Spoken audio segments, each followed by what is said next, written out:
All right. Good morning, Budget Committee members, and welcome to members of the public as well. And I will turn it over to you, Chair Bowen, for a call to order, followed by a roll call. Okay, so we're going to start with our roll call. Welcome, everybody, for our we're looking at our 25-26 fiscal year Budget Committee meeting, number 2. So should we go around the room and introduce? Is that the way you normally do it? I'll do a roll call, and then you can. Okay, roll call. All right. Perfect. Go ahead and do roll call. So, Commissioner Fye,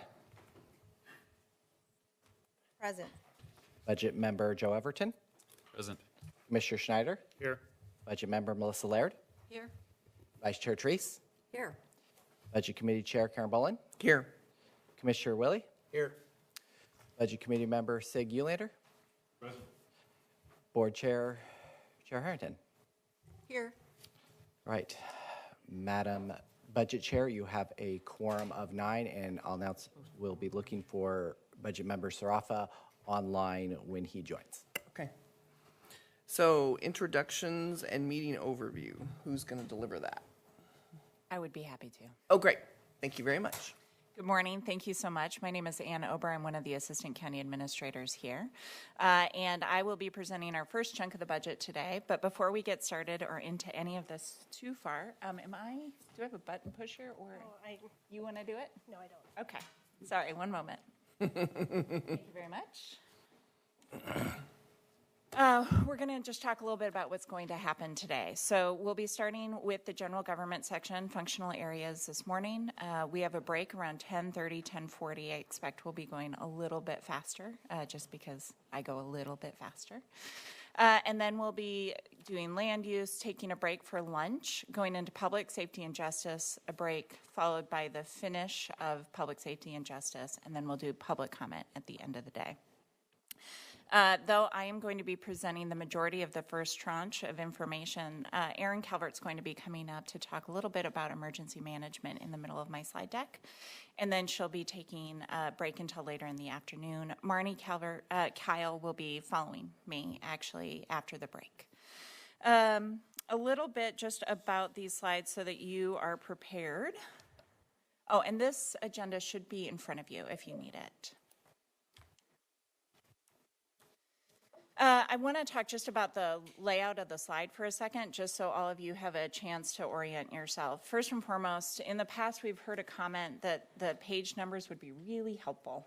So in the left-hand corner, you'll see the actual page number where this section starts, and we do that throughout the slide deck just to make sure that if you're trying to orient yourself back to the deck, you can.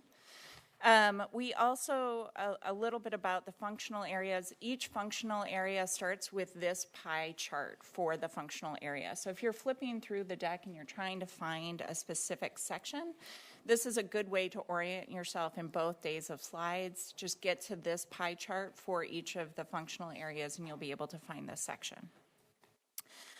Third, this is an iterative process. So there is learning that's happening from all of us as well as all of you as we go through this process. At the end of the day, if there's something that you have concerns about or would like to talk about in terms of process, feel free to find me or John Steyer and we can try and correct it for the next day's meeting. At the end of this process, we'll be sending out a survey just to collect more information about how the process went for you. Please make sure you fill that out and communicate with John so that we can continue to grow and make this process even better. And finally, I just want to take a quick moment to thank all of the individuals who went into making this budget process happen. It is quite a lift. And in particular, I want to thank those who have been intimately involved since August in making the budget. So to John Steyer, Steve Kang, Christine, Ting Ting, Chris, Fawn, we could not do it without you. And then a special thanks to our team in the CAO's office, Brenda and Philip, who really came through for us in making sure that everything was pulled together in a nice package. And with that, I'm going to turn it over to see if I missed anything to CAO Angie or to John Steyer. Good morning, Budget Committee. Also in front of you is a post. I'll try to be louder. There's a Post-it pad in front of you. It's asked that as the Assistant County Administrators are going through their presentations that you hold your questions until they pause for questions. This is just because we have a lot of information to cover in actually a relatively short period of time. And sometimes if you're like me, I have a question and then I want to ask it, and if I don't write it down, it goes right out of my head. So this is just a helpful tool. As Ann indicated, the slide deck that's in front of you for members of the public, I want to indicate this is the same slide deck that is available online for the public and the same slides that will be depicted online.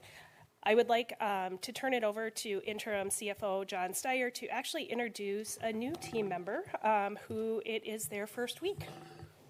Yes, thank you. So, committee, welcome this morning. I'm John Steyer, the Interim Chief Financial Officer. I want to introduce our new Deputy Chief Financial Officer we just hired recently, Sarah Keene. She's coming to us from the Timbers and has also worked for the Washington County Zoo, has experience with the Tri-County area and worked in some budget actions. Brings a wealth of experience, and we're excited to have her part of this team. Welcome, Sarah. And I believe, John, you meant for Metro within the zoo, because Washington County does not have a zoo, and we are not contemplating expanding that service footprint at this time.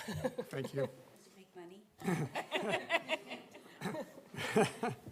I would also just mention we had a couple of handouts, the pages that I had sent previously that we had updated. We provided copies of those in the paperclip documents that you have with you that you could insert in your book. Yes. The other procedural request, this came up on April 28th. I'm losing track of what day it is at this point in time, April 28th. Just a question on budget amendment process. If you do have budget amendments that you would like to bring forward, we would ask, out of respect, to have those submitted to John Steyer by noon on Friday. This allows staff to be able to compile them and put them, if there are budget amendments, to put them in a package and present them to you next week. One of the things staff will do is also determine if what you're putting forward is actually allowable under policy or even law. I'll give you one example. If you would propose using supportive housing services to help fund land use and transportation and build a road, that's not permissible underneath that measure. So staff can go through that work and kind of vet if it is actually allowable amendment and then work with you and follow up. So budget amendments in writing, noon, Friday the 16th. Got it. Anything else? I have one more. Of course you do. There are going to be questions today. Some of those questions are not going to be items that we can answer quickly. We will add those into the packet of questions and get you a response back during the next release of the question and answer documents that we are releasing. So please know that that's just to make sure we get you the most accurate information. I try not to be flippant in my response, just to make sure that you have the full decision-making capability of the board. Very good. Okay. We ready? Okay. Let's start. Wonderful. Thank you so much. Thanks.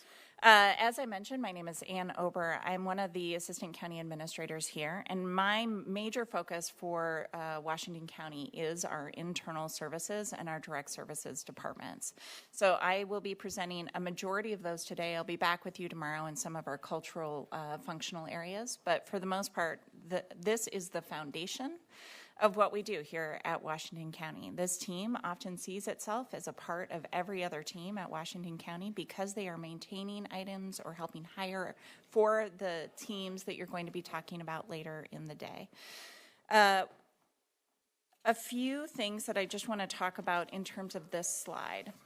First and foremost, we have the 3 different categories that you're going to see that are currently funding our general government requirements. We have the COVID-19 funds that came in following 2021. The first money for that was called the CARES Act. The next tranche of funding was actually our ARPA funds. But since then, we've also had an opportunity to go back and collect funding from FEMA for expenditures that were made by the county in the early days of the pandemic. Just because I have a deep and profound appreciation for the work that went into that team and the amount they pulled, I just want to call out Greg, who was highly involved in collecting about $7 million back from FEMA for those early expenditures. This document shows a few things that can be conflated and a little confusing. First, on direct services, it shows that we have had a 6% increase. That is correct. We have seen an increase in funds going towards the direct services department. This is in part just because of the growing costs of employees and the growing costs of utilities and our cap, which we're going to talk about in a few minutes. In internal operations, you see that it's actually been a decrease of 5%. That is namely because the ARPA funds are being expended by 2026. We received those in a lump sum, and now we're just spending them down, so you'll see that decrease in our existing cash flow. And then every other department has seen an increase similar to what we talked about for direct services. So a little bit about general government, just because we use a lot of different terms for a lot of different things here. So first, when we talk about the general government functional area, this area focuses on the administrative and legislative functions of the county and is broken into 2 specific operational groups, direct services and internal operations. Our direct services are at least partially outward-facing and are the services associated with governing. In most cases, these are offices where final decisions are made, the board and the CAO, or the programs are to hold those leaders to account, groups like the County Auditor, County Counsel, and elections. Internal service funds are defined under commonly used terms on page 521 of your budget book if you need it. And internal service consists of organizations created to perform specific services for other county departments. The services performed are charged to them using the cap that we're going to discuss in a little bit. For both direct and indirect departments, it is typically outside pressures that are changing the needs for staffing and for cash for these departments. Unfunded mandates from the state and federal government require the county to hire and retain staff to provide those services. In response, we need more square footage, more vehicles, and more computers to accommodate those increases. And often, those growth spurts happen in minor explosions of work that decimate other things that were currently on the books for work. An example of this is when the SHS funds were made available. We grew exponentially overnight, complicating our financial systems and causing us to hire a significant number of staff without a structure in place to support the new team. Housing has done an exceptional job, but the growth has been impactful on everyone. This also happened during the COVID pandemic when those funds were made available and were also tied to some interesting economic disruptions that occurred at the same time. And when I say that, what I'm talking about is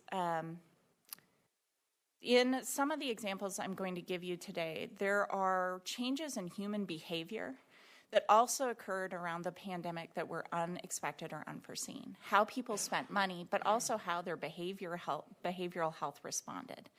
That led to disruptions in our hiring pools, disruptions in how long people stayed in the county. It also led to some disruptions around how people engaged with technology, right? People were able to work from home differently, and that caused us to need different tools during that time. Some of those items have abated by now, and not all of them have. We see that in litigation, and we see that in our hiring practices, so I'm going to give more examples later when we get to those components of the budget. The internal departments are also starting from a deficit. As the other funding locations have grown, we have not sufficiently come up with a plan for managing the additional internal services needed. In some cases, we have. So when we are onboarding new departments or new teams, you're going to hear about an additional to DD tomorrow, I believe.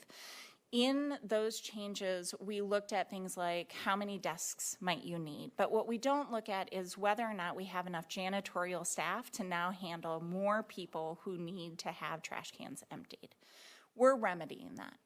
But in this case, it means that some of our internal services have not grown at the same rate as other internal services, and that means that in one case today, you're going to see us requesting an additional FTE because that pressure has become too great and is requiring us to grow, in this case, the finance team, to manage what is now over 180 funds. Finally, growth is also impacting our service requirements. More population, more voters requires our assessment and taxation office to do more. So if you look at this slide, what this is showing you is that we are growing as a population. There are pros and cons to that. That means we have, in some cases, new housing development. New housing development means we have more taxes. In our property tax assessment, which Marnie will be talking about later, we typically expect to see around 4.25% growth of new revenues coming into the county, which is wonderful. What we also see, though, is an increase in the number of people we have to provide services to, and this is hitting all of our departments simultaneously. In the case of A&T, you see that they're actually trying to manage more ballots with the same number of staff. So it is simply a statement of, as we grow, we don't always grow the teams internally to be able to manage more of those items. Okay, so the next piece that I want to talk about that is specific to general government is our cost allocation plan. So this is actually a bit confusing, I'm going to be honest, but it is how we capture money for the services that we're providing other departments. And the reason that this is really important is that we receive a lot of federal, state, and grants. And those funds, if they don't take into calculation how much it costs to provide these base services, we will end up subsidizing those services. This is a way for those services to pay for the cost of doing business. As I mentioned earlier, the staff associated with the general government team see themselves as working for the sheriff's office. They see themselves as working for the district attorney. They see themselves working for HHS. This is because those teams are their teams. When they pick up the phone and they make a phone call, our facilities team shows up at HHS in order to address a situation that's happening. And if we are unable to address that situation, that department can't function. We are a key part of providing those services out to our community, though often it isn't seen in that way, just because we're behind closed doors often. We're sort of the wizard at times, and it's hard to see those individuals in the day-to-day work of what we do as the county. The cost allocation plan is 278 pages long. I'm not going to be able to explain it in its full capacity here today. And when I first got here, I was a little shocked at the thick book that it takes and the calculation it takes for us to determine how we share our money. The goal of this process, however, is to set up that true cost of service. And this year the cap will be adopted, has been used since August, and will be a part of this budget. It was posted this week if you're interested in looking at it yourself. Maximus Consulting Services created the Washington County cost allocation plan for this year using their online system MaxCap. This tool helps fairly divided shared costs like admin support, IT, or facility upkeep across different departments and programs based on how much they benefit from them. This methodology that we use is called a double step-down allocation, which breaks down and distributes costs in two rounds. First, it spread costs among the internal departments like HR, finance, and facilities. Then it redistributes those shared costs again to make sure each department gets its fair share, even when they support each other. If you have more questions about this, I promise you there are more qualified people than me to explain it, and I'd encourage you to have a conversation with John or with Steve at a future date. Next slide. So what goes into these costs? And this goes back to when I talk about how we are a part of every other department. A few sectors in Oregon have seen incredible growth over the last few years, thanks to the pandemic. One of those is we're seeing ever-growing salaries, benefits, requirements that we need in order to keep people stable in their own homes. The other one that is somewhat out of control is actually our utility costs. So this past year, we saw 16% in utility rate increases. When we look at why the cap has risen so dramatically, a big part of that is our utility costs. On Tuesday, I presented our current revenue generation project. That project stems from the fact that these costs are significantly outpacing the growth we see in property tax, that 4.25% I talked about earlier.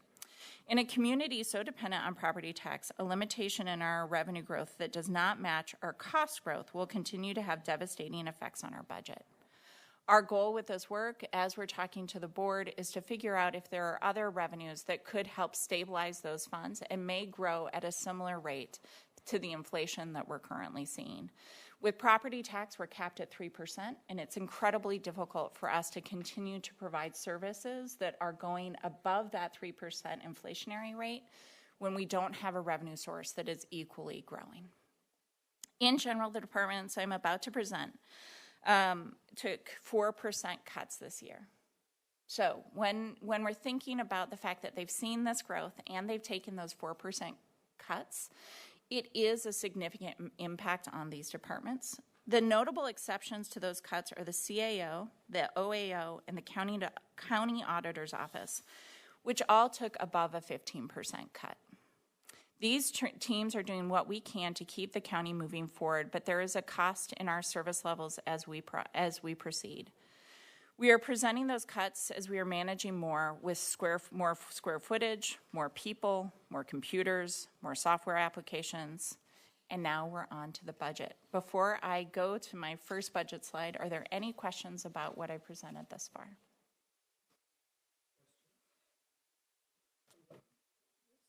I have a question about the cost allocation plan. Yeah. It's my understanding that as we read through the book, almost every department mentions, obviously, the cost allocation plan, which is appropriate.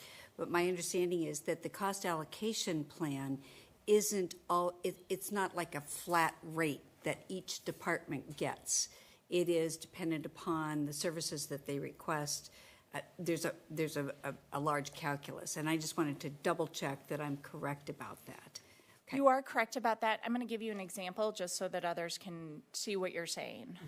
The county counsel's office provides incredible service. We're going to talk about how great their service is. Thank you to Courtney for carrying that ship. Their cost allocation plan looks at how much use you had for the attorney's office the previous year in their cost allocation. So if you are a heavy user of attorney services, your cost allocation would go up. Does that make sense? Percentage-wise. Yep. Other questions? The other place where you're going to see this in a large number is actually the CAT building coming online. So we're adding a lot of square footage. We're going to talk about that in the facilities presentation in a few minutes. I think there's two things to that end.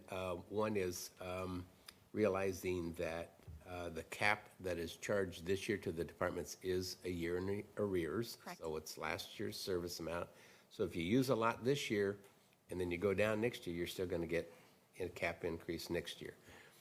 And the other, I thought it was very helpful that you provided us with internal and external departments, because that helped me then kind of qualify what is being allocated out. So I'm familiar with cost allocation programs, of course, but that did help me define who was being allocated internally. So thank you for that. Absolutely. And just so I think I understood it, but since this is my first year doing Washington County budget stuff, I want to make sure I'm clear. The point you made about sort of a second tier in the cost allocation plan is to allow departments that are in the cost that are indirect services to charge them or to account for the services that they provide to each other. Did I track that correctly? You Okay. did. So yeah, okay. I don't need to get more into that. I think it's clear. Thank you. Okay. Any other questions? Moving on. Okay, so just orienting to the slide, page 69 is the first page for the CAO's budget. Each time I get to a new department, you will see that number change. We started with this budget this year because, well, it's the easiest one for me to do, and it helps me sort of center. So, with that, the CAO plays a vital role in overseeing county operations and providing strategic guidance to the Board of Commissioners.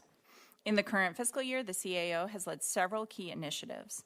These include managing the allocation of the county's American Rescue Plan, or ARPA funds, completing the countywide service level assessment, guiding department work plans, supporting levy planning efforts, and onboarding a new commissioner.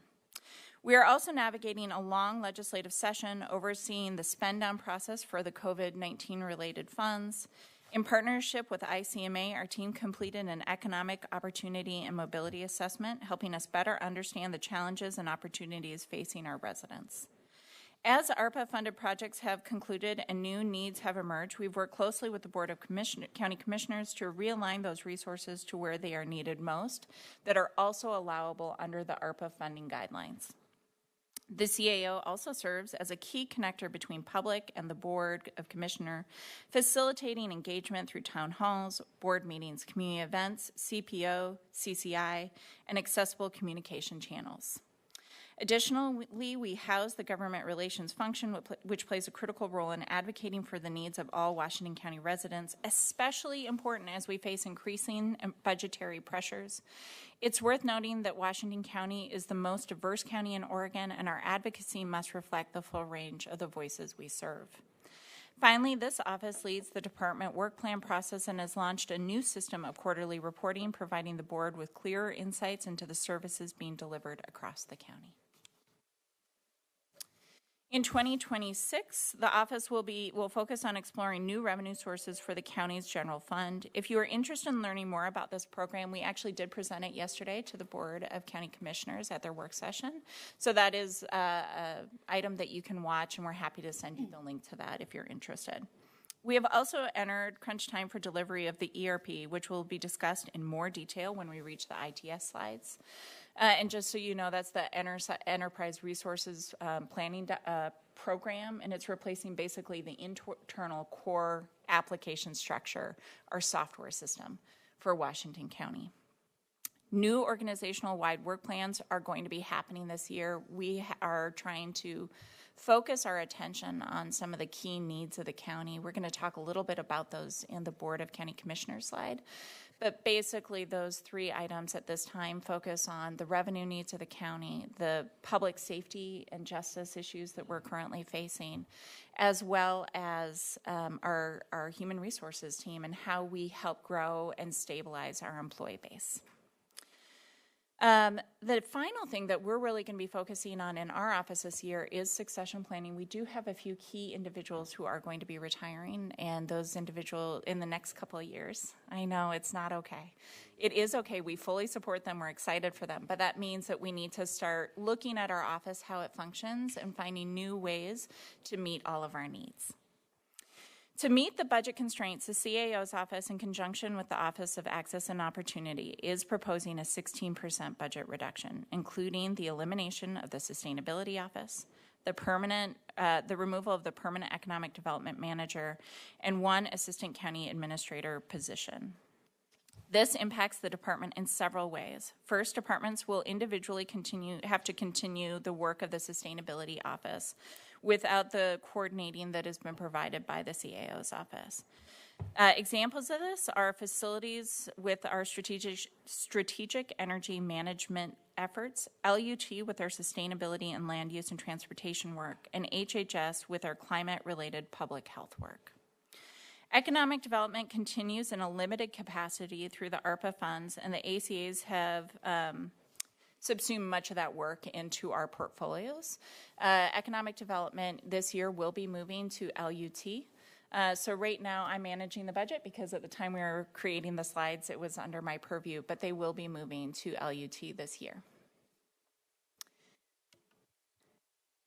And I'm going to continue through the OAO office right now, and then we'll take questions on this section. This is the 5th year of this office being in operations. It was created through a vision of the board's equity resolution, which was passed in 2020. This office also provides critical support as our community engagement, CPO, and CCI hub, and serves a legally mandated role with our civil rights and Americans with Disabilities oversight. This year, we had the honor of onboarding our new amazing leader, Alicia Sojourner, who is a real pleasure to work with if you have not had a chance to meet them. Over the course of this past year, the office has had a number of significant projects underway. We were able to coordinate many educational opportunities for CPOs via special presentations which spanned a myriad of topics such as public health emergency preparedness, community-based organizations, services through Ride Connection, OSU Extension Services, and most recently a presentation from Behavioral Health on the CAT. As of August 2024, the office moved to have one program coordinator assigned to the CPO-CCI program. This move allowed communications between OAO and CPO leaders to be smoother and led the CPO leaders to feeling more support. In 2024, there were 3 new CPOs added and CPOs 13 and 18 reactivated. CPO 14 was, I believe CPO 14 deactivated. Or did they activate? I believe they activated. In 2024, OAO also led a countywide professional development initiative focused on advancing ADA understanding and implementation across all departments. 3 targeted workshops were developed. Workshop 1, understanding the ADA and its application in our daily work. Workshop 2, providing accessible customer service and inclusive communication. And then Workshop 3, designing universally accessible spaces and public rights-of-way. This series reinforced the county's commitment to civil rights, increased staff capacity, and laid the groundwork for more accessible and inclusive public service culture. Finally, this past year, OAA partnered with Portland State University to launch a countywide project to modernize and align demographic data collection practices. The project aims to ensure consistent, respectful, and equity-driven data practices across all departments, clarifying how, why, and when demographic information is gathered and used. This foundational work is helping to unify data systems, improve service delivery, and ensure decisions are informed by the real needs and identities of the communities we serve. This coming year, during her budget address, CAO Angie mentioned the new name associated with this team. The work of building just and inclusive systems is not new, and neither is the evolution of its language. In the 1960s and 70s, the focus was on civil rights and anti-discrimination. In the decades that followed, terms like affirmative action and multiculturalism gained prominence. In the early 2000s, organizations widely adopted the terms diversity, equity, and inclusion, recognizing the need to move beyond representation and toward addressing systemic barriers. Now, as we continue to listen, learn, and respond to the needs of our communities and workforce, we are embracing the language of access and opportunity, a human-centered approach rooted in action, compassion, and shared responsibility. To reach the budget reductions needed to balance the general fund, OAO made a few key strategic changes. First, as we mentioned in the CAO in previous presentations, the OAO office will be combined with the CAO office over the coming year. Recently, the staff support associated with these 2 offices were consolidated, and 1 position is eliminated in this budget. The director of the Office of Access and Opportunity will now be managing the full support staff team in partnership with our amazing team leader, Angie Aguilar. A second project manager position that has been vacant for over a year was eliminated, and the supplier diversity position has been added to the lottery fund, so we'll be talking about that more tomorrow, to continue the important work while lessening the impact on the general fund. Questions? Yes. How much general fund dollars are in AOA and CAO? John, do you mind coming up with the actual number? One moment. We do this through the CAP allocation plan, so I'm going to have him get you the exact. We'll follow up. Okay? Okay, thank you. Thank you for the presentation. I just wanted to call attention to the fact, and I know Mr. Steyer is aware of this, we have had community questions about the funding of the CPOs in relationship when where the funding appears for things like ACRE, for the civic leaders training and that. And I recognize that we're going to be seeing those answers in the Q&A, but I just wanted to highlight that for everyone here. Yes, and that set of questions will be out on Friday. Chair, I have a question. Oh, I'm so. Let's do Jason first. You had made a comment, and this may not be the right moment, and it may need to come in a written response as well, or allow you, the team. I am somewhat concerned about the making sure the work of the sustainability that the Sustainability Office did in the past is continuing, and if some of it is stopping, what exactly is that that's stopping, what will be continued, and exactly how it will be continued.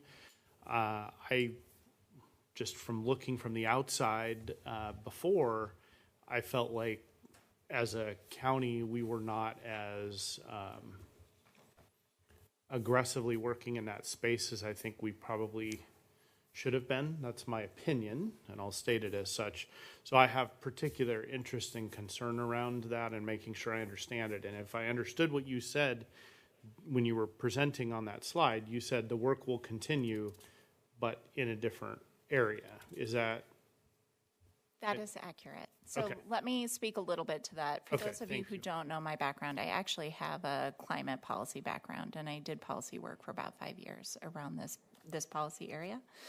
When I say it's going to continue in departments, Laurel Brown is at the head of facilities, FF&P. She's an incredible person if you haven't had a chance to meet her. She is strongly committed to the work of climate. And this year, they were able to secure a grant to put in electric EV chargers out in our parking lot to increase the number of people who can drive their vehicles to work. I personally drive one of those vehicles and care a lot about what's happening with the changing environment. She continues to look at our building footprints and making sure that we are as efficient as possible. There's a twofold approach to that. One of those issues is that right now it's expensive. I just mentioned that our utilities costs went up 16%. So from an economic perspective, we have to, just to try and levelize some cash. But the second piece of this is it's the right thing to do. Making our buildings run more efficiently and using less resources is an imperative for us to continue to function as a society and community. In terms of what's going to be lost, I can give you 2 examples. We have been using shared dishes across the county for the last several years. Dishes. So the departments could check out reusable dishware in our office and literally dishes. Whenever they would hold an event, they could pick up the dishware and they could use it and then clean it, bring it back to us so that we weren't buying paper products. It's great.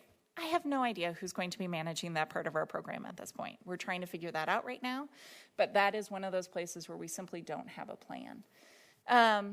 The other piece is that there is a role that has been taken, I believe, by HHS to lead some of the community discussions that have been happening across our governmental agencies. So that work's going to continue. We'll continue to support how other governments are coming to the table around climate. I also, to be fair, believe that when you lose a focused person, it does change things. That is real.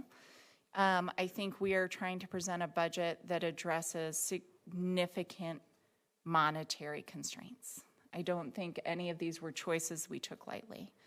So I hear you. I appreciate your concern and your passion. We're just struggling to find places to cut. Anything you want to add?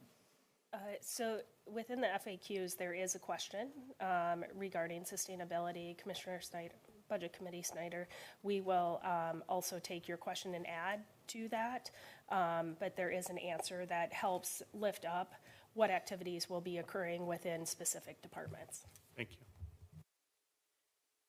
Other questions? Yes, Ms. Thank you. As we have heard and know, the load of work on the organization has increased, both due to major challenges like population, as well as requirements from federal, state, and metro.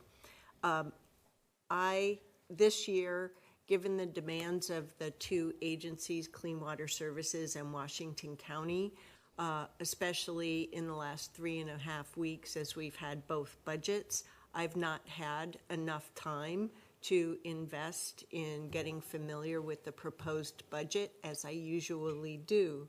As such, compared to usual, Washington County has not received any written questions from me. Big change, folks. I'm pretty diligent about that. And I caveat that because I have a very simple question. I've written it down. You don't have to answer it today, but on page 70, under CAO budget, there is a reduction in communications in the chart, the table rather, requirements by program, and it's a 27% reduction. I couldn't find a place where that is described. Either that or I missed it. So I'm just wondering what is being lost with this reduction, and I'm happy to turn it in. I think we're going to have to turn it in. That sounds excellent. Thank you, Chair.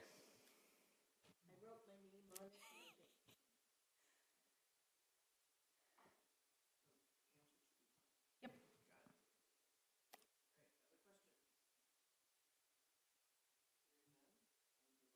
Thank you. So the next fund that we're going to be talking about is for the Board of County Commissioners. The budget is primarily for the 5 commissioners only.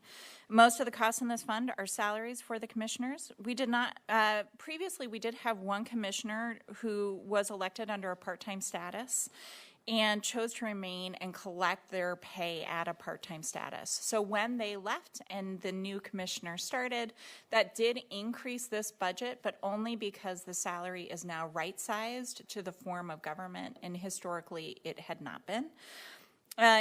It is going to be a busy year for the commission, or it has been a busy year. Approval of the strategic plan update occurred, final approval of the ARPA programming, groundbreaking for the CAT, and hiring of the new county counsel or county attorney are just to name a few. The staff assistants assigned to support the board as well as the clerk are all funded in the CAO's office. So if you're looking for their budgets, they're actually included in the previous budget. For this coming year, the board has a lot happening. As was mentioned during the revenues discussion yesterday, we have more projects on the dais than we have hours in the day. Beyond the revenue project, the commissioners will be spending time on the CIP, the CCI, CPO, R&O update, multiple levies, the CAT opening, and the ERP process. And most importantly, to Courtney Duke-Dreesen, who has been doing an incredible job as the acting county counsel, the onboarding of our new county counsel. Any questions on that budget?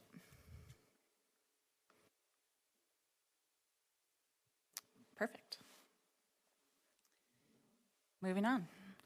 The next will be for our county auditor. The county auditor provides the county with performance audits. This is an elected position here at the county and currently has 2 FTE working within the office beyond the county auditor. This past year was a big year for the auditor's office with 2 large audits that were released, the Major Streets Transportation Improvement Program audit and the ARPA Workforce Development Grant audit.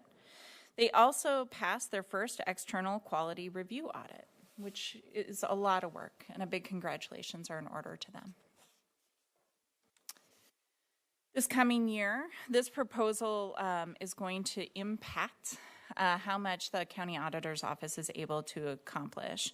There are a few audits that they have already determined: the jail medical unit controlled substance audit, the 2025 facilities capital audit, and we're still working through what the details of those audits will be. And then there will be status reviews on things like the ARPA, the MISTIP, and the financial policies audits. Knowing all of this work, we also had to reduce the budget of the county auditor by 17%. And I just want to call it a voice of appreciation to the auditor for how she engaged in this process and for the proposals she made and the continued work together to try and find the right solution. The way this is going to show up in their budget is reducing both FTEs that work for the county auditor from 1 to 0.9. She insists that she will hold to account that 0.9, and that means that those individuals will be working fewer than 40 hours per week. The second piece is a 98% reduction to the professional services expenditure line. And I call this out because this is where our external audits were happening. So she is going to be doing audits, but they will all be in-house, and this is a significant change for the office. Are there questions about this office? Just relatively speaking so far, it seems like that's a huge hit for this office, which is relatively small. And the one who oversees making sure, things are correct. I mean, your auditor is on the side, kind of, looking to make sure everything is correct and with a nonpartisan, independent eye. So as everybody else took a 4% hit, putting a 16% hit on the auditor just seems really severe, and not sure why that priority happened. So I'm looking overall, seeing what decisions were made, trying to figure out when you make your cuts, what the strategic decisions were behind that. That made this cut severe, this cut not so severe. This one seems really severe and dangerous. I appreciate that. Up until this point, the previous three budgets, two of the three, I should say, the BCC did see an increase because of the change in form of government. But the two prior did take 16% cuts, so they were not on their own. However, that's a fair so both the CAO's office and OAO both took 16% cuts as well. The remainder of the budgets that I'm going to be talking about today did take a 4% cut. Right. And so I understand the 16 on the other two. I think 16 on the auditor is just for the role that it plays and the fact that they can't use any external material and contract out. Everything has to be in the house with the already decreasing people. I just think that's a dangerous cut. Yeah. If I might, I just want to make sure for the public's benefit, the independently elected auditor is not the only mechanism for making sure everything is right, as I heard you say.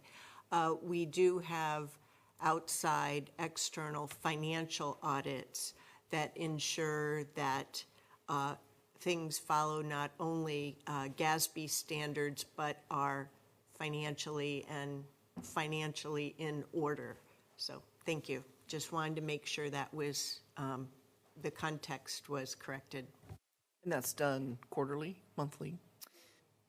We do an annual audit for our financials, and right now we're actually still in the process of doing the current financials. I will say that the Housing Authority also does their independent audit as well. That feeds into our overarching audit. So they, I believe, have they gotten theirs to us at this point? Yes, theirs is now complete and ours is now subsequent. And then those are published somewhere? They are. They're published on the webpage under the audits, and they will be presented to the board. Okay, great. Thank you. Anything else? Yeah, Yes, sir. one quick, just for reference, if you want to know what impacts each department is, that's all on page 23, 24, and 25. Tells you what the percentage of reduction by department is. Great. Thank you. Okay, we ready to move on? All right, let's go. So the next department is our county counsel's office. This year, the county counsel's office has managed significant caseloads as well as the transition to its new lead counsel.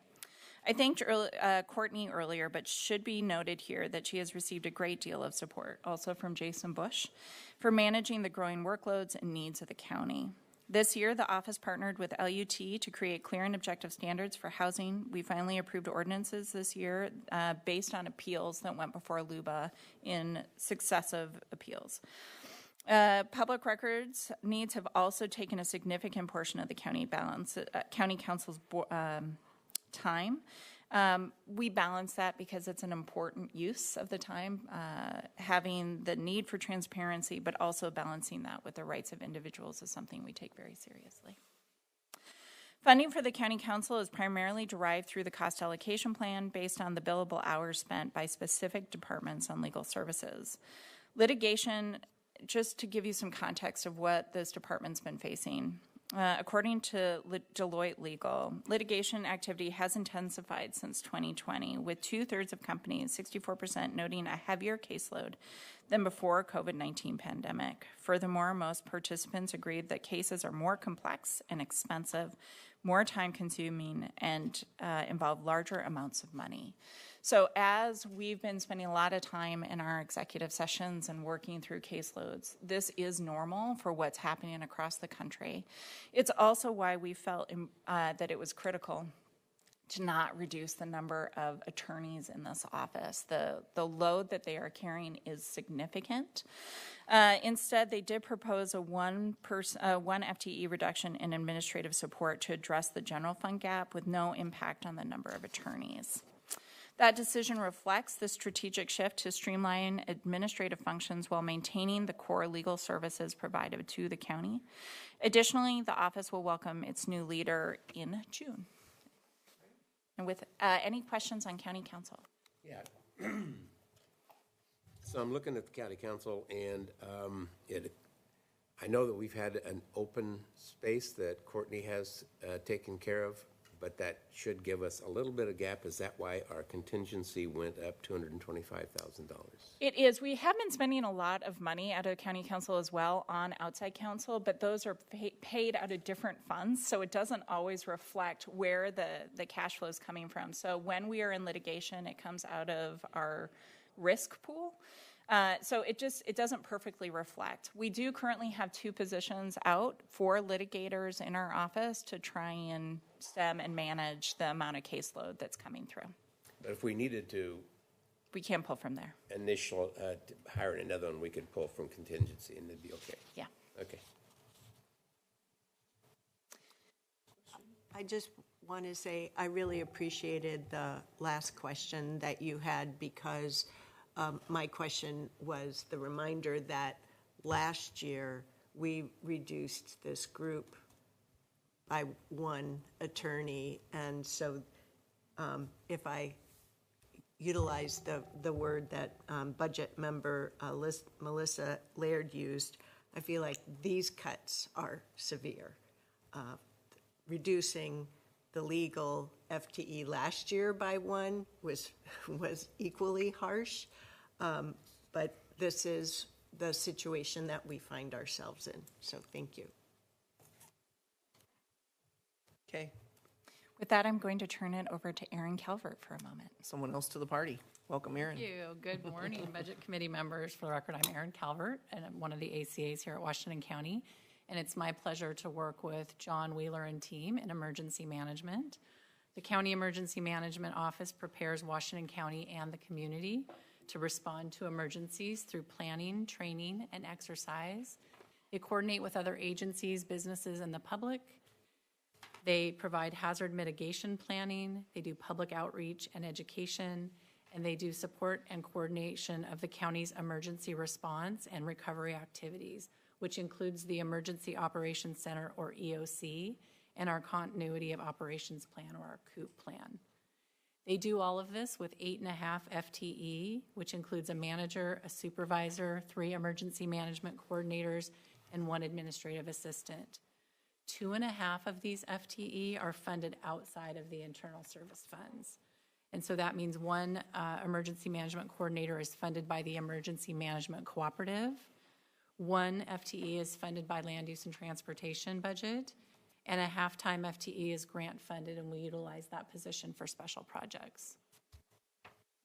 The Emergency Management Cooperative and Regional Disaster Preparedness Organization are emergency management coordination bodies at the countywide and regional levels, respectively. They provide invaluable support and benefit to Washington County. The Emergency Management Cooperative, which is our county emergency manager hosts on behalf of the countywide members, is increasing its membership costs by 15% this next year. And Washington County's contribution to the Regional Disaster Preparedness Organization, or RDPO, is also increasing by 8%. These pictures illustrate emergency management in action. The top and bottom pictures on the left are the iron ore exercise from last fall, and the picture on the right is a mass care and shelter exercise from last year as well. Looking back, emergency management has several highlights and successes to note. In October of last year, as the picture indicated, emergency management staff led the county's participation in the iron ore statewide earthquake exercise. And in January 2024, as many of you will remember, our community experienced the worst winter storm since at least 2008, with power outages that lasted up to a week for some community members. There were also 2 extreme heat incidents in the summer of 2024 and 1 threatening wildfire, the Lee Falls Fire, in August of 24.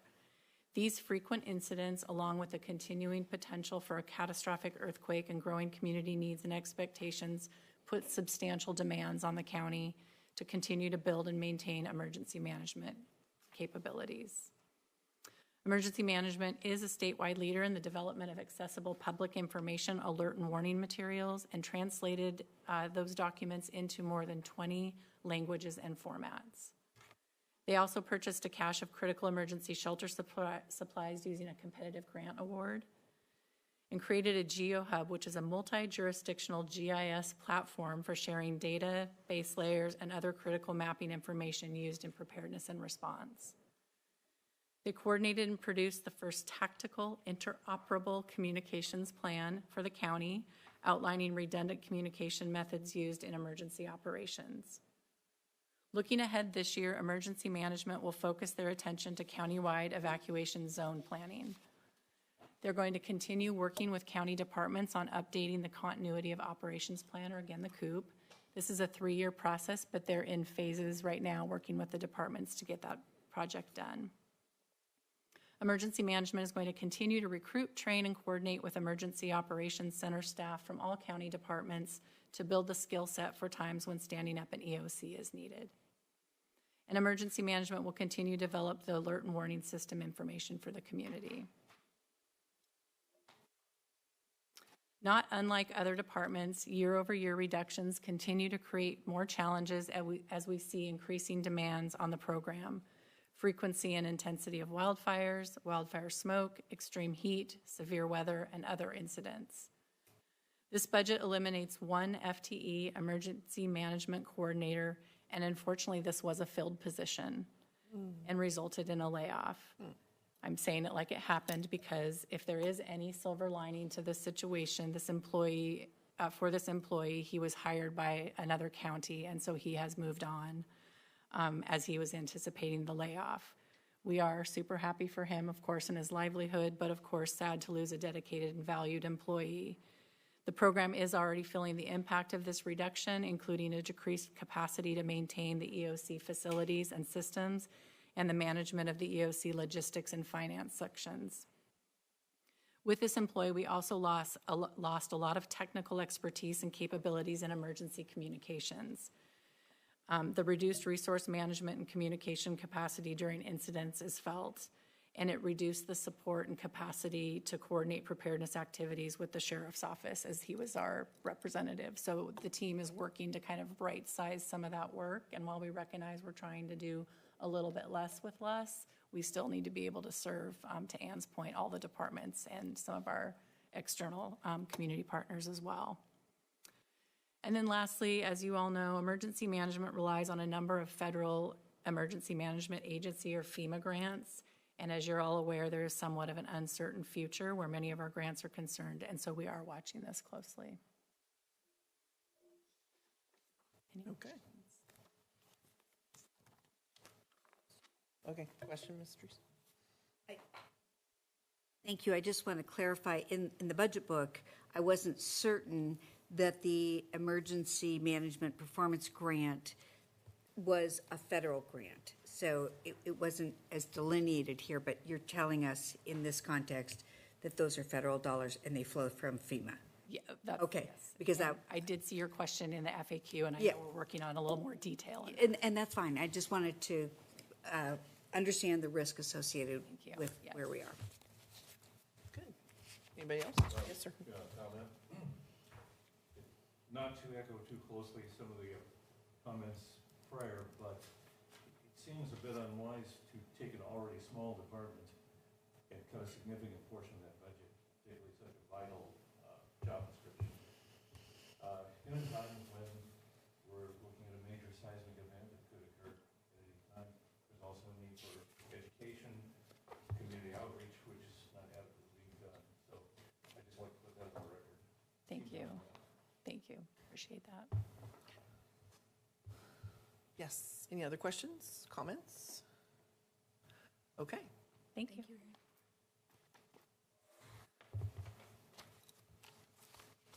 Thank you. Next. So this next team is our COVID-19 response team. As was discussed in the general government opening slides, these funds were allocated to the county in 2021 to address the effects of the pandemic on local communities. Initially, the county received the Coronavirus Aid, Relief, and Economic Security Funds in April of 2020. Those funds have been fully expended. The American Rescue Plan Act, or ARPA, provided the county with two sources of funding, the Emergency Rental Assistance Program and the State and Local Fiscal Recovery Fund. Both the Emergency Rental Assistance Program has now been fully expended as of the first part of 24-25. The county with special work and specific work, as I mentioned before, by Greg Harris Capcow, has diligently worked through FEMA to recapture county funds that were expended in the early days of the pandemic. This fund also has about $7.2 million were recaptured from FEMA and are currently in the fund to act as a backfill should we have misalignment with federal requirements in other expenditures.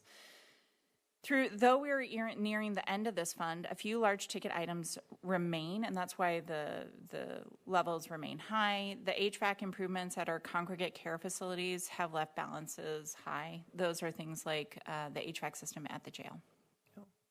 All of these funds are encumbered at this time. We did have a requirement to hit an encumbrance for December 31st of 2024.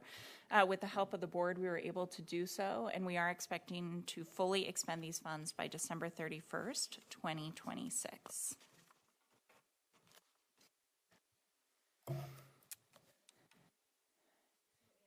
Yep. If I could just add to that, for budget committee members, what Ann mean by December 31st, 2024, we had to obligate the dollars. So these dollars are not able to be redirected to any other use at this point in time. So I just want budget committee members to know that. Designated and done. Designated. Designated and done.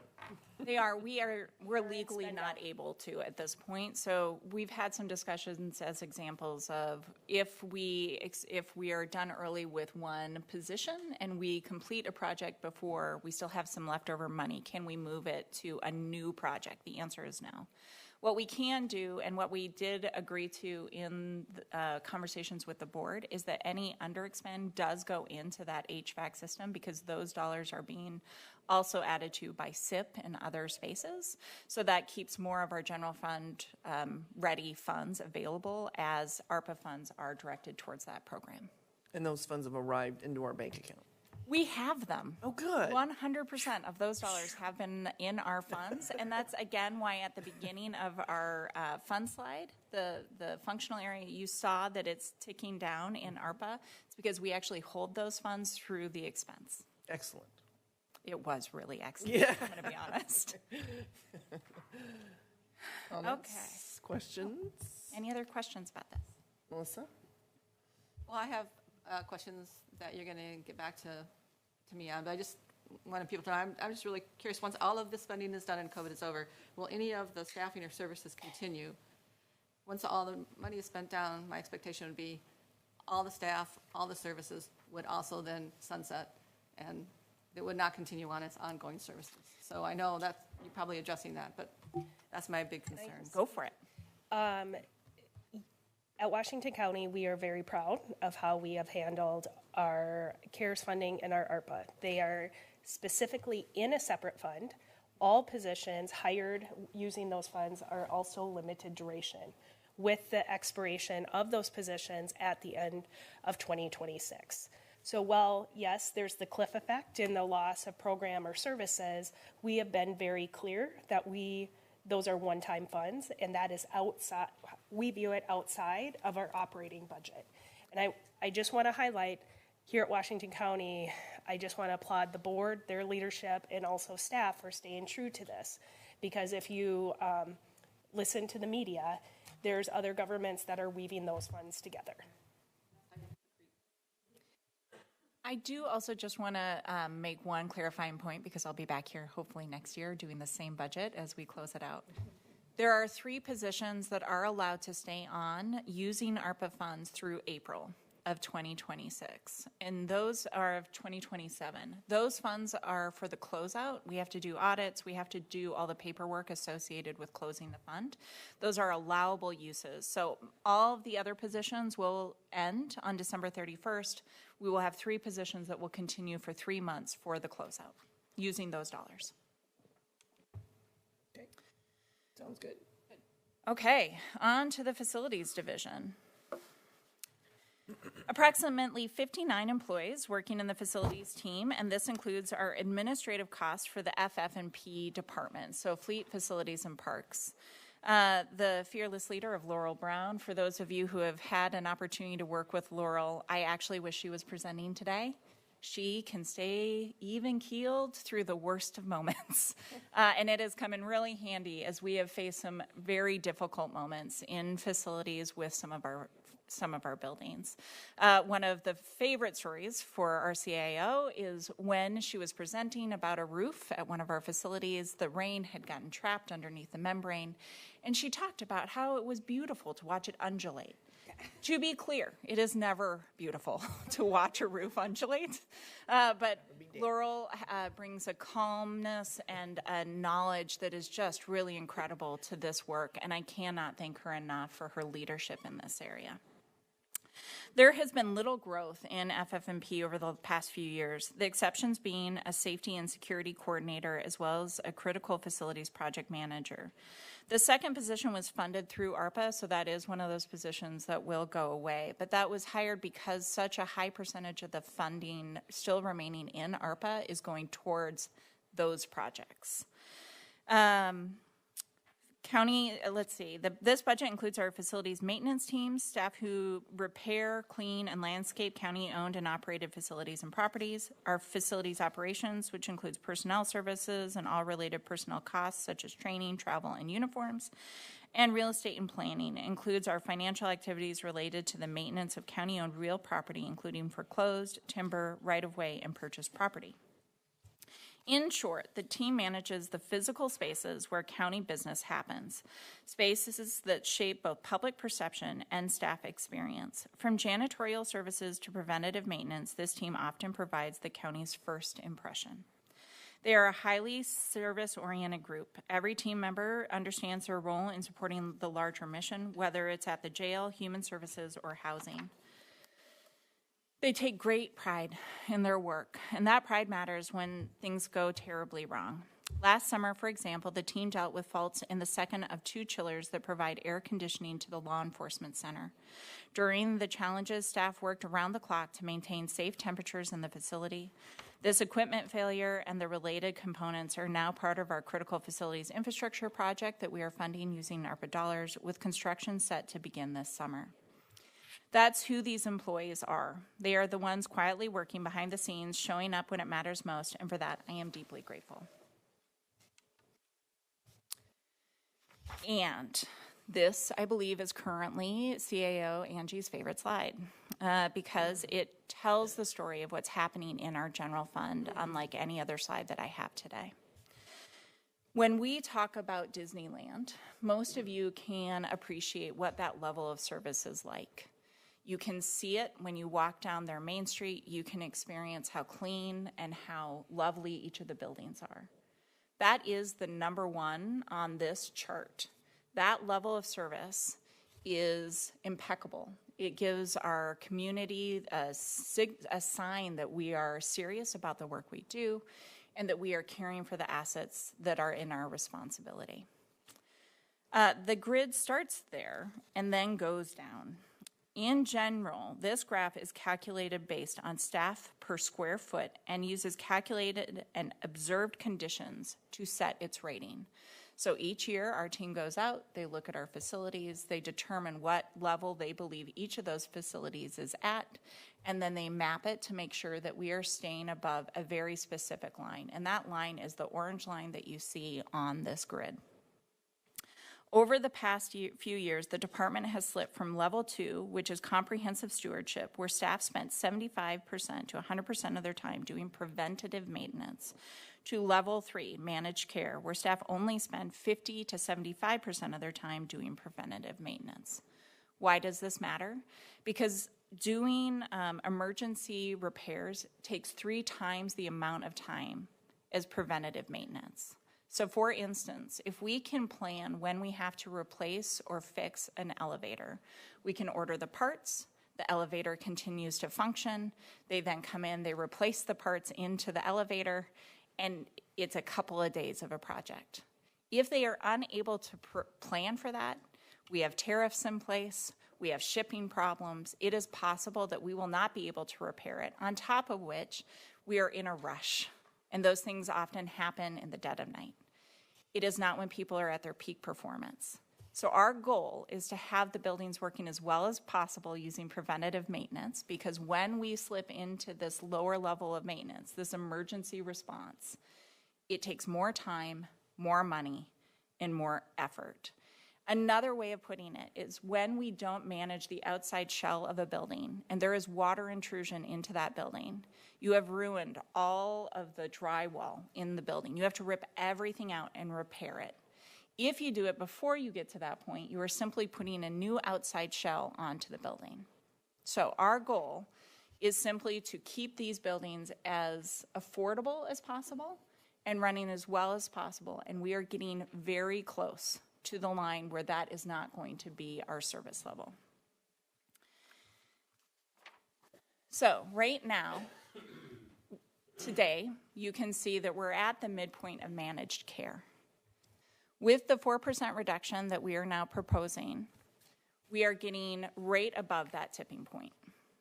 And that is part of why we did not accept any lower reductions within this department, because those further reductions would put us into doing only 25 to 50% of the preventative care needed, and we would be spending a majority of our time doing emergency management of those facilities.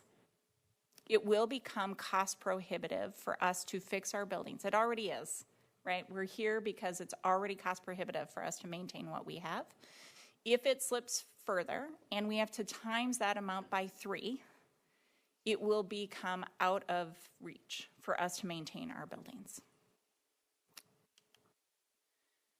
We've been doing all of this work, we've been staying above this line with very few resources. Our staff is committed to the day-to-day operations of facilities, but that staff has remained flat as our square footage has grown. So this grid, I want to just level set a couple of things. Right now, we manage about 2 million square feet. You'll notice that that starts at 1,600 and goes, or 1.6 million, sorry, and today we're at about 1.8 million. That's because 200,000 of that square feet is leases where included in the lease is someone else maintaining the facility, replacing the roof or doing other things. So those numbers are acknowledged and different. During the time from 2019 through today, we've added some things. So we've added Wingspan, we've added the Hillsborough Bridge Shelter, the Public Safety Training Center, and the Election Sun Tech Building. When you get to 24-25, you see that line go up. That is our new CAT facilities. So those are the 2 buildings that are going to be coming online this coming year. We simply can't do more any longer without support for the actual square footage of these buildings. So in this budget, we are proposing 2 new FTE.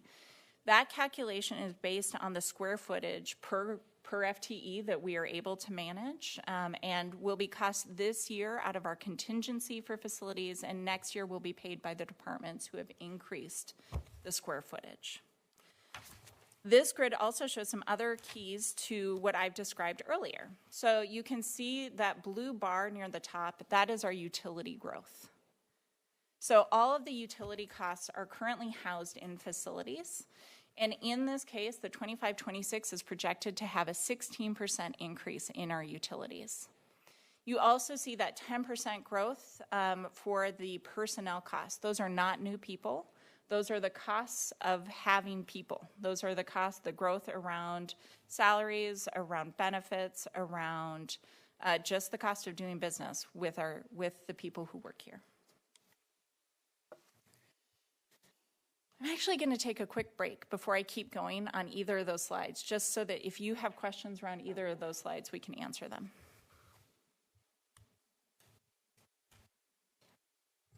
So page 96, under contingency, it says 221% change. So it's look like you're stacking your contingency Yeah, on purpose. Yep. Yeah, and then next year it'll be different?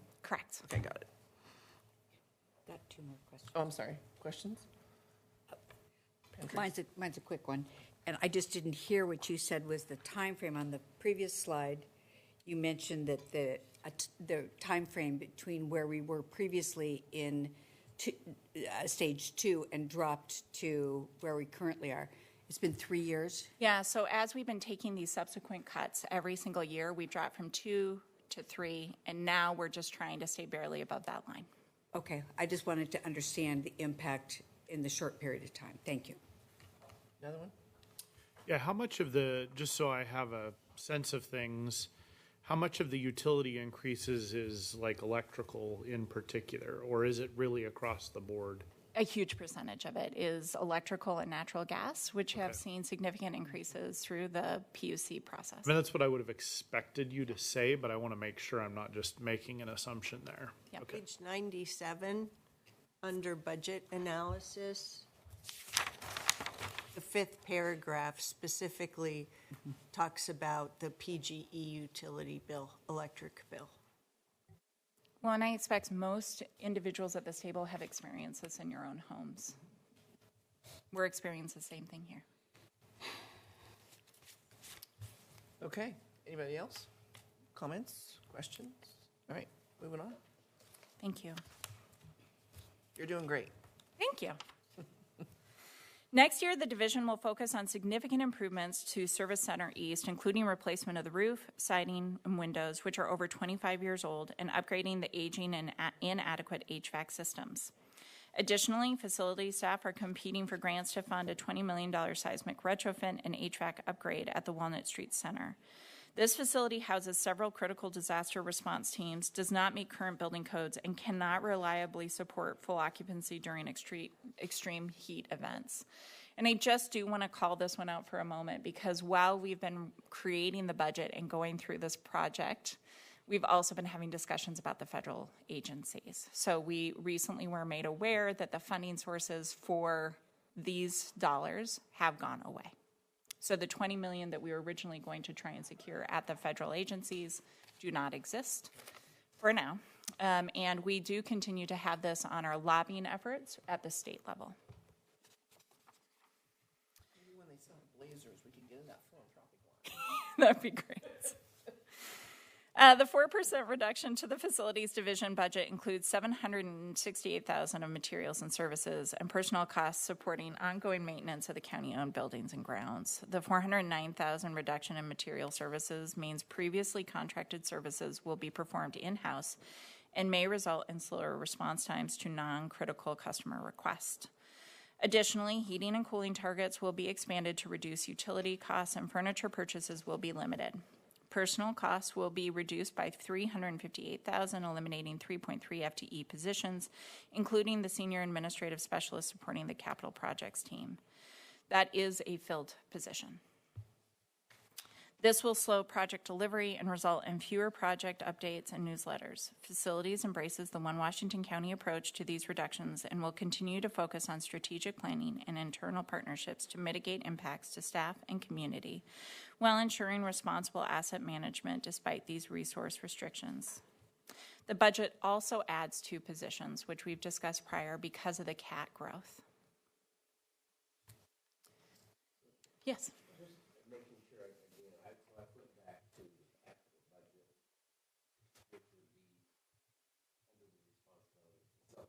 Yeah, we're going to get to those slides next.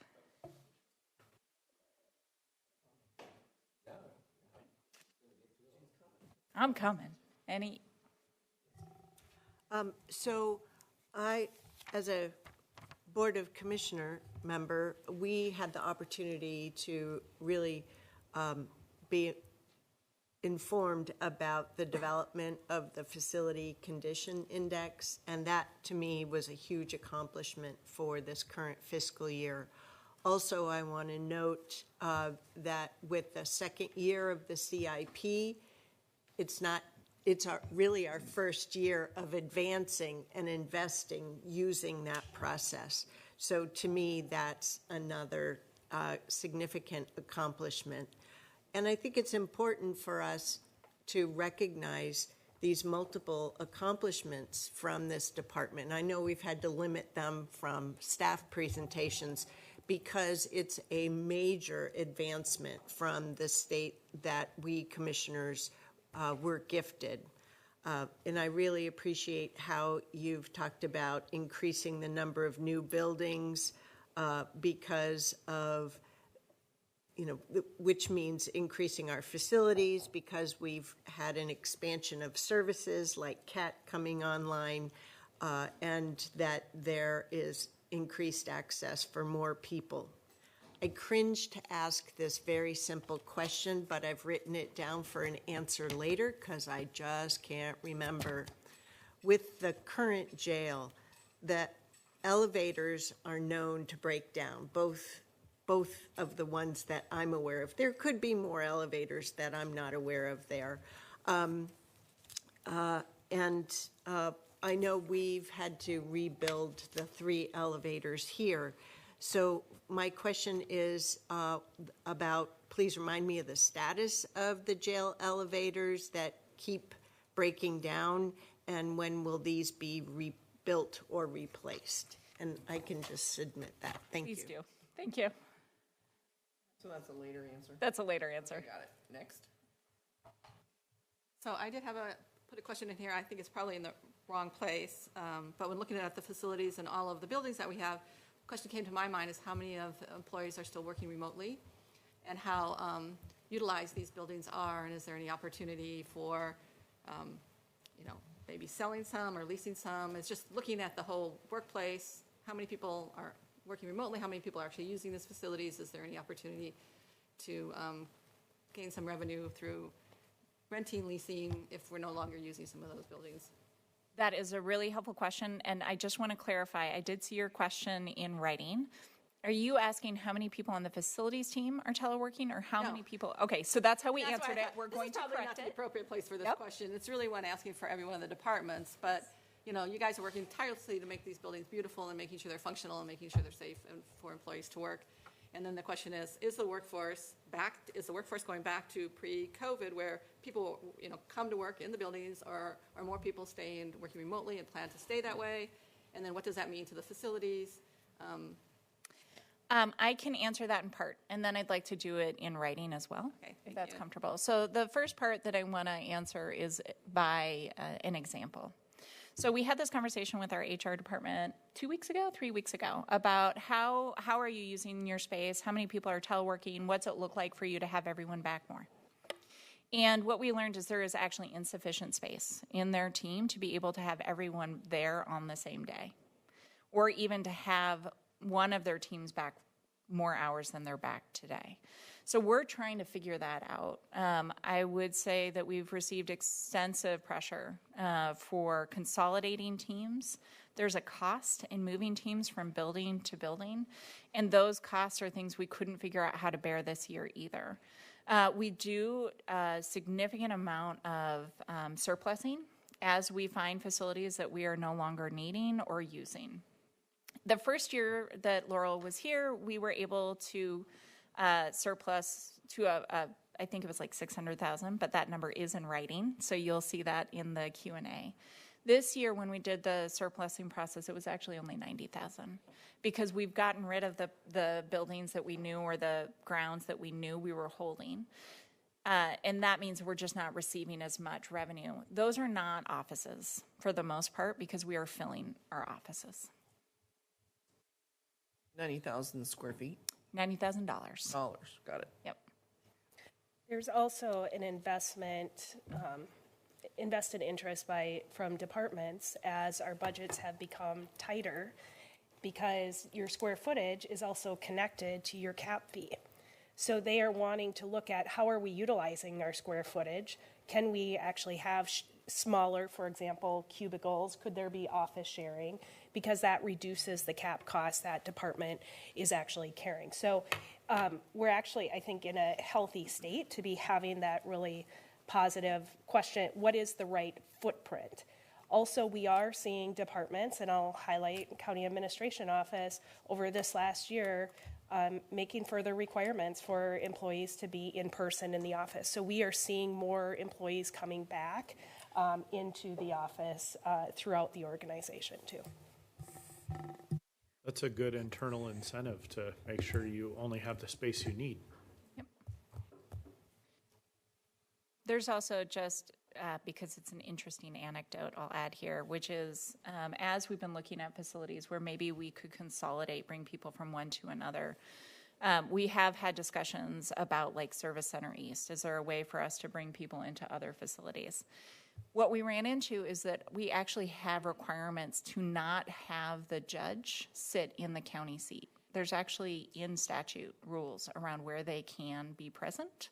And so that's also changed our thought process, is to make sure that nothing's easy, I guess is my short answer. And every time we think we have found a great solution, we haven't. We will continue to look at this. Our interests are aligned. Yeah, a lot of rules. A lot of rules. A lot of rules. Okay. Okay, so this actually takes me into the capital funds associated with facilities. A few years ago, the county introduced the concept of the capital improvement plan. Thank you, Chair, for speaking a little bit about the fact that this is our second. Last week, the Board of County Commissioners approved our current plan. This document lays out the financing, location, and timing for capital improvement projects over several years. Unfortunately, the funding issues currently facing the county's general fund can also be seen here in components of our CIP, where we do not have a permanent plan for how to fund these needed improvements. To reach our current goals, we have used one-time funds such as the grants and our ARPA dollars to meet long-standing needs. This year, a major focus has been the critical facilities projects and completing Harkins House. In August, we will ramp up construction on our final 3 critical facilities infrastructure projects.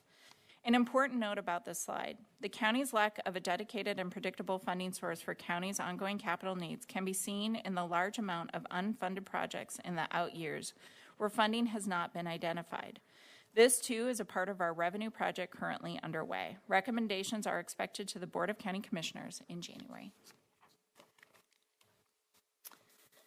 Throughout today and this past year, I have spoken about our critical infrastructure projects. These projects must be completed, as we've said, by December 2026. However, other areas of focus are also critical to the operations of our county. This slide speaks to our Wingspan facility, which opened in 2020. The timing of this opening and its adjacency to COVID delayed full use of the facility for several years, though it should be noted it was used during the pandemic as a temporary court space. The delay in event and conferencing uses caused issues with the HVAC and AV system to go unnoticed.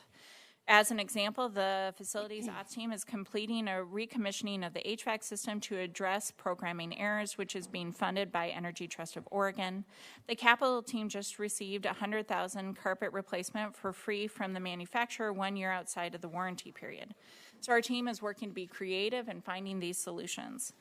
Currently, we're working on the flooring repairs resulting from settling of the building at the expansion joints. We also have an issue at this facility with our AV system.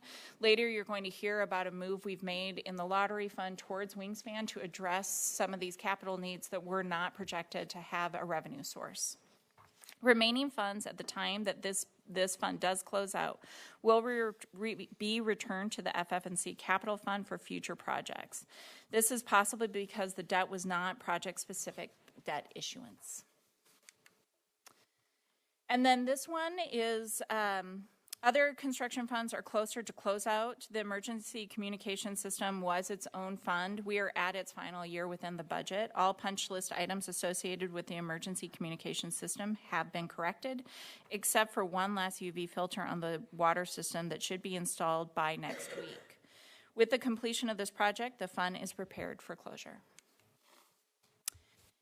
And then finally, 2 things to highlight on this slide. First, I've said it so many times.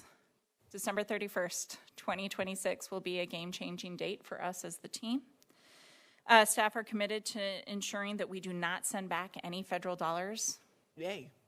Second, this year, the auditor has highlighted that the Facilities Capital Fund is up for an internal audit. So when I was talking about the county auditor, she is going to be focusing on this fund this year. Though important, the lift for participating in, though it is an important component of what we do, having these audits, we also just want to call out, it's also a significant work on the other side of the table. So for staff who are going to be participating in that audit is a significant contribution of time. Any questions about the Facilities Capital Fund? As I said before, this is a brief overview because this is included in our CIP. Any comments or questions? No? Okay. Fleet. This team is a little different from the programs and funds we have been discussing to date. The majority of the funds received by Fleet are based on a direct charge model. This means that the number and complexity of vehicles directly correlates to the reimbursement received by the department. Fleet Services provides scheduled and unscheduled maintenance and repair of county vehicles and equipment in the following areas: vehicle and equipment acquisition and disposal, fuel, motor pool, contract administration, and policy development.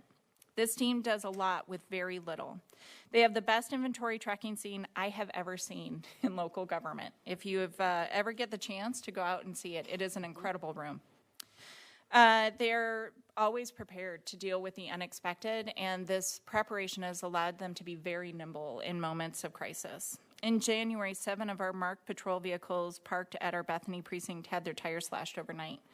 Within 12 hours, Fleet had not only replaced the damaged tires, but also conducted a safety inspection to ensure no other damage was done to the vehicles.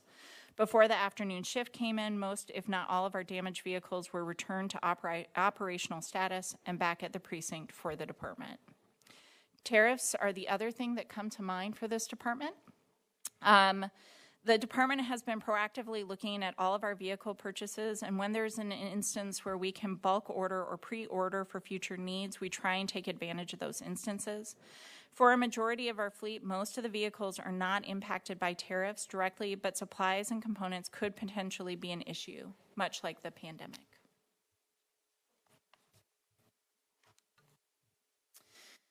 So this is another place where I just want to highlight real fast before we take questions, what's happening with our personnel and these costs. So this is a little bit of an easier grid to look at than our facilities, only because it hasn't changed much. You'll notice that our FTE count has remained consistent over the course of the last 6 years. And the technicians, we've had one change, let me see, where is it? In our administration staff, we lost one FTE back in 22-23. But otherwise, we have tried to do a lot more. That blue line is the increase in the number of vehicles that we are managing with the same number of staff. Finally, in line with the county's environmental goals, Fleet is this year going to be crafting its clean fleet policy to limit greenhouse gas emissions and plan for an increased utilization of our zero-emission vehicles. As long as the demand for vehicles remains steady or continues to grow, Fleet's expenses and revenues will follow suit. While Fleet did not face any immediate reductions into its operating budget, countywide staff and vehicle reductions may lead to a decrease in future years if revenues are not secured for increasing costs. This department would also experience a significant drop-off should federal dollars dramatically change. And I say all this because we are, my first slide, I talked about how this department or this functional area is dependent on what's happening throughout the county.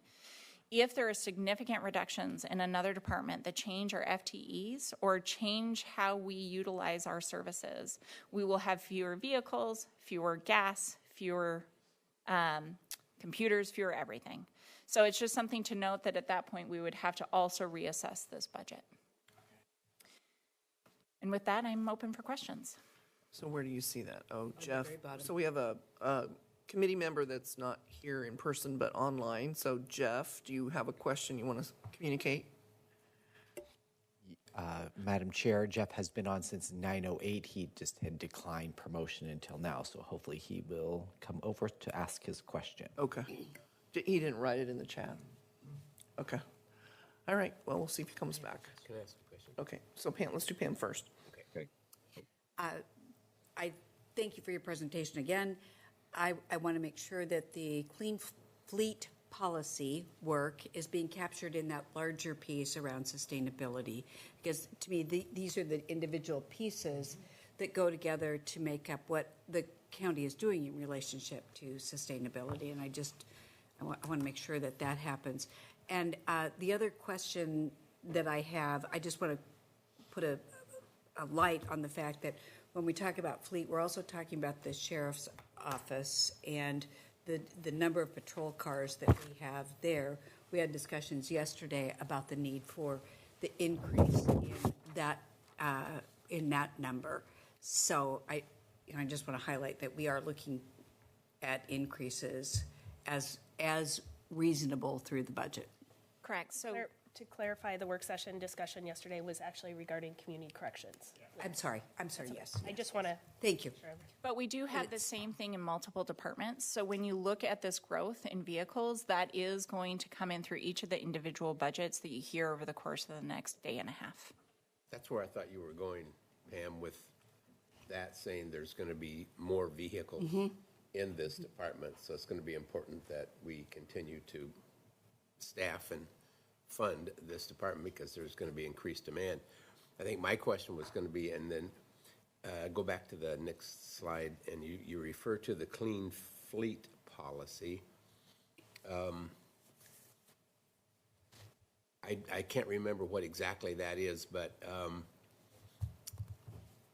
and then following with the sustainability thoughts, is there any grant funding available should we decide that we can convert some of our fleet to electric vehicles? And are we anticipating that? So this is an incredible team at going out and looking for funds. But I will just note that a lot of these dollars came from the federal government. And at this point, executive orders have been put in place that greatly restrict our ability to even have this kind of policy. So there's a flip happening at the national level that is not typical for what we've experienced. I will also say that in some cases, the EV vehicles are actually cheaper.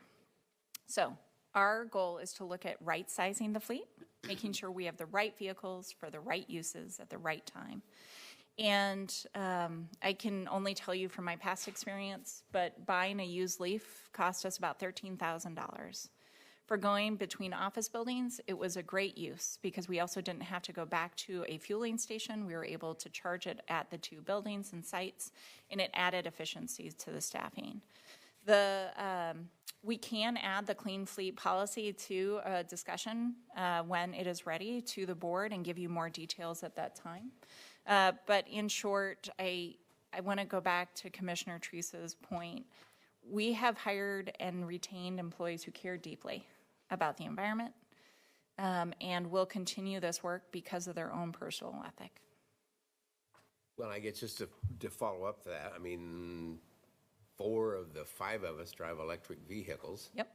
And I can just say that I've owned my car for 2.5 years, and I have replaced 2 tires, and that's the totality of maintenance. So it's been great. So I would think that maybe we could incorporate that into our planning process too as we begin to do the conversion. Like you say, in some instances, they're cheaper. So it's a win-win. So anyway. The lack of oil changes that are needed on the vehicles for our fleet staff is another place where we see a lot of savings. Taking a sheriff's vehicle off the street in order to do the kind of maintenance that's needed on the engines, those are hard wear and tear vehicles. They often hit up to 100,000 miles within a very short period of time. So having something like an EV where you don't have to do as much maintenance on them is a huge opportunity. They're faster than patrol cars too. But you don't say that near them, correct? Or they will find you. Chair Bolin, you have a committee member online with, Jeff has his hand up.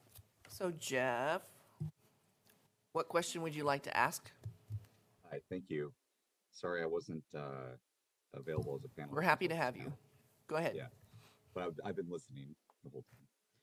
So the question I have is, I happen to work at a company called Corpay that has payment automation solutions and commercial credit card solutions, including Fleet Card to help manage fleets for large fleets like I just saw on that last slide of over 800 vehicles for purchasing of fuel and even for electric vehicle recharging through commercial charging stations. There you go.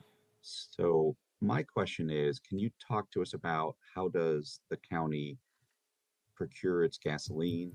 And are you already taking advantage of a fleet card program that pays cash rebates back to the customer that helps reduce the overall cost of managing your fleet? That is an exceptional question, and it's one I'm going to ask Angel to write and get back to you, just to make sure we get you a full answer. Thank you for the question. Okay. We're going to get an answer a little bit later. That sounds great. Would it be better for me to just write that out as a question back to John Steyer? I've sent him some other questions yesterday, but I could add that to my list and send him a supplemental list of my questions. Absolutely. That would be very helpful. Thank you. Okay, thank you. Any other questions from you? Anything else? No. Okay. I'll go off camera until I have another Okay. need to speak. Hide and seek. All right, well, let us know. We're going to have a break here in a couple minutes. Okay, so we have more comments.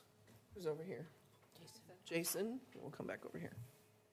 Just the mechanics of how so they're capital things, like this capital fleet. I was planning to raise, I think, at least a discussion point around the number of vehicles in the community correction space, given the discussions we had yesterday.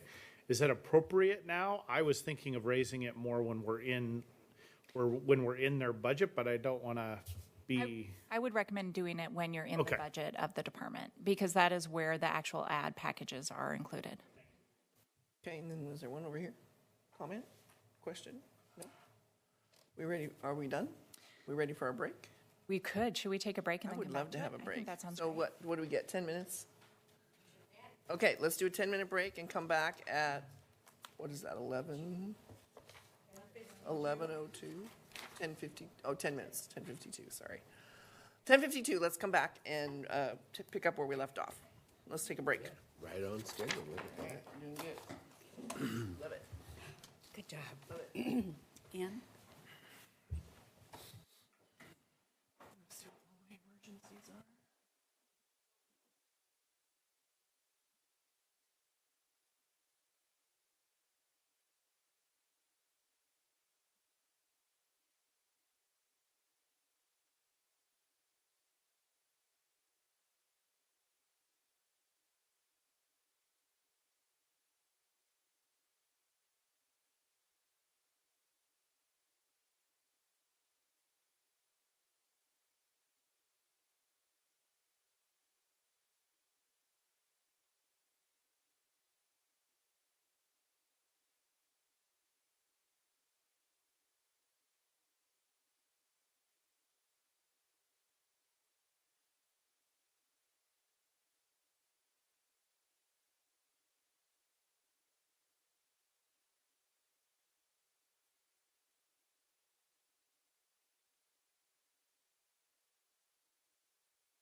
All right, Budget Committee members, can we get back together here?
I'm going to talk about why and what's going on to lead to that conclusion, but I just wanted to state that up front.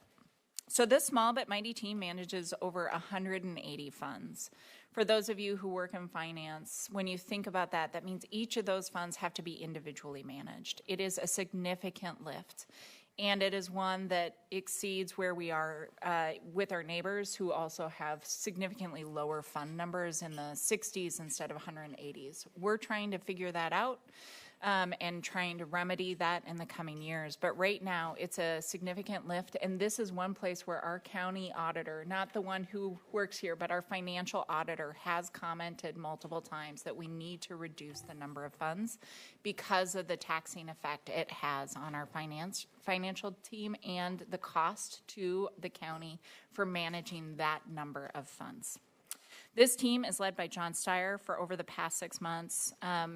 I know all of you have now had a chance to get to know John, but he has been an incredible gift. Prior to this, he was with the Sheriff's Office, and I just can't thank him enough, actually, for coming over and getting us through this budget process. He has done a yeoman's job with an incredible team. John also serves as the county treasurer. That was one of the questions that came in earlier this week, and that is a required role by state. The department currently includes 25 employees and has not seen significant growth to keep pace with the increasing complexity and demands of the rapidly growing county. This team is under significant strain. The growth of the county has far outpaced the resources available to meet its financial management needs. While it's not uncommon for budget departments to defer their own growth in order to support other priorities, the long-term cost of underinvestment in this area is real. Despite these challenges, the team has remained committed and focused, making major strides this year in implementing the county's new Workday financial system. They also have been managing the ARPA funds, and recently were able to add a grants coordinator using ARPA funds to learn lessons from what came out of the ARPA process so that we can learn them forward. It is critical to have that position today because of what's happening at the federal government. William Bass has been helping us facilitate all of the changes that are discussed about the federal government. And as a county that's highly dependent on federal grants, his role has been just instrumental. The finance department is the heart of some of our biggest quandaries and opportunities in this coming budget cycle. The team is committed to pulling us across the finish line with the ERP Workday implementation, which we will discuss in more depth after the break. In the ITS slides. John has been instrumental in our Marina study and will spend a significant portion of his time this year on our revenue journey. Most importantly, the county is committed to shortening the time it takes to do our annual audit, and is committed to improving our budget process. To assist in these goals, the budget does not eliminate any funds from this fund, the only fund in general government to not take a cut, and instead includes an increase in FTE to assist with the development of the CIP and support the need for improved projections and financial modeling. Questions? Well, we've been planting trees. John swears in his backyard, but unfortunately I don't think they're coming to fruition yet. No many trees yet, but that is why John is helping us lead this revenue discussion right now, is trying to find new ways that we can fund all of the needed services of the county. Okay. Well, I just note that the revenues projected increase is $1 million, basically. But our contingency is pretty significant. So again, with the demands on this department, is that kind of, again, our buffer to, if we need to add? It is, but I will also say it comes from the fact that we've had high turnover. So the finance department has had high turnover the last couple of years. We've seen the same trend in our housing department in their financial team. Our hope is that with the current team in place that we will see some stabilization of those funds and we will stop seeing an increase in the contingency. And so so we should see the contingency actually go down. Correct. Next year? Okay.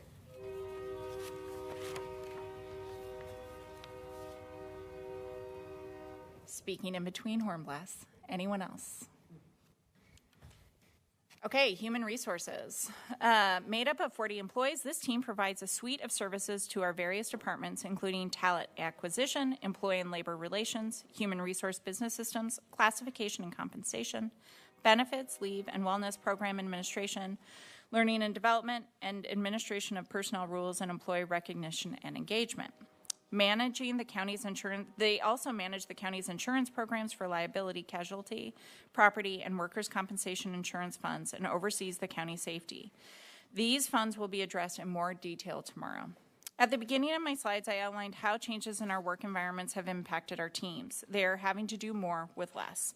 HR is no different. In 2020, we left a period of fairly healthy stability within our workforce and entered a period of solidification. What I mean is in 2020, people stopped moving around. People got scared. They didn't look for jobs for a very set amount of time. In 2021, that number skyrocketed. And we suddenly saw people who had been staying in place because everything else in their life was changing, suddenly were moving. That number is still higher than we would like it to be. And the reason that matters for an HR department is every time we have an employee changeover, whether it is for cause or because they've found something better for them, it causes us to have to spend increased dollars on the talent acquisition as well as training for the new employees as well as the departure work that goes with an employee leaving. It's a heavy burden. So our goal, as always, is to keep employees here, to make the best employees, to support the best employees here at the county, and that's why one of the workforce goals this year will be around employee engagement. Oh, and I should say, that was a national trend. This is not something that is unique to Washington County. This is something that's been seen across every government agency, and it is just now starting to lessen. We're still at 8% turnover. This past year, we had a number of huge accomplishments in this department, and what they do with 40 individuals is pretty incredible. We successfully launched the new and updated trainings, created 1,800 job descriptions, worked through the ERP, which continues to be a really heavy lift, contracted with the vendors for the classification and compensation study. For those of you who weren't aware, we have not done a classification and compensation study in 20 years. That means we are out of alignment with our peers, and we need to get back in alignment to make sure that we can recruit and retain the best employees here at Washington County. And if I could just add to that, we also did not have job descriptions. So the 1,800 job descriptions, that is not just updating, it's creation of new job descriptions. So one of the key roles of HR is stepping in when things get difficult. The HR business partners assigned to each department carry an incredible weight for this organization. They are often the first call for managers and employees in moments of crisis, and the demands of the work can be intense. They're also the early warning system, the first to spot issues and patterns that others may not see yet. What has become increasingly clear is the need to support both managers and employees before these problems arise. If we wait until the problems arise, just like in facilities where when you wait till the issues impact your building, they are more costly and they are more impactful to the system. That's why I'm especially excited about the new Leadership Academy currently being developed in our learning and development team. If we want to work smarter, we need to invest early in our people before challenges take root. The new program is designed to do just that, focusing on 3 critical areas: government operations, supervisor essentials, and leadership excellence. I truly believe that our employees want to succeed and want their efforts to be recognized. With this program, we are creating a pathway for growth and collaboration, also for shared success. We can all grow together. This is going to be a huge year, and I just want to call out and appreciate Lisa Takish for her work this year on helping get the entire HR team to where they are. The class and comp is not a light lift. This is incredibly heavy, as is the ERP component of the Workday solution. We would not be where we are at this point without her. So, yes. I'm looking at page 114, and you've got the HR broken down into basically human resources and risk management. Could you talk a little bit about the risk management part of it? I can. So we have a team, I believe, of 4 individuals who work on risk out of our HR department every day. These teammates look at places where we have issues that are arising, whether that could, as an example, it could be someone got in a car accident with one of our street signs. It could also be that we had a situation where somebody had a heart-related issue in our building. It spans the gamut. It could be outside individuals, it could be employees who are involved, but risk is a critical part, and assessing our risk is a critical part of what we do here at the county. Tomorrow we're going to be talking in more depth about what the cost implications are of that team. But the role of this group of individuals is to assess our risk and to bring it forward so that we can make educated decisions. And we've been really lucky with the team we have for that assessment and the regular conversations we have with them and our county council about our risk associated with doing business here in Washington County. So basically, it's just kind of a global overview. They just look out on the horizon and see where potential risk is and work on mitigating that. They do, and it may be very in person, right? So they may be doing site visits at some of our facilities to see whether or not we're meeting our own safety protocols. It really, truly is a range. I will say that Laurel Brown's team also has hired a security position to start assessing some of that specific to OSHA and making sure that our teams are actually are belting in. So one of the things that's happened to me in my career, I was in Salt Lake City. We had an individual who fell off of a 9th story, 2 stories, broke his back, because he didn't actually clip in when he was working on the roof membrane in that facility. So making sure that our people go home safe is a critical part of our responsibility to our employees. And also making sure our residents who come and experience our buildings are safe is another responsibility that we have for every person who resides here. Okay, yeah, I didn't realize HR had a risk management team, so that's interesting. Okay. Okay, so some reductions. In this case, we are seeing a couple of key items change.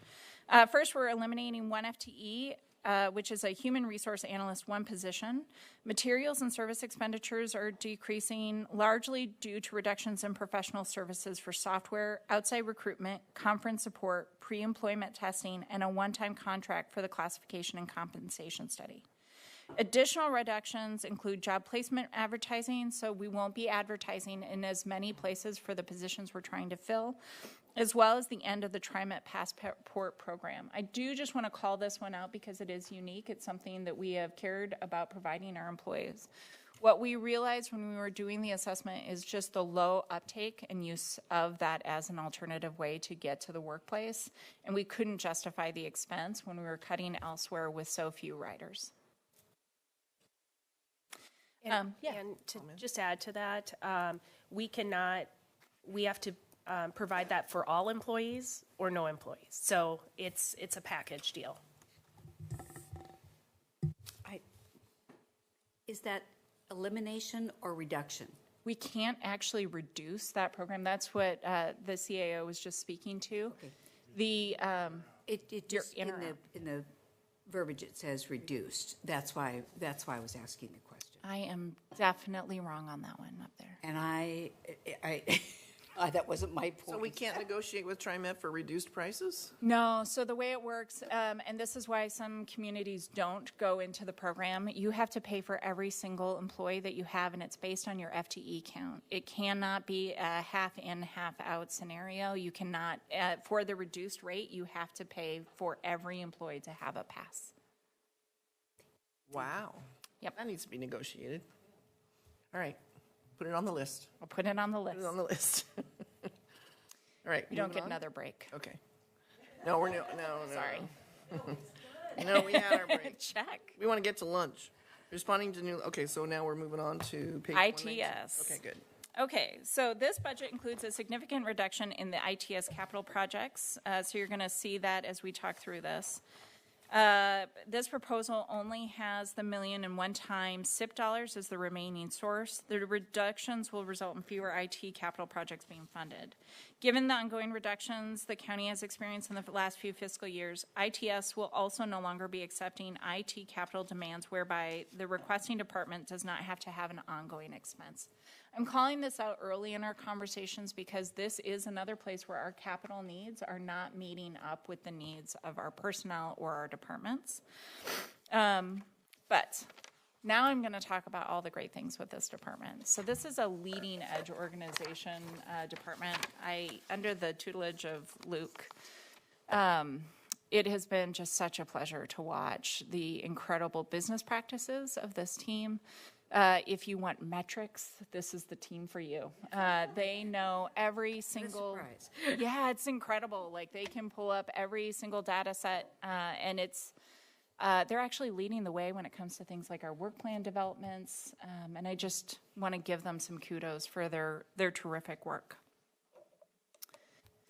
So we're going to have a big year, even with the capital reductions that I just talked about, and I'd like to discuss those in a little more depth than I have some of the other departments. First and foremost, AI is changing our world. And I'm getting a funny look from CAO right now because as much as we'd like to be doing more, we've had to limit how much we're working on in our AI-focused areas just because of timing and capacity. However, this year, we've been instituting Grammarly in our tools within our Microsoft Office suite. We also have Invisio that's been used as our tool for communicating out about our quarterly goals. And we have been finding safe and secure ways to bring AI into our systems. We're on a path to getting Copilot Chat. It's sort of like a ChatGPT solution. And we're doing all that within compliance standards for IT departments. Cool. It is really cool.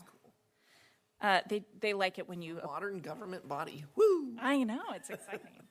Again, this is the work of Luke and his team. They really have been pulling us forward in an amazing way. We are working on an internet redesign. We're building a resilient and high-speed internet access while reducing costs, improving performance, and maintaining our relationships with local agency partners that we provide service to. This will go live in late June. ITS funding and strategy, improving our funding strategy to help departments understand the true cost of service. So you will see that in this proposal last year, we actually created a new fund source, and that was for our computer replacements. This year, we've included the back of house, so things like our servers and the other hardware that's required to keep the system running.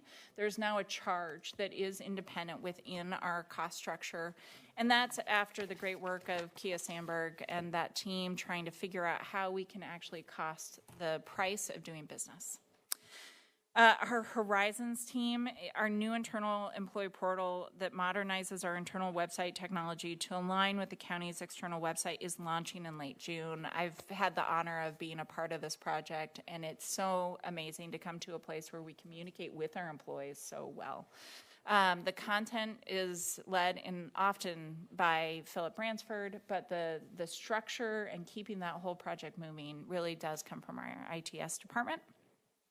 We're doing a phone system replacement. We're modernizing our phone system with a unified communications platform that should seamlessly integrate the teams and platforms. The replacement will begin this year, but it will not be completed this year.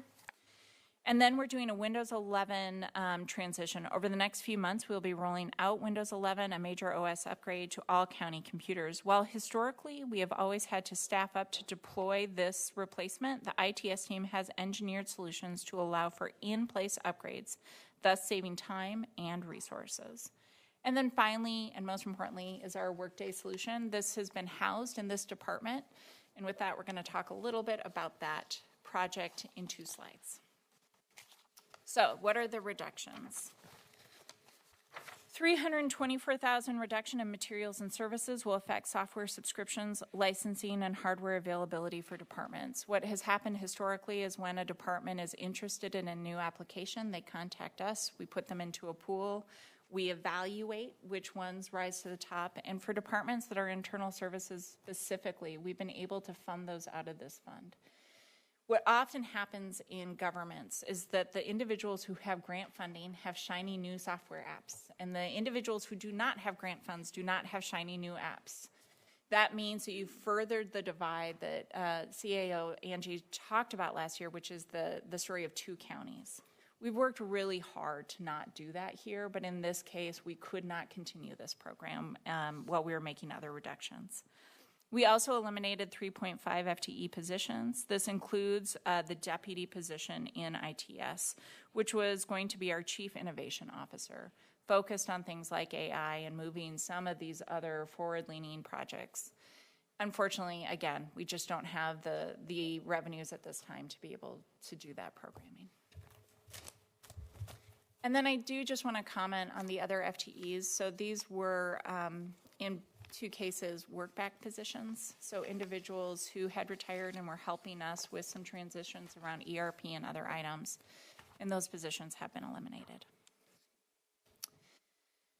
Okay, we can stop there if you have questions, and then I can talk about ERP. Questions? Yes, ma'am. So utilizing, thank you. So utilizing the chart that Commissioner Willie pointed out on page 24, it looks like the IT reduction was 4%. In staff. Yeah, is that? There was a miscalculation in the book that we provided a new paper on. That's So where the good- I would That's very ask good. you to Oh, it go did? back to your papers. Yeah, so it originally only showed like 300,000, which was the FTE. It did not show the capital reductions. Okay, and So I've they- got, excuse me, just a minute, I've got that correction, but I didn't see a correction in the stated reduction. Should I have just done that calculation? We can look at it and we can get back to you. Okay, I believe we corrected in all the places that needed to be corrected. okay. We can, Yes. we can talk offline. I just want to make sure that as we are representing what the reductions are, we're being fair. That's really my concern. Yeah, that is very legitimate. And because of the size of this team, and because of the hardware and software that they manage, a 4% reduction means that they also, it's sort of like utilities. You can't reduce from a place where you don't have control. For ITS, that place is contracts. So many of our applications have moved into a contract system. We used to buy a piece of software, and we own that software. That is no longer the current appetite for most companies. What we do instead is we lease that software, and we get a package deal, which is that it'll upgrade at a future date. The unfortunate part is it means we have ongoing costs, and those costs are not within our control. I just wanted to make sure, once again, that we're reflecting the impact. Other comments, Jerry? Yeah, I gotta admit, page 119 and 20 is inconsistent with the communication. So they got a 4% reduction in FTE. But if you look at personnel services, it went up $611,000. And you go over to the 120 where the projects, I guess, the allocation, $32 million is up $4.5 million. So yeah, and they get their money from the cap primarily, Well, they get their money from the cap and they get their money from SIP. They get their money from gain share. They get their money from general fund. So there's a number of places where their cash comes together. But I'm going to have to get back to you on that. I don't want to be flippant in my response, and we'll have to do a write-up about where those reductions were taken from specifically with a clear indication of how the 4% was achieved. Yeah, because 4% it only is FTE. Everything else is not. I will send it to you. Okay. Okay, anybody else? IT? Continuing on, yeah? So this is sort of IT, but this is really every department we're working with right Okay. now, which is our ERP. So just so that everybody is on the same page, the Enterprise Resource Plan Modernization System connects critical business processes, people, and technologies to enable effective organization-wide decisions. The county's current ERP infrastructure operates on a framework that is state-of-the-art when it was implemented 2 decades ago. While these systems have been updated several times, the pace of technology and business changes has outpaced Washington County's ability to stay current and provide real-time data for effective decision-making without dedicating a tremendous amount of people and financial resources year over year. For this reason, you all funded this past year the ERP system and allocated a portion of both our SIP dollars and our ARPA dollars in order to cover the cost of this system. We are now nearing its implementation, which will happen December 31st of 2025. And once that system goes into place, the same team will have to decommission things like our Wizard system. So the project will, for our internal staff, continue to be managed as we decommission and as the Workday system comes online for the rest of our departments. This will be a heavy lift, both for our ITS team, our finance team, and our HR team. I will also say that for groups like HHS that have very unique expenditures and very unique grant opportunities, the setup of the system and the management of the system is going to be significant.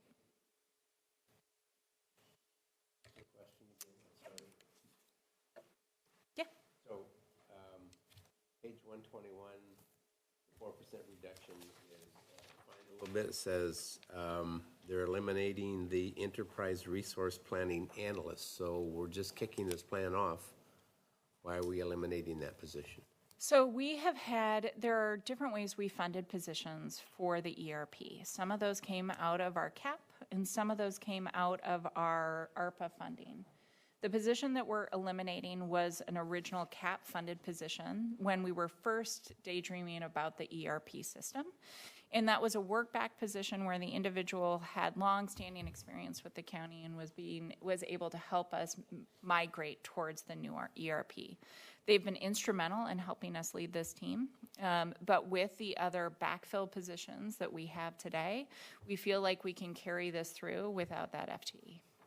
Okay, so that we have people who are trained on the new system so as to not need that. Gary, can you turn your mic on? It is. Oh, it's on. I'm just too far back. I'm sorry. So, yeah, again, I just want to make sure that because we spent a lot of money on this system, we want it to run and be supported. 100%. And in full transparency, when we started talking about this last year, you all funded this. You authorized $19 million to go towards this program using all of these different funding sources. We have appropriated, so in this budget, in the last budget, we have appropriated about 14 million of that 19 million. It is possible that we will be back here over the coming 6 months asking to use contingency and other funds in order to continue the work of the ERP. But because the budget is so tight right now, we did not put them into this budget unless we knew we needed the FTE today. Okay. So do you have to come and ask us if you're going to use contingency money? I do for contingency. Oh, I thought contingency was your buffer. It is. You didn't have to do that. It means that we don't have to go find the cash. We know where the cash is, but we still have to talk to you. Justify how they're going We have to appropriate it, right? Correct. I mean, that's the step there. Thank you. Good to hear. I'm happy to report this is my last fund for the day.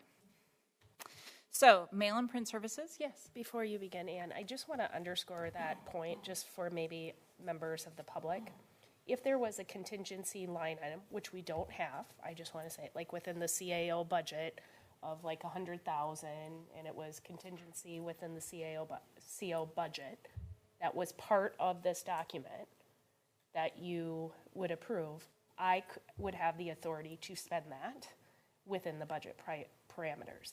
The contingency line item, I do not have that authority without your approval. I want to make sure that's clear for the public that may be hearing this, because there is the board oversight. Ultimately, the budget committee has a role. The board ultimately, to spend that contingency, you have to provide the county administrator that authority. Yep. And we do that through supplementals. Correct. 3 times a year. Thank you. Okay, moving on. Mail and print services. So this department, or this team actually sits within our Fleet Facilities and Parks team, also under the support of Laurel Brown. The team is similar to our fleet team, in which they receive direct service allocation. So the cost of delivering mail is based on the volume of mail. We receive a lot of mail, as you can imagine, but also we send a lot of mail. So for this, a couple of things I just want to highlight for you all. When we send out ballots, when we send out citations, when we do bulk mailing, this team is responsible for all of that, making sure that it goes out timely and goes out correctly, especially for things like our ballots and citations. That is a really big deal. This is a small but mighty team as well. There are only, 5 employees. So 3 delivery clerks, 1 print operator, and 1 supervisor. And they are the ones who deliver our parcels, figure out our truck deliveries. And what they save for us very specifically is 2 things. One is it means we don't have trucks driving across all of our departments and walking in and out of our buildings all day and causing congestion out front of our buildings. The other thing that is sometimes not known is that in emergencies, these individuals are sometimes the only way we can get information out. So when phone lines go down, when we have issues with COVID, when we didn't know how we were going to get information to and from people. They are often the ones who think creatively about finding those solutions and help us deliver things when other tools are not available. Making sure we have a robust mail house, though it sounds somewhat antiquated in some ways, it is the only tool we have that exists if our technology is not functioning. And with that, I'll take questions. Okay, questions, comments? Gary? Thank you. So first question is, when we get our ballots, the envelopes are pre-stamped. Mm-hmm. Is that under A&T's budget, or is that under this budget? The direct service cost means that we receive funding from in this case, A&T, in order to print those with the correct stamps. Oh, she can also just come hang out. I thought you were going to answer a great question. But yes, so the money is in A&T's budget. Okay. Are we required to put prepaid postage on those envelopes? That now goes way outside of my expertise, and we will get you that response. Okay. Isn't that was a statewide decision? I thought it was, but and I'm not sure that we don't get that paid back from the state on that.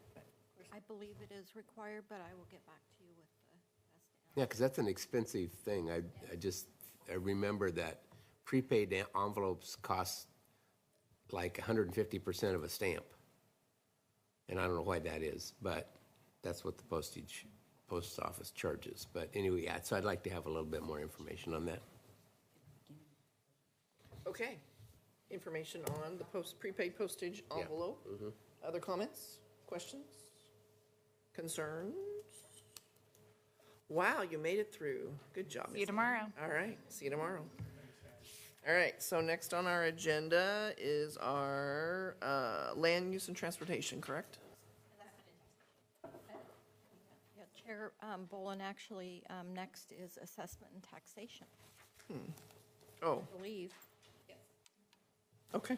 Yes, okay. All right, Miss Marnie, do you want All to introduce right. yourself too? Yep. Good morning, Budget Committee. It's nice to see Oh, you okay. all again this year. My name's Marnie Kyle. I am one of the other assistant county administrators. I don't even know if you guys can see these, but No, so you don't confuse me. Marnie, with can Aaron. you talk into your microphone. Okay, get sure. a little closer, Mark? Okay, is that better? Yeah. Great. Say your name again.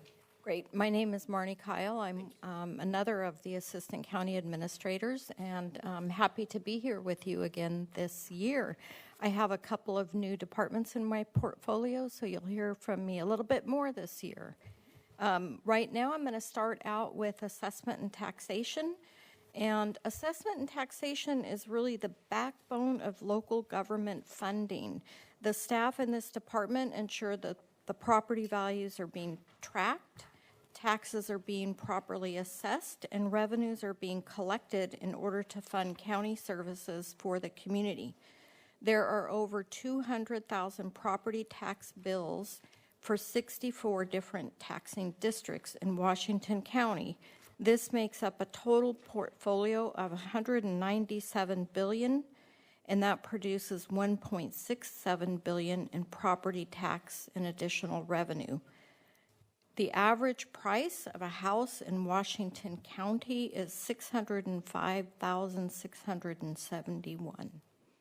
Pretty steep.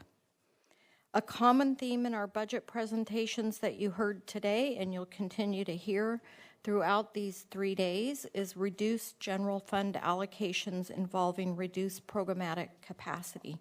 An exception in this trend involves the sustained base budgets for assessment and taxation, including positions facilitating property tax assessment and collection.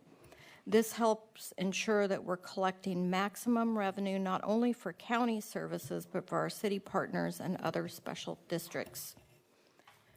The annual submission for the County Assessment Function Funding Assistance Program, or CAFA, grant is dependent on adherence to state mandates. Non-compliance with the county assessor's mandates could result in state takeover and the forfeiture of our CAFA grant funding. For further details, this is all referred to in ORS 294.175 through 294.187. And you'll hear a lot of ORS and other citations from assessment and taxation because they are driven by statute. So everything that they do is very clearly driven through statute. Failing to comply with the functions of the county clerk, which include recording documents, handling real property transfers, issuing marriage licenses and domestic partnership license, and adhering to public records law, could lead to serious legal action. The county clerk is responsible for these duties on behalf of the citizens, and there are a number of ORS and chapters as well as administrative rules that I won't read out to you.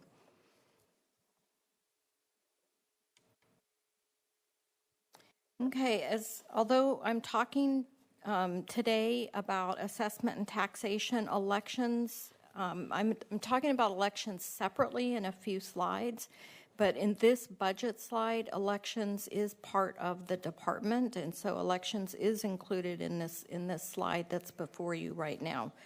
As you can see on the slide, there is a small decrease in expected revenues, and that's related to fees and expected decrease in the clerk funds for cartography, so a decrease in fees collected. As with other county departments, there is also an increase in personnel costs related to healthcare costs, payroll, and the PERS pickup. The increase in materials and supplies, and again, you've heard this a lot last year, you'll continue to hear this year, is mainly the result of our increased CAP county allocation plan. Assessment and taxation maintains a total portfolio, as I mentioned, of $197 billion of taxable property. There is a moderate increase in tax bills year over year, as Ann just discussed in her presentation, the 3% plus new construction, which has been right around the 4.25%. The department collected $1.67 billion in revenues and assures appropriate distribution of these revenues across the 64 taxing districts. This picture depicts the distribution of those tax dollars. The county receives about 16% of the tax revenue collected. The remainder is distributed, as you can see on this slide. The majority, about 45%, funds education, 14% goes to the cities, and the remainder provides funds for the special districts, fire, regional services, and urban renewal.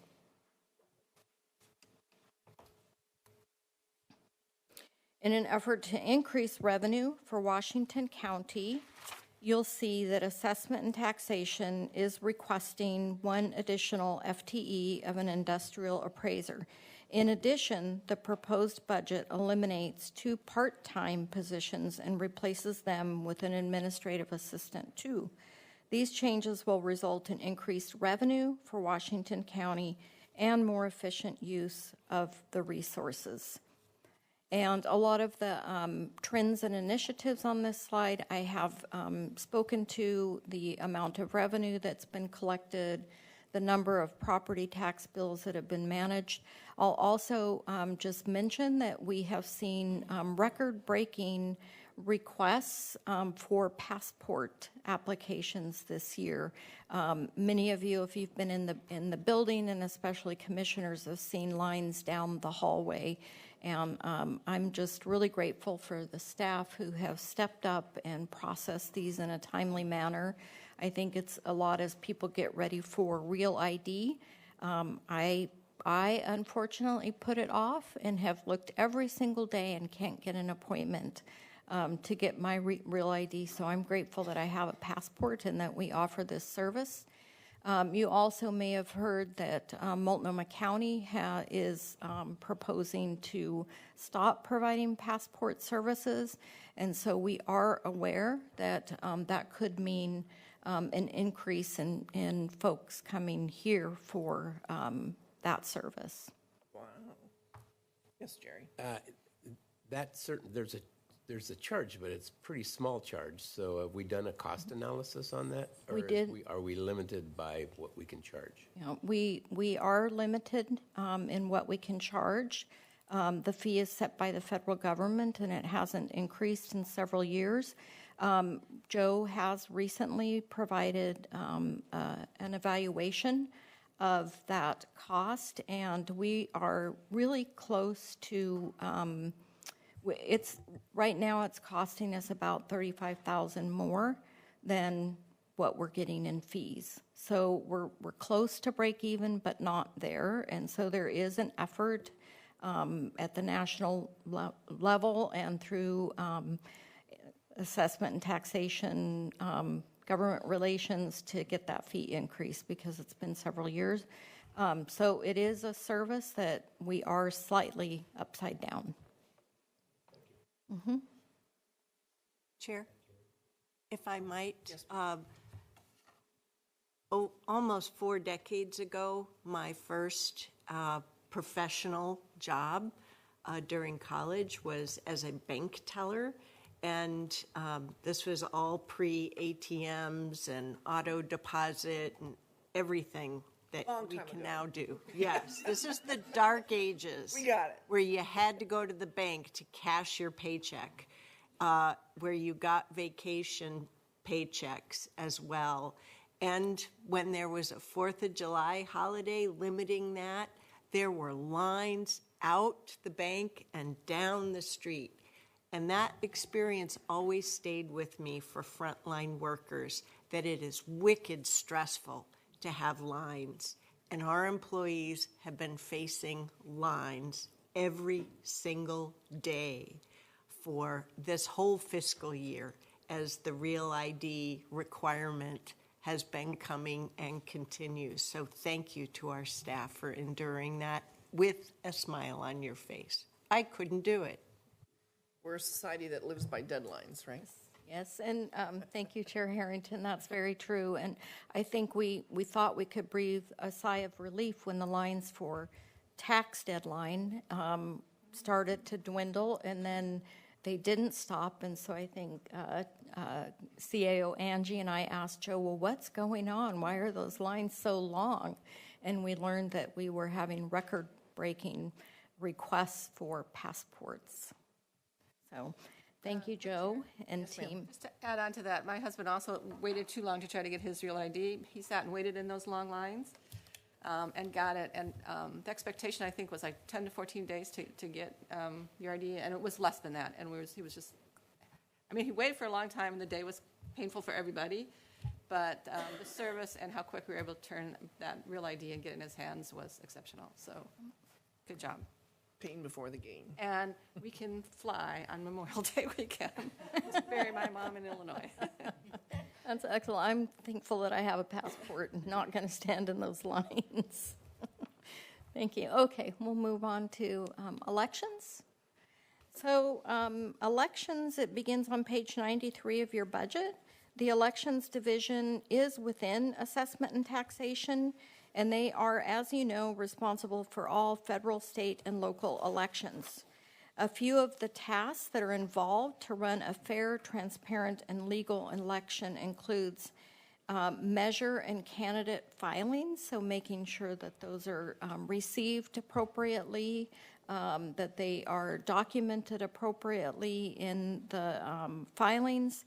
Also, ballot design, proofing, logic, and accuracy testing for voter registration, ballot printing and mailing, communication with overseas voters, ballot processing and signature verification, and then on as election ballots are being received, ballot opening and tabulation. And then I would invite you to come to an election and just watch that process.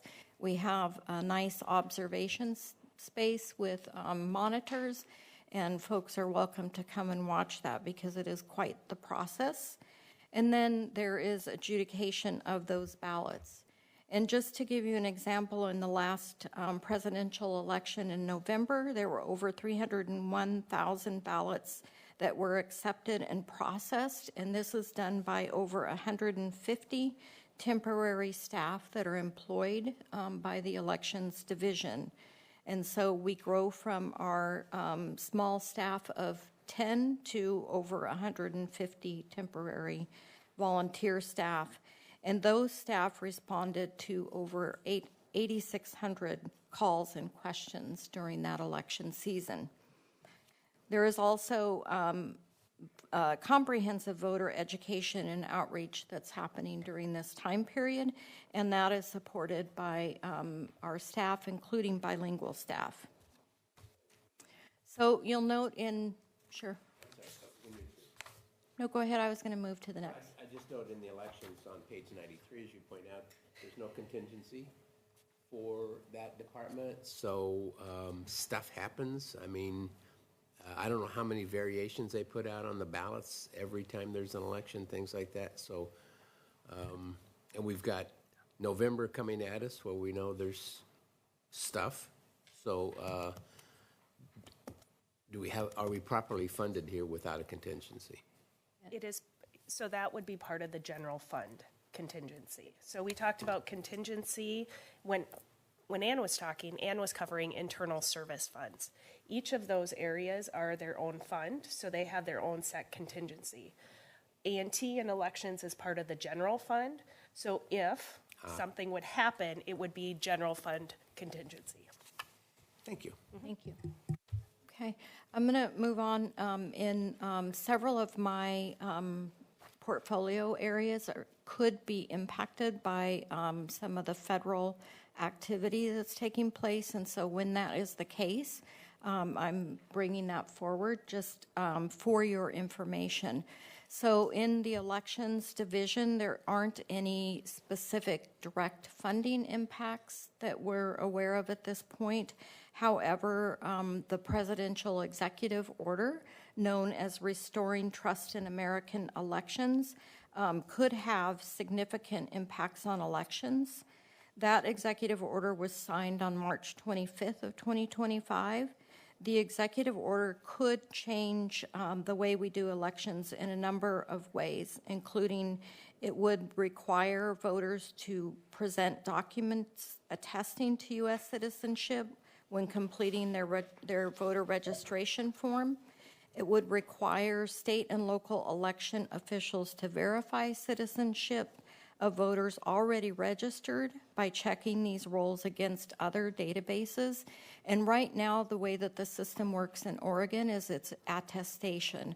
So they're signing and attesting that they are citizens. It would also not allow state and local election officials to accept ballots after the election day deadline. It would prohibit non-citizens from being involved in administration of any federal election. And it would change the voting system guidelines to require paper ballot records for all ballots cast. So a status update, aspects of this are currently under litigation. Article 1, Section 4 of the U.S. Constitution establishes that states are responsible for deciding the time, place, and manner of holding elections, and it would seem that the federal government, based on that, is not able to dictate to states how to conduct elections, including managing voter registration. The specific parts of the executive order that are being litigated relate to the citizenship documentation requirement and the prohibition of accepting ballots after Election Day. Impacts, if this executive order is upheld, it would have the following impacts in Oregon and in Washington County. The Secretary of State's office would have to redesign the voter registration form to incorporate the new document requirement. All registration forms currently in circulation would need to be replaced. New voters and likely many current voters would have to visit our office locally to register to vote and to provide documentation rather than mailing in a form or using an online form. Washington County elections would have to verify citizenship for approximately 400,000 voters that are currently registered, again, versus right now, it is an attestation process. The process for doing this is not known at this time, and so it's difficult to talk about, but likely that it would be a very time-consuming process. Voters in Oregon would no longer be able to mail their ballots on or before Election Day and have them counted after Election Day. So it would change the 2021 postmark law, and we would need to change our process and communication with voters around how and when to return their ballots. Washington County elections would need to set up a system of vetting permanent and temporary elections workers for citizenship. Currently, we verify that employees are able to work legally in the United States, but we do not verify citizenship. One of our permanent staff, as example, is a current green card holder, and that person would have to be either laid off or reassigned to a different department or division. Washington County elections would need to ensure that many vendors, partners who come into contact with the ballots are also equipped, or equipment that are used in election are also U.S. citizens. So we would have to verify not only for our own staff, our temporary staff, but also vendors and partners who come into any contact with any part of the election system. So we have heard also that the executive order, we have heard from the some of our other election colleagues and peers across the nation that the executive order earlier would deny federal funding to sanctuary jurisdictions. This would impact Washington County by removing federal grant opportunities and money that we occasionally receive through the state. If the state were to receive less funding for elections, which could degrade the capacity of the system, the 36, of all 36 counties. So an example of a federal grant that we recently received was grant funding to update the security of our ballot boxes, where they were kind of fire bomb proof, and we were able to do almost all of our ballot boxes and are in the process of finishing that. That is an example of federal funding that has helped secure our election process here in Washington County.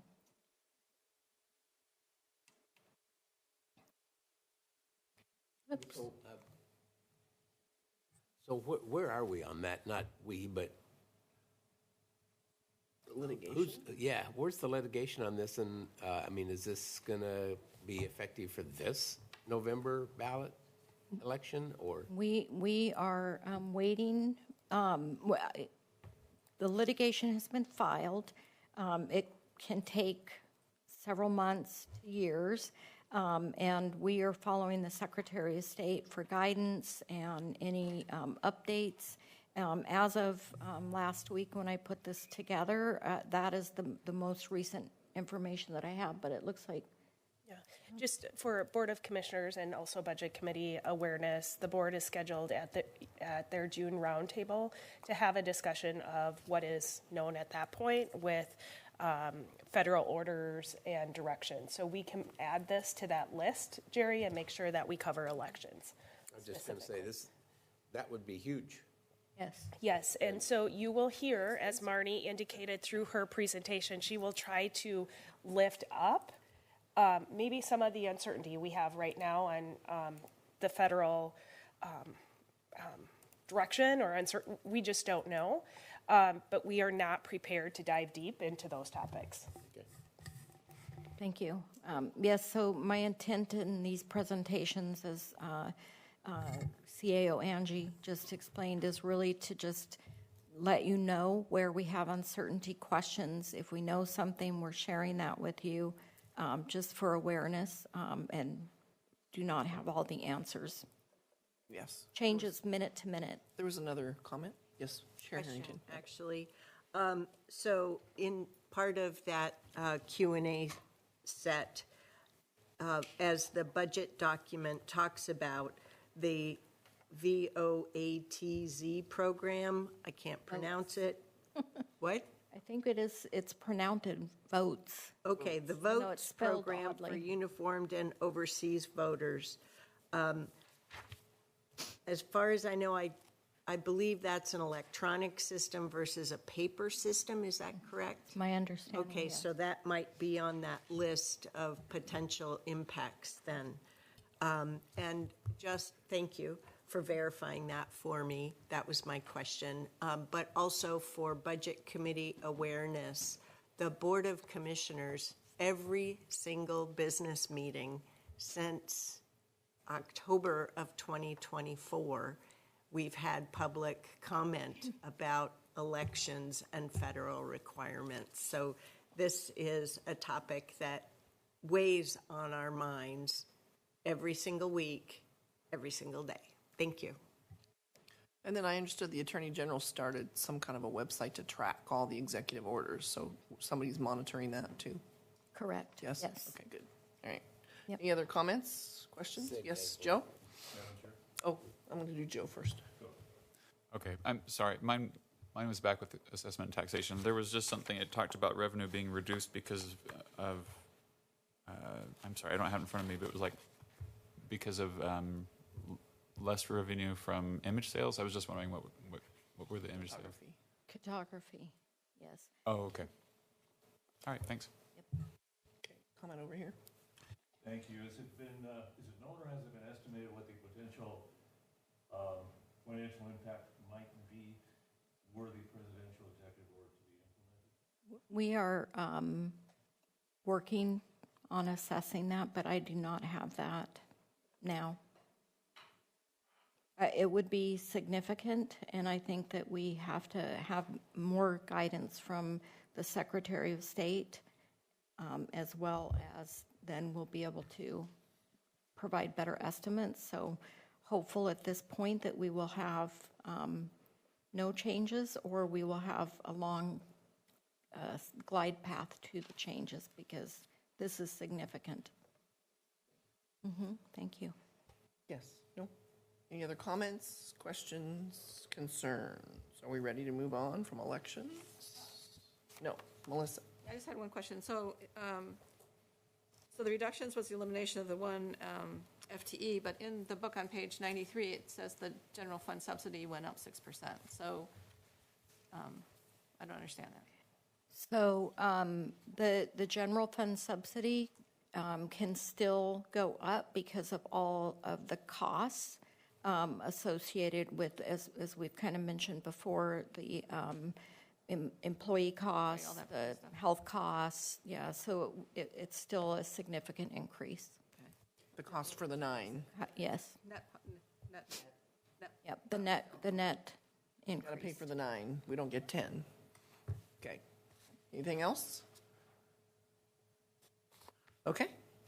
Okay, so this is, I think, my last slide for assessment and taxation. So voter registration continues to increase in Washington County. The voter rolls are now surpassing 400,000 for the first time ever in 2024. Election staff work continuously to ensure that voter registration rolls are up to date.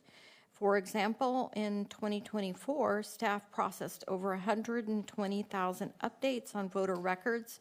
Those are things like name changes, address, or political party changes. Participation in Washington County's ballot track messaging services grew to 58,771 users in the November 2024 election. That was an increase of over almost 35,000 since May of 2024. Additionally, votes, as Chair Harrington had mentioned earlier, the program for uniformed and overseas voter is becoming increasingly popular, with 870 out of the county's approximately 2,400 uniformed and overseas voters now using that system. Beginning in the November 2024 election. In the most recent election, 301,105 ballots were accepted and processed.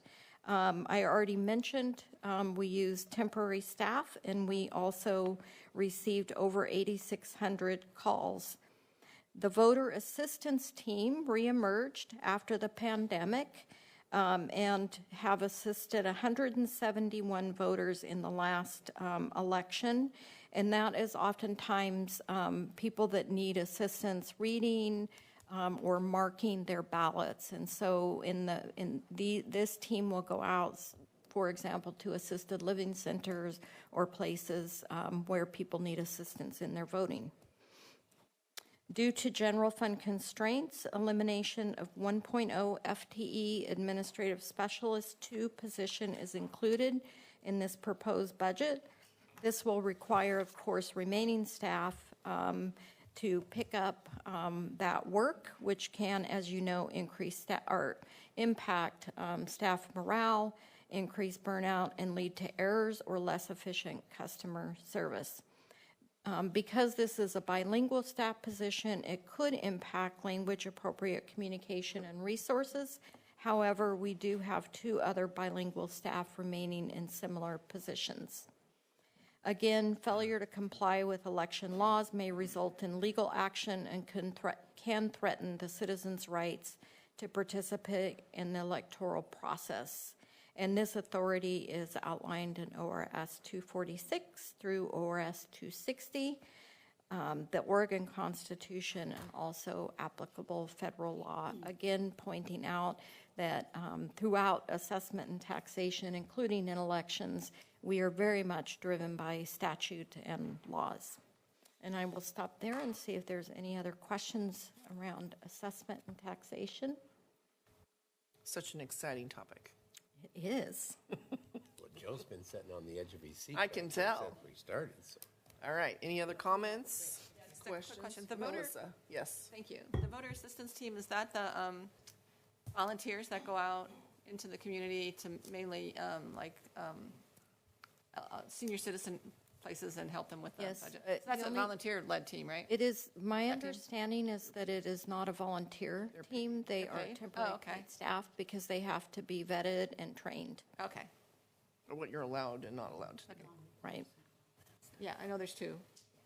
Okay. Okay. They get paid, okay, thank you. Any other clarifications? Are we done So with that part? Cha- Good job. Chair Bowen, I was scheduled to move on to land use and transportation. But I'm noting that it's noon, and so I just want to give you the option of Lunch is not here, how you would correct? like to proceed. So we can just keep going? Scheduled to 12:30. Brenda? Scheduled Till- to stop at 12:25. Okay. And we're 18 minutes behind. Let's keep going. Okay, I will carry on then. So change hats. Changing hats, moving Land use on and to land use and transportation. Okay. And I will say this is one of the new departments within my portfolio. I started in November. Huge learning curve.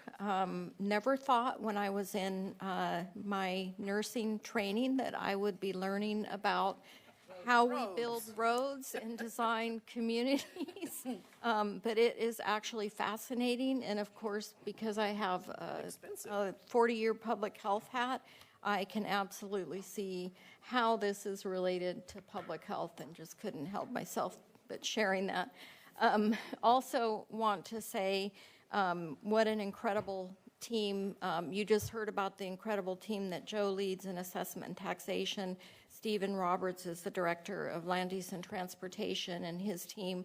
They have been more than patient in answering my questions and helping me to understand, not only for this budget presentation, but just in general. And you will hear a lot about different initiatives that they're working on to improve efficiency, revenue, resources, and just to make sure that we have a beautiful, livable community in Washington County with really effective, efficient transportation. So I just can't say enough about how wonderful he and his full team are. And I'm looking forward to the end of summer where I hear I might get to participate in backhoe bowling. So I can't wait for that. Yeah. Okay. So changing regulatory requirements, construction cost escalations, and are all outpacing inflation. Higher personnel costs are all increases that you'll see in the cost of capital projects across all of these funding sources. Revenues from longstanding transportation funding sources are declining or projected to decline in the future. For example, fuel taxes, like other road taxes and fees, are set at a flat rate that is being continuously eroded by inflation. If the state fuel tax had been indexed for inflation since 1993, it would be approximately 55 cents per gallon today rather than the current 40 cents per gallon. The gas tax is also expected to decline further due to the increasing adoption of electric and higher efficiency hybrid electric cars and vehicles. Some pending or future transportation projects with assumed federal grant funding may not be able to move forward due to potential federal grant funding freezes, reductions, or cancellation, or alternative funding sources, may need to be identified. Department leadership continues to closely monitor and assess how to mitigate or manage the impacts of the potential federal transportation funding changes. And I didn't include a slide, but that's kind of, we're really watching the federal transportation funding. And one example that we're concerned about, just to give a really specific, is Council Creek Trail. We were expecting federal funding to assist in completing that trail and the operational needs moving forward. And we're very concerned because it is that trail is related to both equity and climate, which are part of the executive orders that are being promoted as reasons to not fund things. So just as an example.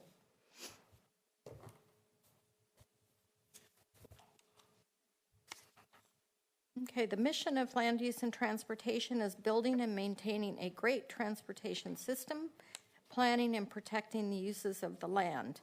LUT is committed to supporting complete, equitable, and welcoming communities through planning and permitting services, balancing growth, housing, economic goals with safety and natural resources, protecting farm and forest land, planning, building, and maintaining a safe and connected transportation system, improving internal systems and enhancing staff capabilities and capacity, providing excellent service, ensuring transparent and inclusive community engagement, enhancing collaboration with other county departments and partners.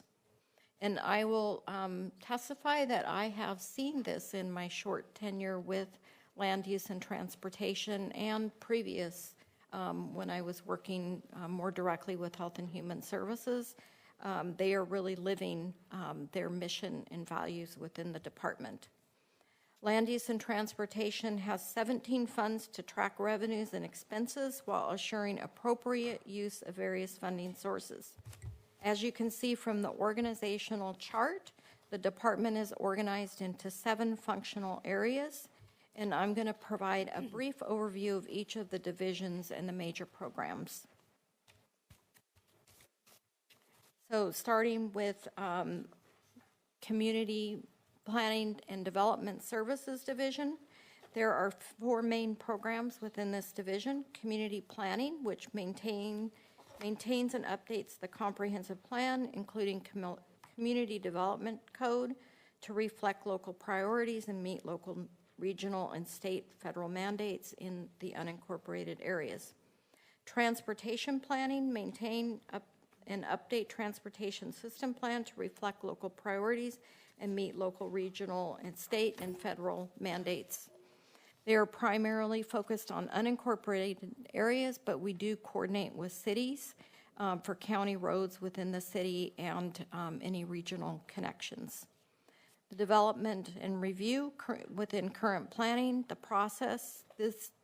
This program focuses on process and review of all land development applications in unincorporated Washington County, ensuring compliance with local ordinance and the comprehensive plan. And then finally, building services. We review plans, issue permits, inspect buildings, construction, and grading activity in unincorporated areas, plus the cities of Bank, Gaston, and North Plains by contract, ensuring that we're conforming with state building codes and local ordinance. Planning and Development Services. What you'll see here is 8.5% is the annual fee adjustment as directed by the board in 2022 to continue to achieve cost recovery for development, review, current planning, and building services. This is the same amount as last year. The proposed budget includes also new fees for community planning and land use code compliance to offset the general fund reductions in order to maintain current staffing and service levels. This doesn't represent an expansion in staffing or services. Engineering, Traffic, and Survey Division. The division provides road design and engineering review services for capital projects and private development improvements on county roads. They investigate traffic complaints, monitor crash data, and maintain traffic signals, signs, and pavement markings. They review surveys and plats, maintain public land corners, and meet other statutory requirements. There are no significant budget changes in this division.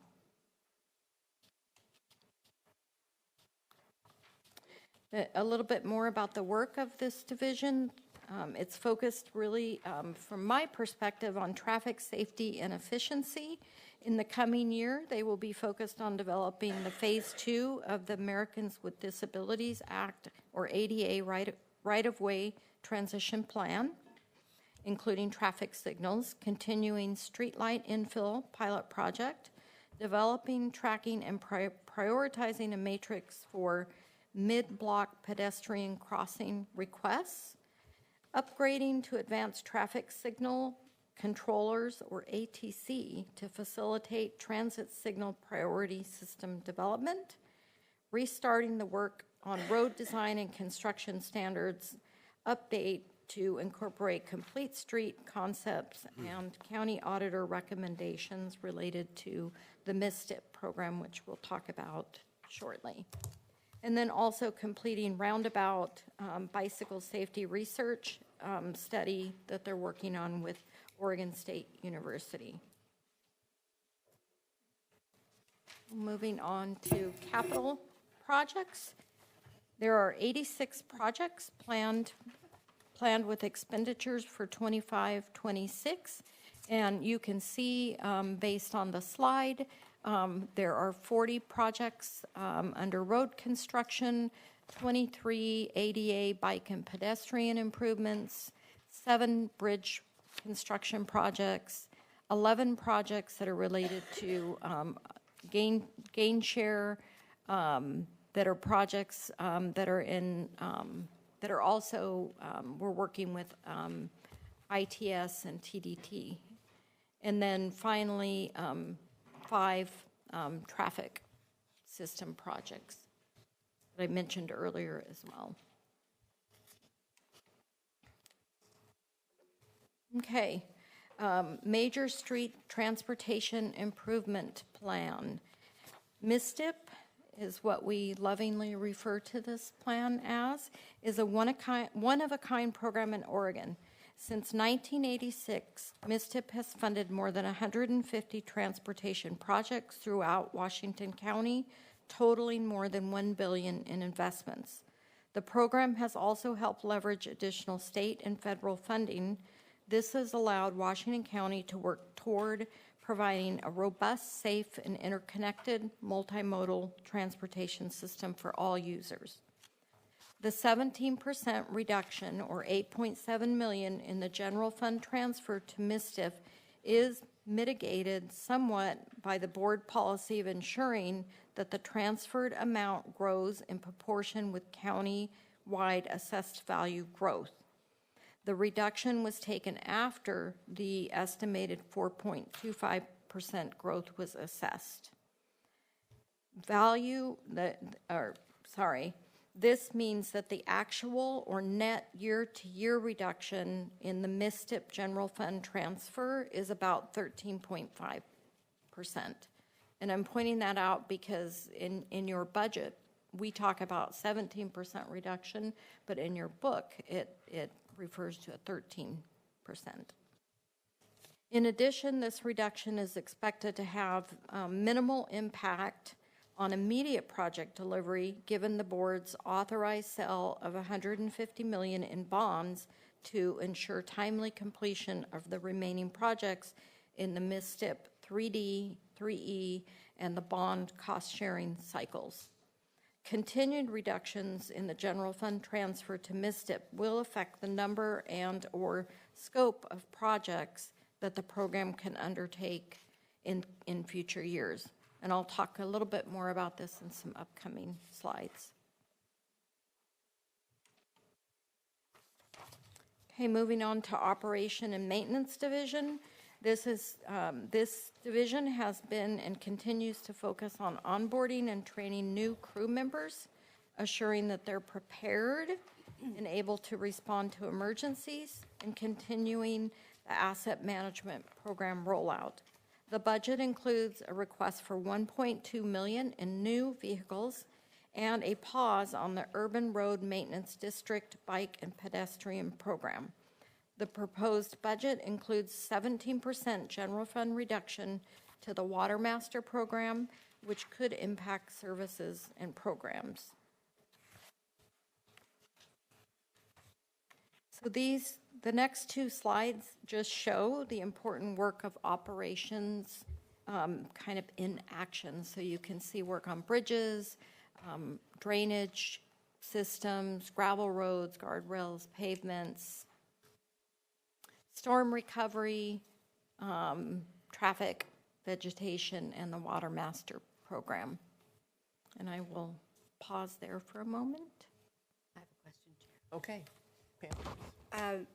On page 252, there's timber revenue that is in this as well. And my question is our projection, and I'm looking to Commissioner Willie for this, is this projecting consistent with the reductions that we're expecting to see in timber revenue?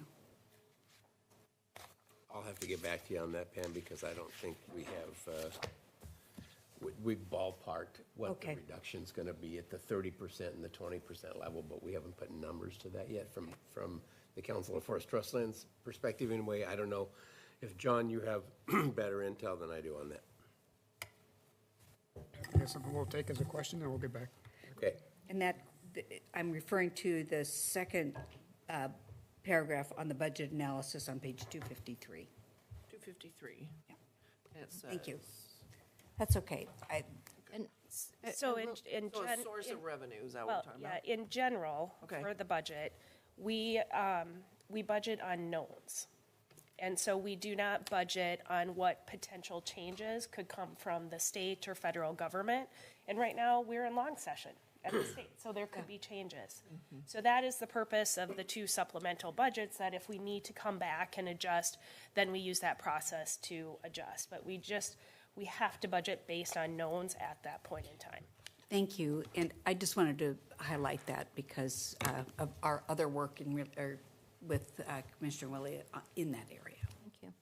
Timber revenues. And then, was there another question? No? Okay, question from Joe Everton. I had one.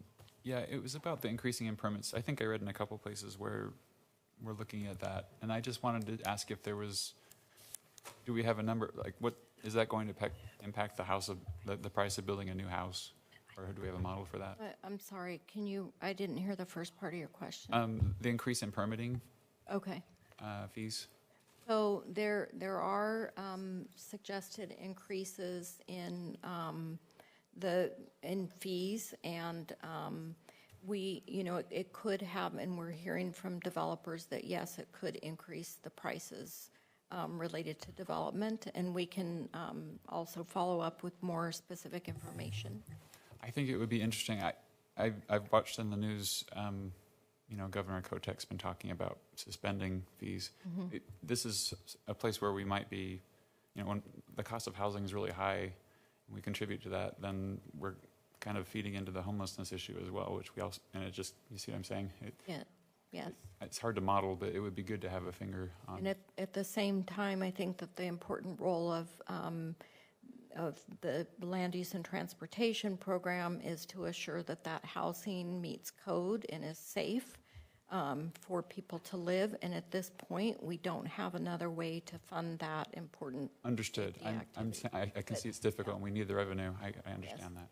Absolutely. Yeah. But you're right. Thank you. Thanks. Just for additional context, that function within land use and transportation is required to be full cost recovery based on our operating stance at Washington County. A couple years ago, the board had requested that we do a full fee analysis, and part of that, we were getting significant concern and complaint from developers because the permit wait time. And we had not, in my mind, no one wants to increase fees. That is never a popular conversation to bring forward. We would rather not increase fees, but we were not keeping up pace of fees with the cost of doing service. And so at that point in time, the board had actually increased the fees, I believe it was by 50%. And so what we committed to is a service level with the developers and keeping that consistent service level, because actually delays in permitting is more costly to the development than the actual permit fee itself. And so it is a delicate balance, and any fee that we charge whether it is permitting fees or an inspection fee within HHS, it does impact business and the cost of service to community. Thank you. Okay. Was there something else? No? Okay. Sig's got one. Oh, Sig, go ahead. Is your mic on? Okay. There you go. Excuse me. You referred to the status of the Council Creek Trail and the concern over, raising concern over cutting federal funding.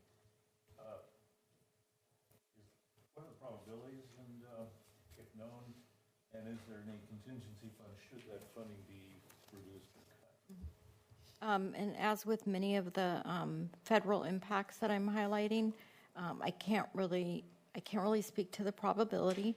There are, things change honestly minute to minute. And so I don't know the probability of that happening, but we're concerned that we may not have that funding. And at this point, we don't have a contingency plan in place to fund that. Unfortunately. I see. Thank you. Thank you. Okay, couple slides to go. All right. Okay, so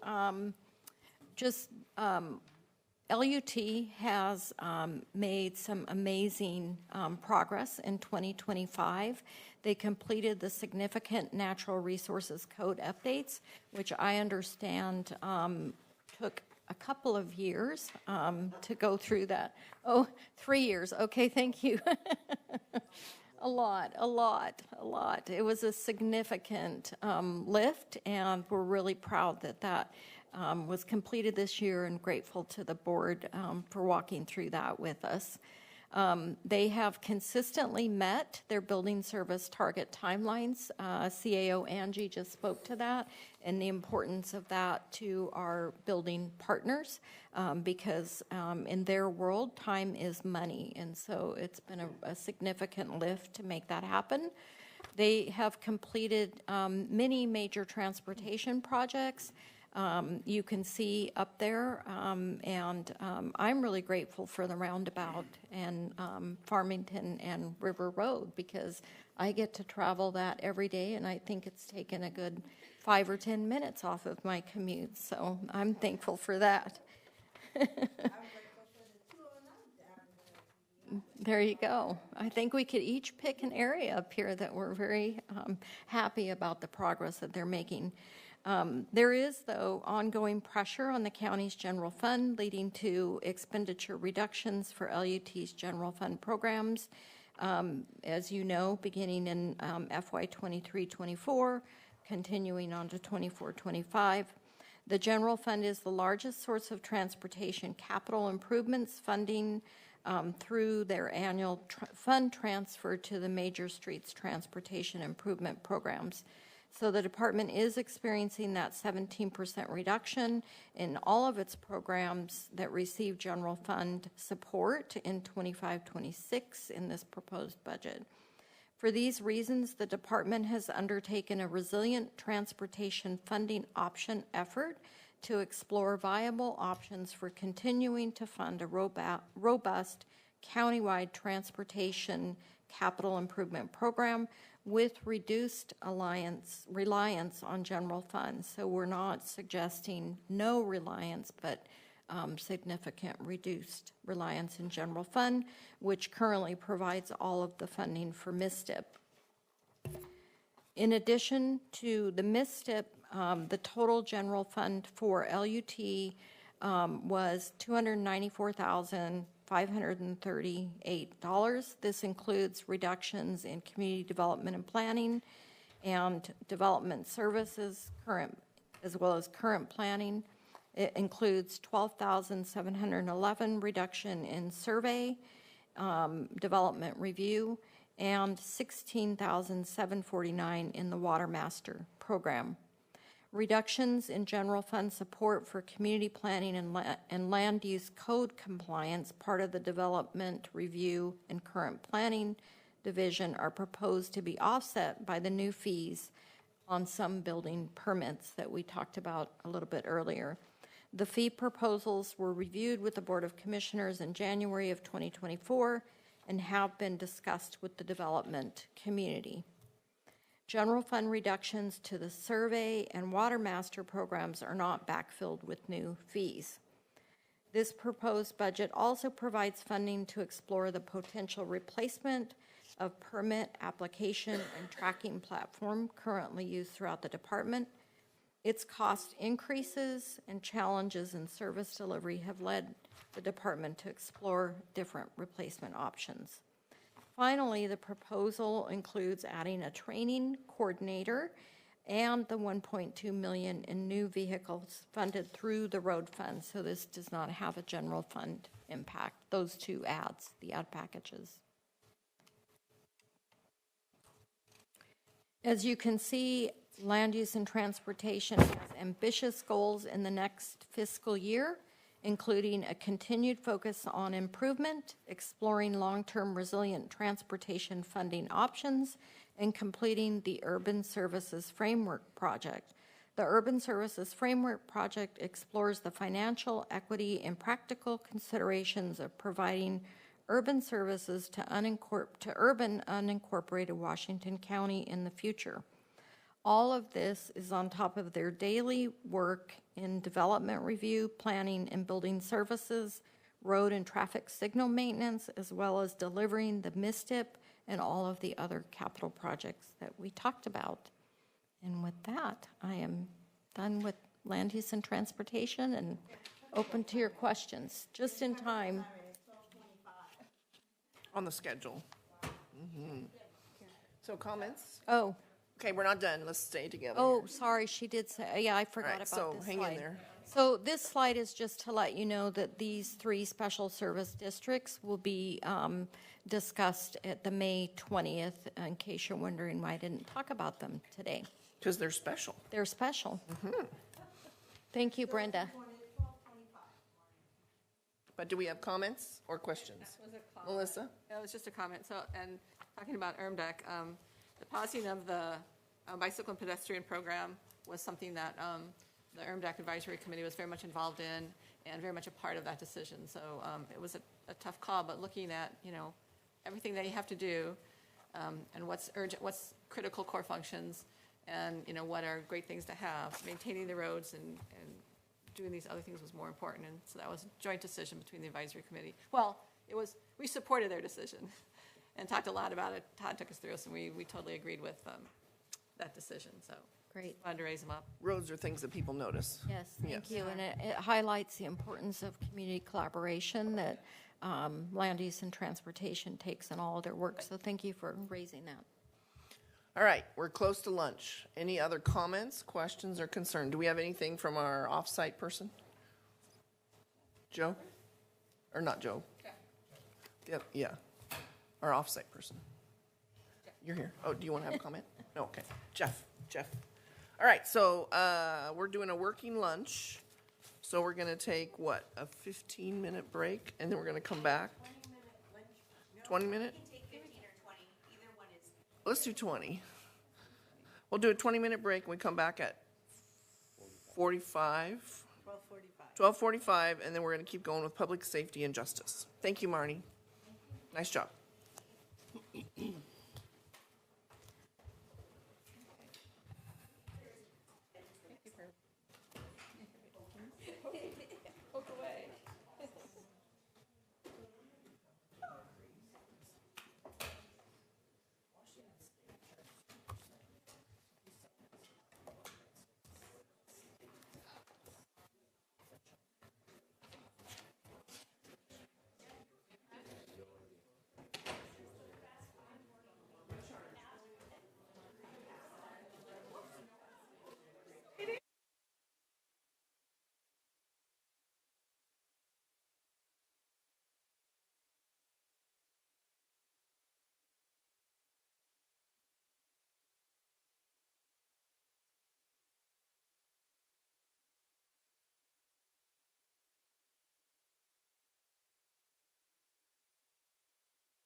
All right, as we come back together to keep moving forward, we don't want to be here till 9 o'clock because I have other things to do, right?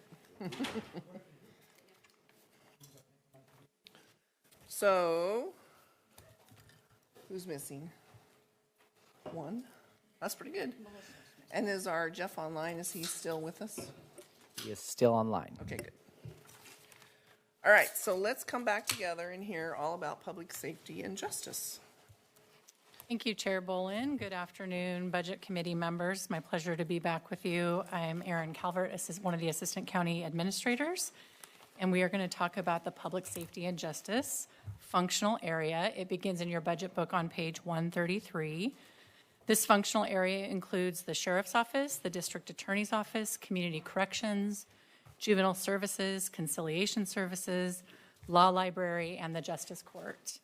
And it is my pleasure, truly, to work with the elected and appointed department heads of this portfolio, as well as the other system partners that comprise the public safety and justice system. Today, you will hear stories and demonstration of One Washington County collaboration, which includes many of the internal service areas that Ann Ober spoke with today, and of course the other departments in the county and many of our community partners as well. These departments are funded by a variety of sources, including the general fund, the Public Safety Local Option Levy, and the Enhanced Sheriff's Patrol District, and other special funds, including federal, state, and grant funding. The pie chart shows the percentage of total requirements by the department with combined funds, which are also shown in a little more detail in the graph on the left. In the entire functional area with combined general and special funds, there are 970.75 full-time equivalent staff, which is a loss of just a little bit over 38 full-time equivalent staff over the current fiscal year. The Public Safety Local Option Levy begins on page 141 of your budget book. It is an additional source of funding for the Sheriff's Office, the District Attorney's Office, Community Corrections, and the Juvenile Department. It supplements the services provided by the tax revenues of the general fund. The local option levy has been in place and supported by Washington County voters since 2000. And this next fiscal year will be the final year of the current levy, where voters approved a rate of 47 cents per thousand of assessed value. Our board has given direction for a levy replacement to be referred to the voters in November of 2025, and that project work is being done currently, including polling that is in the field right now that is testing a replacement of 66 cents per $1,000 of assessed value. The Public Safety Levy Steering Committee is working through scenarios specific to public safety investments and services that will be written into a levy proposal and presented to the Board of County Commissioners in the coming weeks.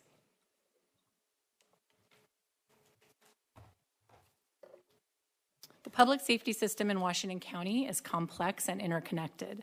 While the countywide services include the departments I've previously mentioned, there are more partners in the collective that make the system work. This graphic, while somewhat hard to see, really highlights the way that the system builds upon each other in terms of a foundation and then works across and interconnected with each other across the top, with law enforcement, the district attorney, community corrections, and the juvenile department, with the court, judges, and defense attorneys sort of centering in the middle. The pressures impacting the public safety and justice system include aging and outdated facilities, changes in the law that add unfunded mandates year after year, a decrease in state funding to accomplish those changes, and a general fund that's unable to keep up with the rising costs of service delivery and complex changes in workload. It's important to understand that changes to one department, whether that is funding reductions, new mandates, or programming, can have impacts to other departments and partners in the system. Even when those changes are good, such as additions, there can still be an impact. And so one example of this is a new courtroom that is currently being added to our law enforcement center. Washington County desperately needs a new courthouse. But in the interim, we need additional judges to handle the workload. Judges need space, and we are lucky to have the support of the board and our county facilities team to build this courtroom by July 1st of this year, when we get our new judge. But even that good news has impact. Staff and programming that were in the space where the new courtroom had to move other locations, and we don't have an abundance of space, and so workspaces are tight, and we're doing the best that we can right now with that. New courtrooms need additional staff, like court security. They need additional prosecutors. There needs to be additional probation staff to handle the workload. And so you can see that none of this came with an additional judge. And despite those challenges, you will likely hear some of the themes around partnership and efficiencies and collaboration through the presentation today. So moving to the Sheriff's Office, that starts on page 193 in your budget book. Even in continued budgetary constraints, the Washington County Sheriff's Office remains committed to its core mission to provide public safety and security in Oregon's safest urban county. Earning that title takes the work of many employees and partners. The Sheriff's Office administration provides executive direction and support for the entire Sheriff's Office operation and includes administrative programs such as the executive administration, the business support services, training, the data analysis and technical assistance, or the data team, as well as internal affairs. These teams work to leverage technology that enhances public safety, meaning they're able to review data and trends and can help ensure they are evolving to community need. They provide background investigations and response to community concerns and complaints. They coordinate recruitment, provide training and tools to ensure that employees have the tools they need for evolving situations, and maintain the agency's commitment to excellence and accountability, including accreditation and standards. Law enforcement services can be found on page 207. Washington County Sheriff's Office provides law enforcement services and 24/7 911 response throughout the rural and urban unincorporated Washington County. And like other county departments, they're doing this through challenges of a constrained budget. They too remain committed to the core mission of providing public safety and security in Oregon's safest urban county. By funding these crucial areas, we're investing in our residents' safety, education, and overall quality of life, creating stronger, more resilient Washington County. In 2024, the Sheriff's Office responded to more than 113,212 calls for service, which averages more than 310 calls per day. In the face of complex and high-risk public safety incidents, specialized response teams within the Sheriff's Office and partner agencies work together to ensure swift and strategic and safe resolutions. Some of these teams include the Tactical Negotiations Team, which is a multi-agency tactical unit trained and equipped to handle high-risk public safety situations. This team works hand in hand with the Crisis Negotiation Unit to bring peaceful resolution to volatile situations. Crisis negotiators trained in intervention and de-escalation techniques establish dialogue and rapport with individuals in crisis, often preventing the need to use of force. The remotely operated vehicle team is also critical in supporting law enforcement operations with drone and robotic technology. Their expertise provides real-time intelligence, aerial surveillance, and enhanced situational awareness in an evolving situation. The Incident Management Team is an interdivisional team trained in the Incident Command System and the National Incident Management System. Marine Patrol is a unique duty of the Sheriff's Office, keeping all county waters safe and enjoyable for the community through education, environmental stewardship, and proactive enforcement. Additionally, the team responds to water rescues in the cities and man-made lakes. In 2024, Marine Patrol actively assisted in responses to the 2 wildfires, as well as drowning incidents and boating accidents on county waterways. Also in 2024, the Oregon State Marine Board awarded a Washington County Sheriff's Deputy with Marine Deputy of the Year. The Search and Rescue Program is an elite team of volunteers that plays a critical role in emergency response efforts across the county. It's open to teenagers 14 to 17, and the program provides rigorous training in search techniques, navigation, first aid, and teamwork, and providing hands-on experience in law enforcement, emergency medical services, and search and rescue operations. Highlighting another team, one you might be more familiar with, the Mental Health Response Team. This is a countywide service that pairs law enforcement with a master's level mental health clinician to respond anywhere in Washington County to calls with a behavioral health component. Specially trained team of experts responds together to try to resolve incidents peacefully. MHRT aims to solve challenges by problem solving on the scene and, when possible, divert people experiencing mental health crises away from the already strained jail system. Team members can take the time necessary to work through challenges while keeping deputies available for emergency services throughout the county. And after 10 years of service, the MHRT team grew from 4 to 8 and includes the cities of Hillsborough, Beaverton, and then Tualatin, Tigard, and Sherwood. In 2024, there were 3,971 calls for service, which is about an increase of 500 calls over 2023. The Investigations Division supports community safety by investigating felony criminal activity, handling complex investigations, and gathering intelligence on a wide variety of crimes. The work of the West Side Interagency Narcotics, or WIN team, the Community Violence Reduction Team, and the Violent Crimes Unit are all dedicated to this investigative work in helping to keep our community safe. Funding for the Civil Division is not only a statutory requirement for the Sheriff's Office, it is also a critical component that supports the legal framework of our community by ensuring the smooth execution of civil processes, protection of individual rights, and effective service of crucial legal documents. The Washington County Jail starts on page 164 of your budget book. By statute, the county sheriff is required to operate a jail. Washington County currently has the second smallest jail per capita in the state at a capacity of 572 beds. However, due to staffing challenges that have been felt by law enforcement nationwide, the Washington County Sheriff's Office and county organization have made and supported concerted efforts toward recruitment and retention of employees. These initiatives can take time, and in the meantime, the sheriff has been focused on maintaining the safety and security of the jail through collaboration, innovative programming, and effective population management. The sheriff has had to reduce the available bed capacity of the jail to support the current staffing patterns.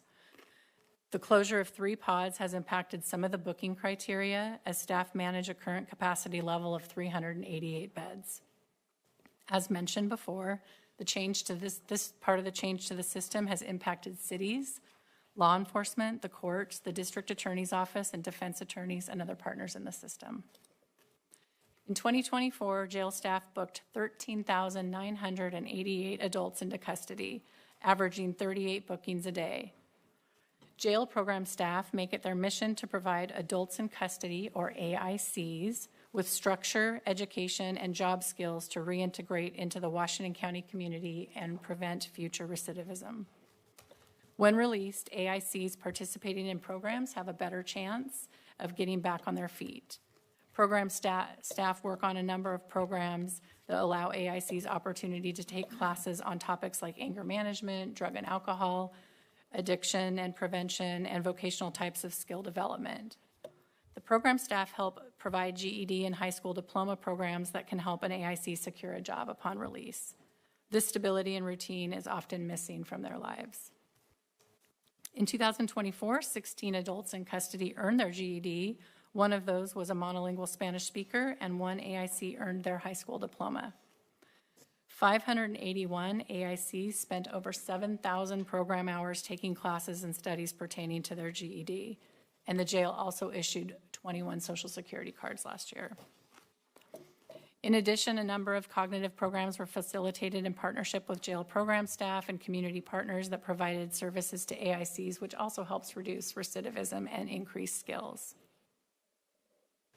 Having a dedicated canine assigned to the jail is imperative, and here, Canine Blake is pictured on the slide, has a nose 100,000 times more sensitive than that of their human counterparts. For thorough detection of contraband drugs, ensuring a safer environment for AICs and staff by mitigating the risk of drug-related incidents and maintain the security and order of the facility.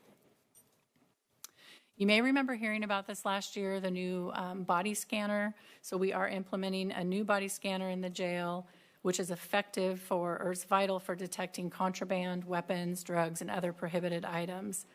The current outdated scanner lacks the advanced features and capabilities that are required for comprehensive security check and can no longer be serviced for repairs, which compromises the facility's safety and integrity. Court security staff are an important part of safety and security for the sheriff's office and the courtrooms, as well as the transport of the adults in custody to their hearings. In that example I provided of getting a new judge and building a new courtroom, court security staff are another component of the system that you may not think about needing to increase when programs expand. The Sheriff's Office has not been able to increase court security staff commensurate with the need.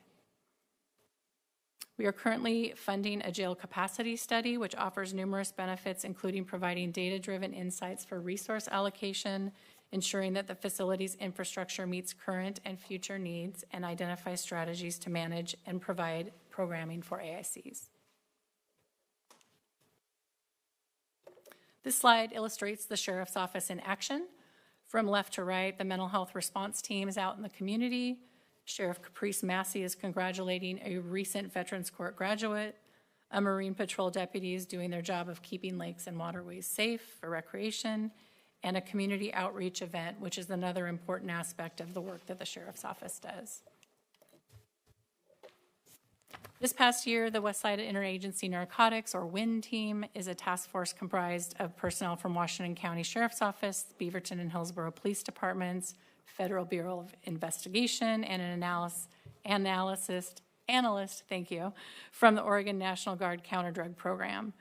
The WIN team was formed in 1993 and recognizing the need for a cooperative effort to investigate, enforce drug laws, and dismantle drug trafficking organizations.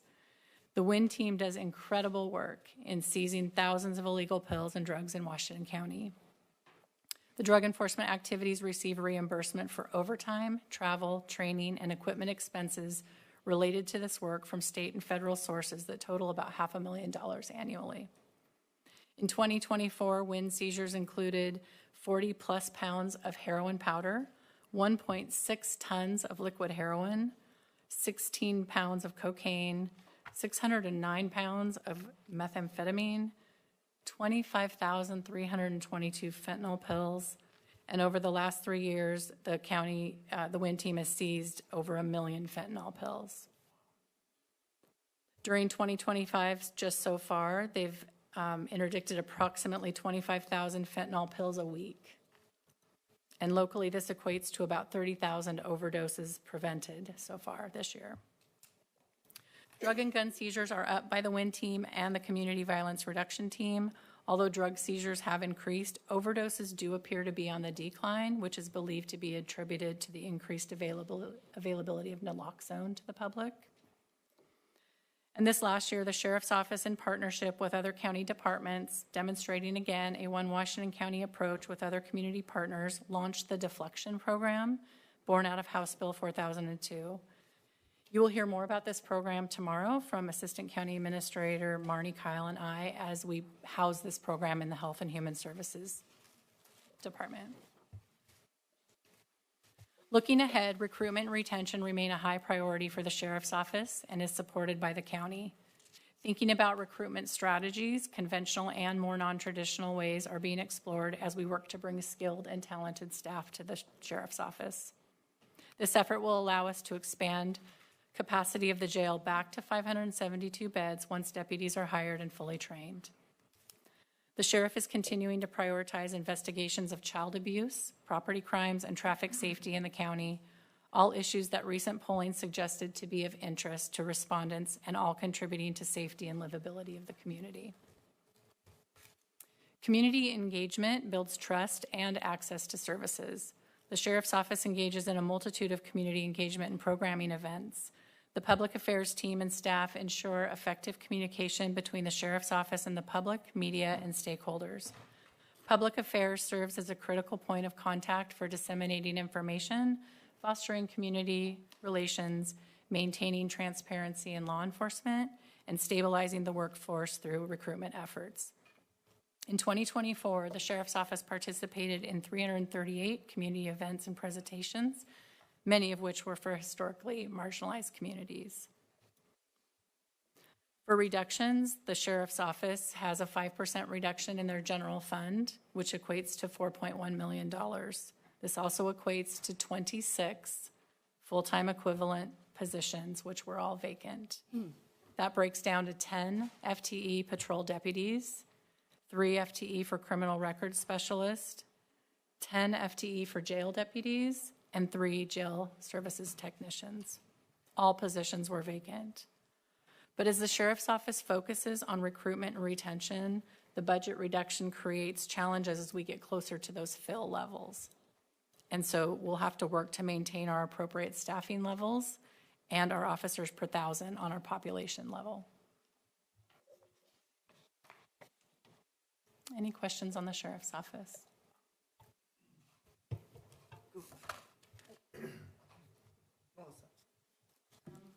So the sheriff's going to continue to try to fill all those vacancies, and I know you didn't take them all, there are still some vacancies available.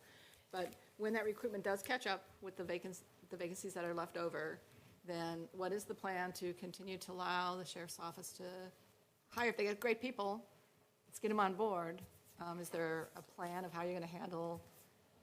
We've committed to a conversation when we get to the fill rate. Okay. Because So I'll how many answer it vacancies are more available? directly. So those FTE are eliminated from eliminated. the budget. Right. In conversations with the sheriff, once we get to that fill rate, the sheriff will come forward and may be requesting to add FTE. This request could come before the county administrator and board even mid-year, and there would need to be a policy decision by the board of adding additional FTE. Anytime we add FTE mid-year, whether the sheriff's office or any other department, that means you're starting your next year in an operating deficit. So the sheriff had brought this cut forward and is very concerned, and I feel confident speaking on behalf of her on this point, that it's not sustainable. So there will be needs to be adding more positions within the sheriff's office in the future. How many vacant positions are available? We'll have to get We'll back have to you on to- that because it ebbed and flow. So in our conversations, when we were putting this budget together, there was confidence at this time that this cut could get us through this fiscal year. If that helps That helps. answer. Yeah. I have a second question, and it's on the health care for our inmates in the jail. And I have this question down, and I know maybe it will take, answering it someplace else, but we're spending, $7,836 in health care benefits that is coming out of the general fund for the health care for the inmates in jail. And I was just curious, that sounds like a lot.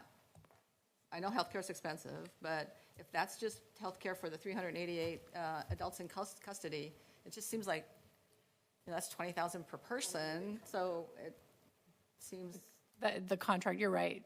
Thank you, Melissa. The contract is for jail healthcare services. We are bound by the contract, and it does, of course, include 572 AICs because that is what our capacity is. And so we are locked into that contract for a number of years. So it's for 512, we only have 388. It just seems like there should be maybe some way to negotiate this, look at this. I mean, that's a lot of money. And there's several positions that got cut that could definitely, use those dollars. And I look at it I understand we're locked into it's a commitment, but there's got to be ability And to healthcare is negotiate expensive, it as you or said, figure out a way to reduce that, because that's a lot of money. A Yeah, lot and of we it's are not being used working because we on- don't even have the people, so it just doesn't make sense. Sorry to interrupt you. We are working on that question in the FAQ because I think it had a multi-part question on it that we were getting some information on. Oh, And I do want to just share, we did go out to RFP, I think it was 2 years ago, for medical services. Medical services within the jail, first of all, it's high risk, high liability, and it's high cost. And so having a quality healthcare provider in the jail is extremely important. And so this is a market-based cost that we are required by law to deliver. You are absolutely right, Committee Member Laird. It's high cost. And it's also high liability if we don't deliver those services appropriately. Correct. Right, no, I understand that, and I understand that there's the, National Commission on Correction Healthcare, and looking at that, I did a little bit of just Googling, so it was just, I don't have the expertise here, but, it looked like the cost, they said between $3 and $10K per inmate, we're at 20K. So it just seems to me like this should be an area that we should be aggressively looking at. We're killing ourselves in every cut that we're doing and agonizing over it. And it just seems like there should be a way to crawl some of this back, especially when it's for 512 adults in custody and we only have 388. I mean, we're spending money on people we don't even have. So it just seems like an opportunity for finding some more general funds that could be used elsewhere. We will add it to the Q&A, and just one. Oh, it's in there. Yeah, It's in there. yeah, okay. And one clarification, it's not just to the adults in custody who are under our supervision. It's also the 15,000 that come into booking are also go through a healthcare screening. So it's not just those who are within the facility, it's all of those individuals coming through booking. Thank you. Oh, Catherine did. Yeah. Thank you. I first want to start with a very large thank you to our sheriff, Sheriff Massey, as well as all of her command staff and other staff members for not only embracing but fully implementing a one Washington County approach. I know you've put up with a lot.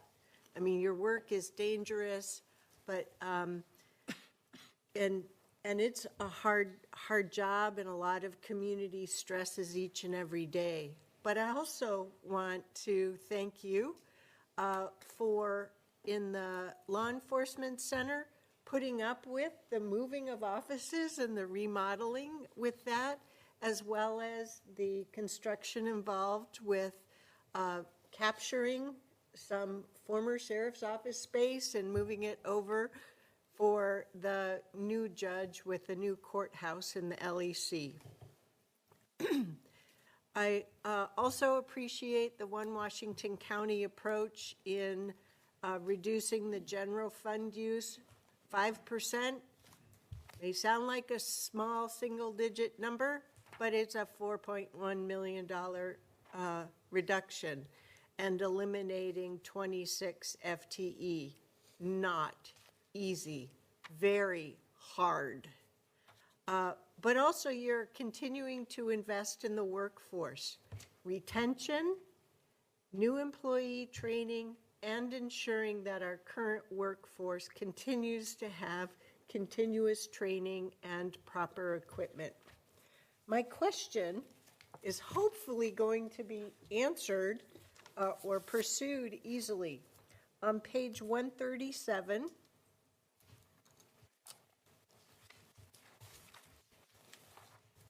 the proposed budget, this is a proposed budget chart, right? Requirements, 41.5% versus 58.5%. But look at that slice for 41.5%. To me, to my eyes, it seems a little small. So I just wanted to point it out. The chart doesn't look right to me. I checked my math Take a look at that. to make sure. Thank you. That's all. Can you Thank you. believe it? My next question isn't on Sheriff's Office, it's over in Juvenile. So I pawed through all the Sheriff's Office. Monumental day. I don't have any other questions. Good job, Sheriff. This is a first, another first. All right, so we're moving on. We have more questions. No, I got one question, Mr. Murray. maybe two. Okay, Page 141 is the local option levy. 141. Under taxes, it shows 40 million and change. I'm assuming that's the local option levy 100% revenues. Yes.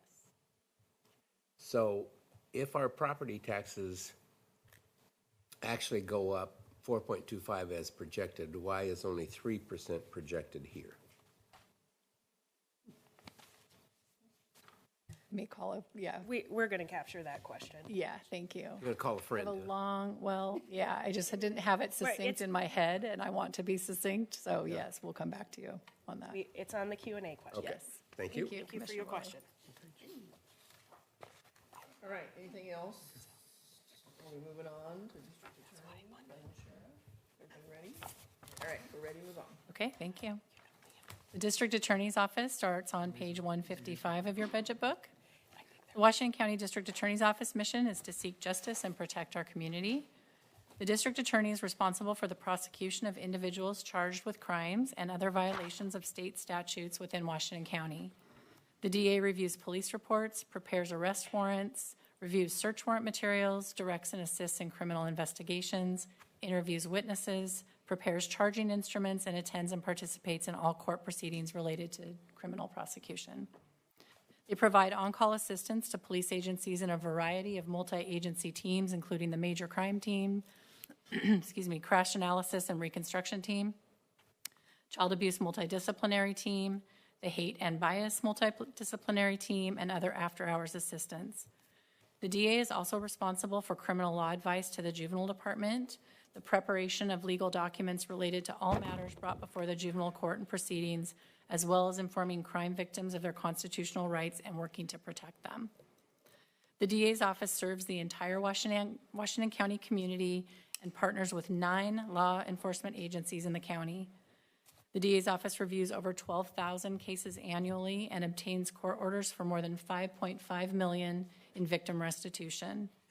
In 2024, their office served 17,966 crime victims, including over 3,000 victims of domestic violence, over 2,000 from child abuse, over 400 adults who were sexually assaulted, and nearly 200 victims of elder abuse, and nearly 12,000 in other categories. There was just over a 20% increase in case filings from 2023 to 2024, and this volume has now surpassed pre-pandemic levels. The DA's office participates in 12 specialty courts and treatment programs, along with other departments and community partners, and is a statewide leader in their use. And in 2024, the Child Support Enforcement Team collected nearly $28 million in child support and served over 13,000 individuals, with 91% of those individuals being women. And even with the increase in case filings and workload, Washington County's combined crime rate is 30% lower than the state average and over 50% lower than that of Multnomah County, which makes what we know true: Washington County is a great place to live, work, and play.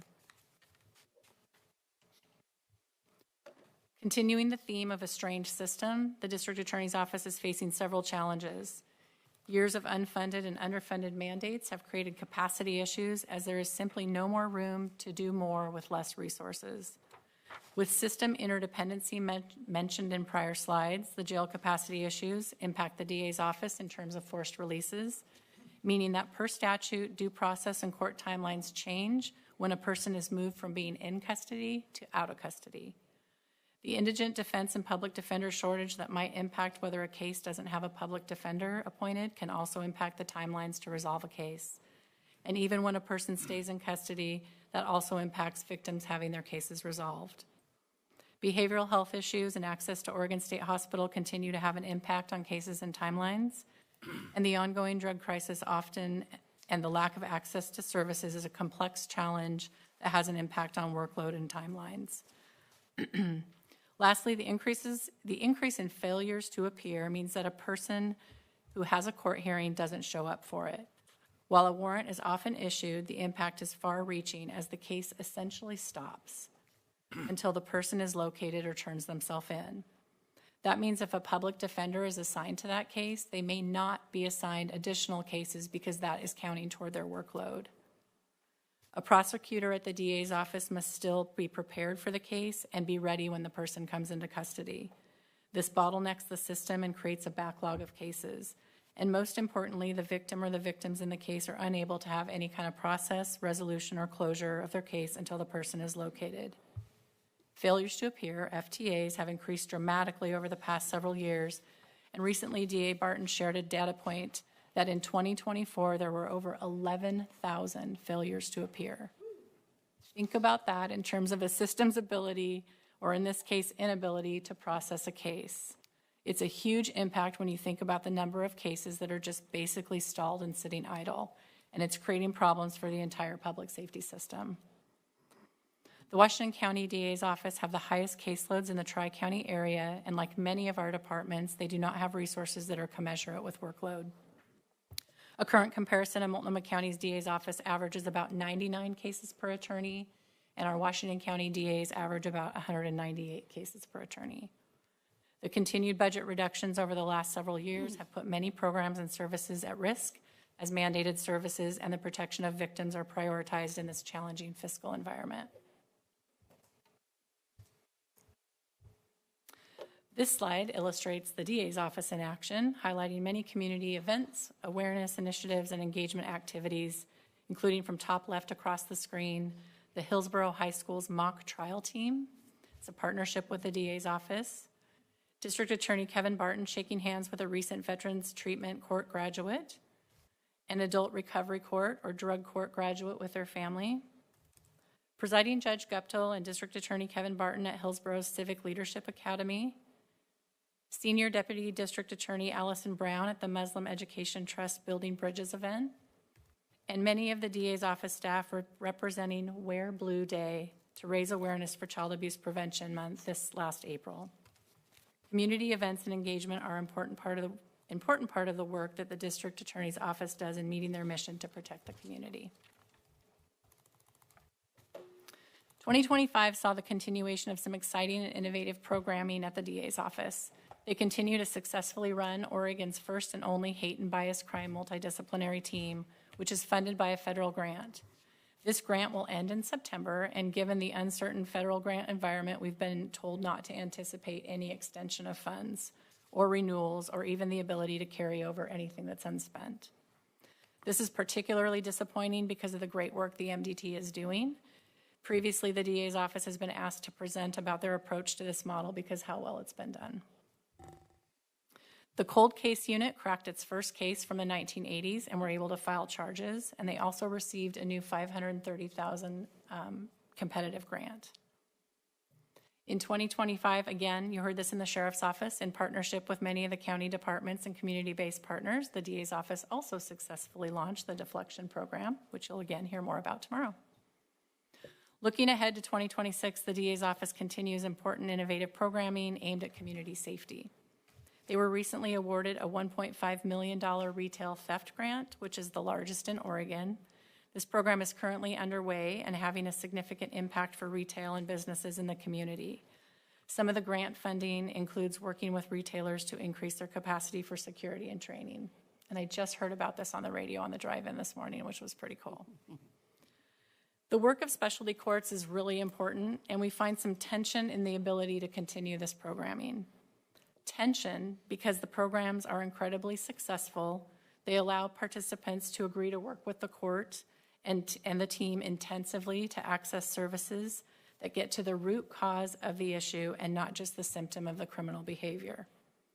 They are expensive to run because they are low caseload and really intense. They provide really intensive services, and they work. They save further and higher costs down the road, acting as potential alternatives to being sentenced to prison if the participant is successfully able to complete their specialty court program. But specialty courts are not mandated services, and they're not always fully funded. So that means while a grant may provide funding for a coordinator or specific staffing position, it may not include funding for the full system or the workforce that it takes to operate the specialty court. As funding reductions continue, it puts these programs at risk.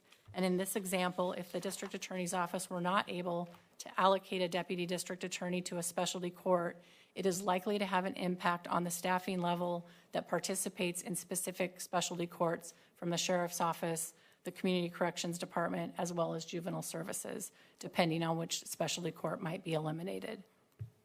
Fortunately, the work of specialty courts will continue this next fiscal year, but there is caution as funding sources continue to be reduced in the ability to deliver this important programming.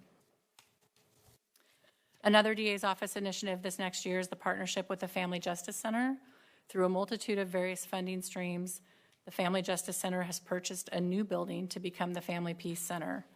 This program will house a number of law enforcement and service providers in one location that will help serve victims of domestic violence and will help bring CARES Northwest, which is a child abuse evaluation center aimed aim to bring support services to children and their families and work toward prevention, training, and education to end child abuse.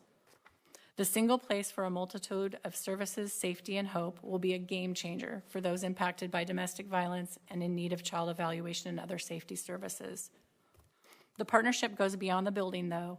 This year, the FJC, or Family Justice Center, the DA's office, law enforcement, the circuit court, and other partners implemented a risk tool for those charged with domestic violence, which will help protect victims in our community. This budget brings significant reduction to the DA's office. The Child Support Enforcement Unit, which I mentioned on the very first slide, of doing an incredible job of collecting child support monies owed to families in Washington County, is proposed for elimination in this budget. This program elimination will impact 19 FTE. They are filled positions. This includes 3 deputy district attorney positions and 16 administrative staff and managers in the unit. The unit is funded by 1/3 of general fund and a reimbursement, 2/3 reimbursement from federal and state funding. This program is deeply valued by the county, and if the county does not do this work, then the state or Department of Justice, DOJ, will, as it is a state mandated service. It is a very difficult choice having to weigh budget reductions with mandated services, and we are proposing that this service be eliminated by the county and are asking DOJ to take over those services in Washington County. We understand that this will impact 19 extremely valued county employees who each have their own families and lives in our community. And depending on the outcome of this proposed budget, we are currently working with DOJ on the ability to transition or at least offer the 16 administrative staff employment at DOJ if that is something they're interested in doing. There are also some opportunities to fill the vacant deputy district attorney positions at the DA's office, so we're continuing to work with Human Resources, the DA, and county to see what options might be possible. In the state of Oregon, most large counties do child support enforcement work, and Washington County has been doing it very successfully for over 50 years. While this has been incredibly difficult news to work through with employees, Oregon DOJ has been a fantastic partner in working with and waiting for the determination of our budget process and working with employees to potentially offer positions. The second reduction to the district attorney's office is the movement of 8 filled FTE in the criminal prosecution unit, which reduces the general fund by about $1.3 million and is planned to be moved over to the public safety local option levy funding for fiscal year 26-27. So as mentioned earlier in the presentation, this coming budget year is the last year of the current levy cycle, and so that leaves a gap year. The proposed funding for these positions includes use of one-time funds from our Strategic Investment Program, or SIP funds, to support the work and not have to reduce any additional services at the DA's office. These 8 FTE support really important work, including the review of juvenile delinquency reports, both informal cases and the prosecution of juvenile cases, support for the Juvenile Specialty Court, Keys to Success, which is their drug court, and support for Deputy District Attorney involvement in dependency cases, which are those cases that have to do with child welfare.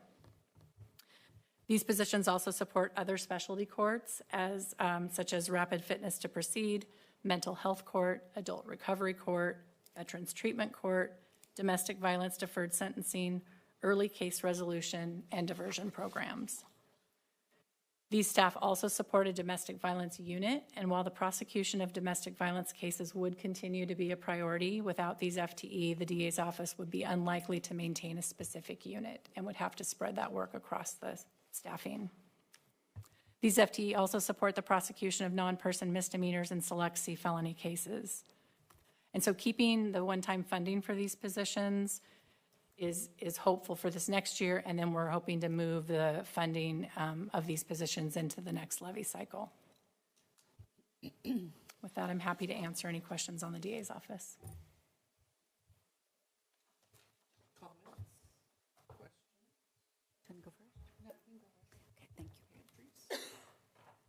Thank you very much. Thank you, Chair, and Aaron, thank you for this presentation. These are big, hard decisions. There's no question about it. And I I recognize the difficulty that the DA and the office is faced here. I just want to call that out, first of all. And I respect the need and the desire and the public servant mentality to keep moving forward in a positive vein. So I wanted to make that comment. And we're still faced with a budget that we have to balance. So I just wanted to make those comments. But I also wanted to ask a question. And it's kind of a peaky little question, but it's on, John, it's on page 156. And what I don't understand is under the budgeted FTE, it's like the second line down, or third line down, excuse me. There, it's from fiscal year 23-24, there was 108.10 in the FTE count. Then you move to the modified version, which is 121.35. And then we go back to the proposal this year for 108.25. So I'm just I don't know what those numbers represent, and I'd like clarification of that. It shows an 11% negative change, but it seems like it's kind of weird that it just came in and out evenly. That's a really good question. I'll have to look back at the tables and see what is in those numbers. Okay, okay. Pull it together. It just didn't, it kind of looked unusual to me. Yes, thank you. So answer to come later. Yes? Okay. On page 156. All right, other questions? Melissa? So I am really struggling with both of these decisions. I don't really understand how they happened. When I look at the whole entire budget for Washington County, how we would choose these two cuts is just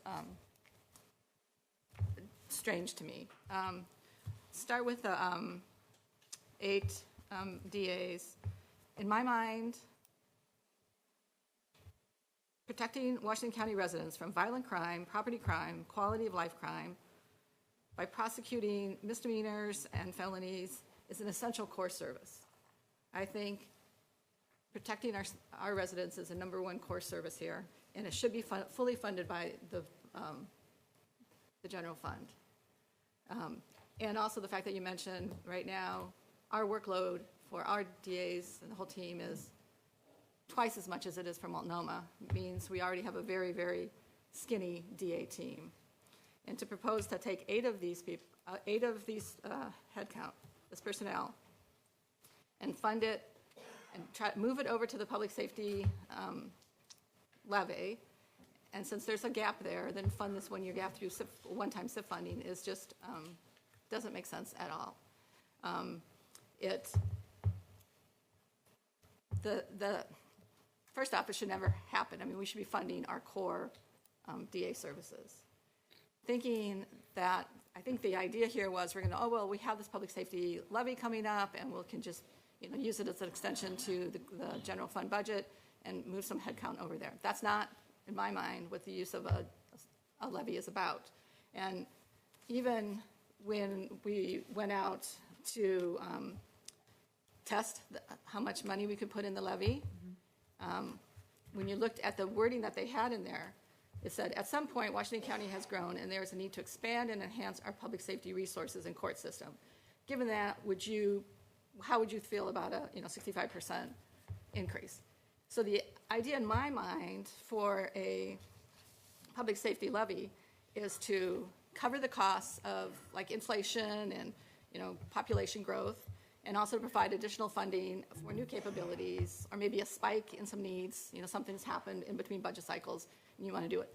It's not to cover your fundamental core needs that you've been funding in the general fund and now going to the public and saying, oh, I'm sorry, we have eight heads here that we've had all along, we can't fund them anymore, so we're going to put them in the levy and fund them that way. So in my mind, as a resident, it's like, okay, so you can figure out how to fund them in the budget. Now you want more money from me to fund something that you've already have been funding and committed to, and not using this opportunity to, enhance services, cover some of the inflation and population costs, which is what I believe that levy should be. So I think that use of the levy is inappropriate.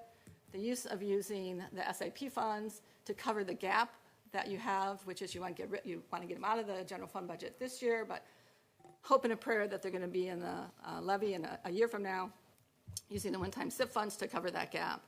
It's just not appropriate either. I just, this whole decision to me does not make sense at all.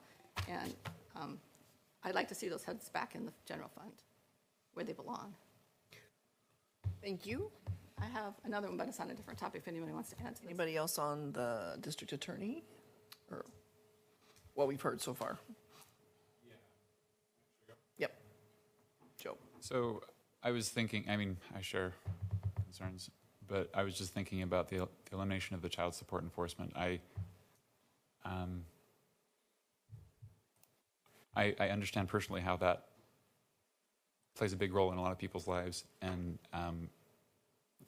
just thinking what impacts me, or what's on my mind right now is the downstream effects of this, right? Kids getting the funding pulled out from them, maybe not being in school, you know, it just puts everything in their lives on shaky ground, and then we pay for it as a society later, right? I'm sure it's not lost on anybody, but I'm just really worried about that. So thanks. Thank you. Thank you. Then I see Jeff has a hand up. Can we let him have it? So Jeff, your turn. Do you want to make a comment? We're talking about the district attorney's office. Yes. Okay. You know, I put this into my questions that I sent to John Steyer, but I'll just put it out for everyone. So first of all, thank you for giving us all those statistics about the amount of crime in the county that's being stopped by our great sheriff's office and the amount of the cases being presented and decided on at the courts. I'm also concerned about the child support enforcement unit with the 19 heads moving to a state-funded program. I forgot the name of it.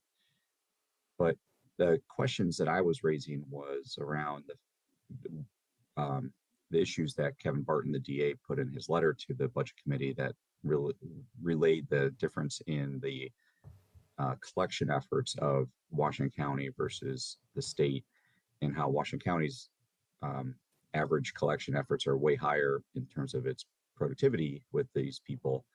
So my concern is that if those people move into a state program, are they going to have the same resources available to them to be as effective as they are today? And will that raise the state programs to be on average better because they're bringing best practices to the state? Or do you feel, and this is very subjective, so I just want to get your input, do you feel that by moving those people out of the county purview to the state purview is going to decrease their effectiveness because they'll have less resources, different managers, maybe some turnover, whatever the issues are? Because just moving heads from one budget to another shouldn't change their effectiveness, but the reality is it probably will. But I'm hoping they lift up the state rather than they go down to the state averages. Thank you for your question. I don't know that I can speak on behalf of the work that the state is doing. I'm just not aware of, what my understanding is that they are going to welcome these employees into their workforce to do essentially the same job. In terms of effectiveness outcomes, I don't even have information on that. So I don't even know if we'll really be able to speak to that. We could look at some of the DOJ's data and the money that they do raise and look at that and try to get back to you, but I can't speak for another state agency on how they run their programming. Mm-hmm. Okay. And if I can just underscore Ms. Calvert's point, it would be unfair of us to project that out. The effectiveness. Yeah, of that. The reality is this is a state function that the county voluntarily took on. The DA's office does a stellar job, actually top performing in the state. Mm-hmm. Top performing. So this is not about the DA and delivering these quality services. This has been a conversation that we've been having internally as we've explored just these horrible cuts we've been making year over year for the last 5 years. When the DA looks at his budget and what is he mandated to do, this is a function that he is not mandated to do. And therefore, that was the reason that this was an option to bring forward to be reduced. It's not, this isn't about, do we want to do it? Once again, they're top performing. We're bringing the dollars in. It is just the reality of our general fund position, and that this function could be delivered by the state. We are not in a desirable situation at all. So I just, and I want to underscore, I do not think we can speak to what will be the effectiveness of DOJ. I would assume, because we are, in essence, funding this potentially to a higher level than the state is, there would be a lower service or lower return on child support enforcement. That would be my assumption, but I don't want to speak on behalf of the state. Well, then maybe, I know it's going to be hard to project it, so maybe the question that I wrote in the written questions could be a response that is, instead of trying to forecast a future effectiveness, because I realize that's very difficult, maybe just speak to what are the changes in process that will happen, that, or available resources they have today, like maybe they use certain computer tools or have access to a database over here at Washington County that they won't have at the state. If you could just give us some context like that, that would at least be helpful to understand, why there might be a future loss of collection revenue, if in fact that is what happens. So you're asking for the outcome when we transfer these employees from the county to the state? Or what are you asking for? When we transfer these employees from the county to the state, what are the changes in the processes that they go through today to collect that makes them so effective that will be different when they're under the state purview? And it could be they lose the ability to have access to certain tools. It could be that the state has different business processes that they have to follow. Or it could be that the state is going to adopt their business processes as best practices and allow them to continue to function the way they are today. It's a change in leadership and a change in the resources of some level. I'm just trying to understand what that is to get a $2 million. We don't have $2 million to pay for this program. I agree. I understand that. And I appreciate the clarification from Angie that, Ms. Angie, that this is not mandated by the DA to do. So hopefully, I'm just trying to give clarity to the question I asked by written. Yeah, Jeff, I think I understand where you're going, and I see Ms. Calvert also nodding her head. And so we'll work with the DA on providing you the best information we can. Yeah, and I guess I'm trying to call out that, I see this as a overall net loss of effectiveness that is unfortunate as a result of the budget cuts, and that it's disappointing because this team is the best in the state at what they do, and I would hope that they get the resources they need to continue being the best in the state. Okay, Jeff, thanks very much. Thank you. Who's next? Jason, Commissioner Snyder. Yeah, I was going to just initially express my disappointment that this is where we're at, to be honest. I don't like this at all, and I want to state that publicly. Listening to Melissa speak, I'm just troubled by what our other choices are. I don't know. I don't know of another workable solution. Like to figure out how to do either of these things differently would require a different trade-off, and I don't know what that trade-off is. I'm not aware of one that would be viable. If there is one, I certainly at some point when we get there in deliberation, we should talk about it. I think the alternative on the 8 prosecution FTEs, unfortunately, big picture, all the people and residents and community members, including you and I, in Washington County want more things than we're willing to pay for, at least according to the way the property tax rules work now. So apply that to this situation with the 8 FTE prosecutors this year. If we weren't trying to bridge it and figure out how to fund it differently, I think the alternative would be to eliminate those positions now. And I don't think that's a good decision. I hope that we can bridge and transition some of these things to levy funding, which is really the mechanism for us to say we're willing to pay more since we don't have the ability to change our ad valorem property tax rates. I don't like these decisions. I think I've said enough. Thank you. Next. Commissioner, let's go to the side. Commissioner No, Willie? yeah, no, we can stay with this if you don't. All right. Thank you. So, yeah, and the other thing is looking at it across that entire, all of the different budgets. What, an observation that I have, one of the things that we talked about earlier when we were doing this, that this was a really tough budget. And there will have to be some services that go from gold to bronze, and there's also have to be permanent reductions in some areas because we're, it's that hard of a budget. As far as I know, this is the only permanent reduction, completely eliminating a unit in the Washington County in this budget. It's not in any of the other budgets. As far as I can tell, I've got that question up and you guys can go look. I mean, we did some merging, but this is the only one I know that we cut. And it is one of our top performing units. And when you look at all of this within the DA and struggling with these decisions, I could see where DA would say, well, this one, we can get the state to fund. It's not one, I'm not fighting crime. I'm not, prosecuting criminals. But across the whole budget, have we really looked at it across the whole budget? And are there other things within the budget that are less important than this one? How, looking at the priorities across the different budgets, I sometimes wonder if that gets really scrutinized enough, and especially with the DAs.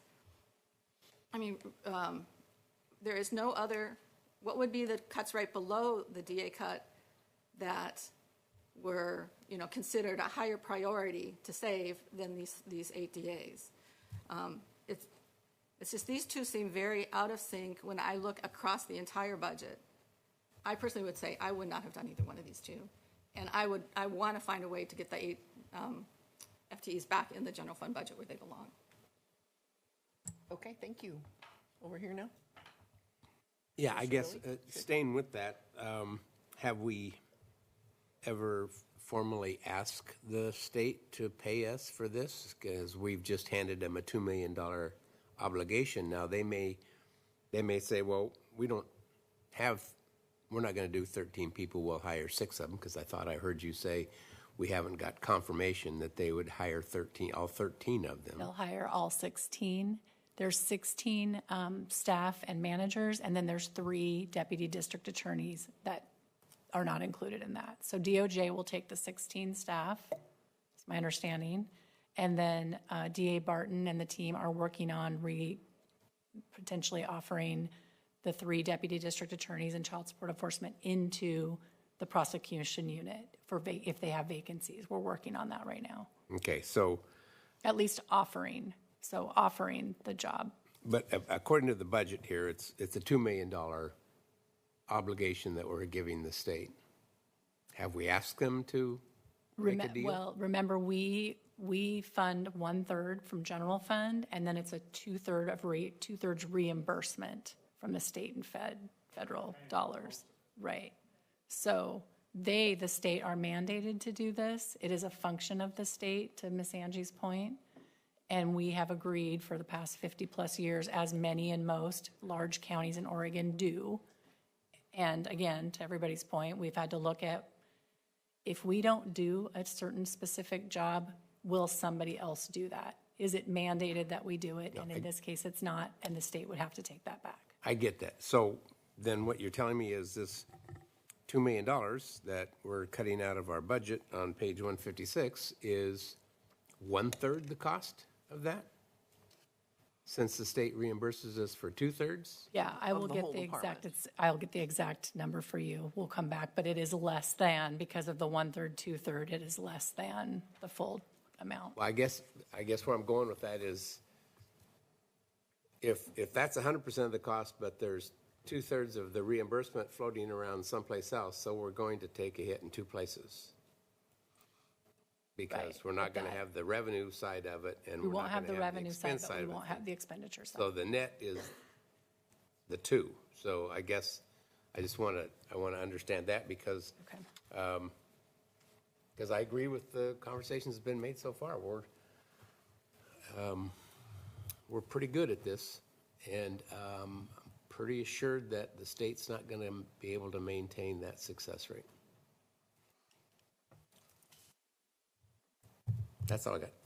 Okay, We'll bring those numbers back Thank to you. you in the Oh. FAQ. Sig. To sort of echo what Melissa said, in response to DA Barton's letter, I asked if the district attorney had any thoughts as to where balancing cuts could come from, balancing funds could come from to cover the positions to be delated for childcare. And the response was that he did not have that information. But would it, considering that these, while not mandated, really should be considered essential services, could a re-review of the budget be done to see if any non-essential services could be cut to fund these essential services?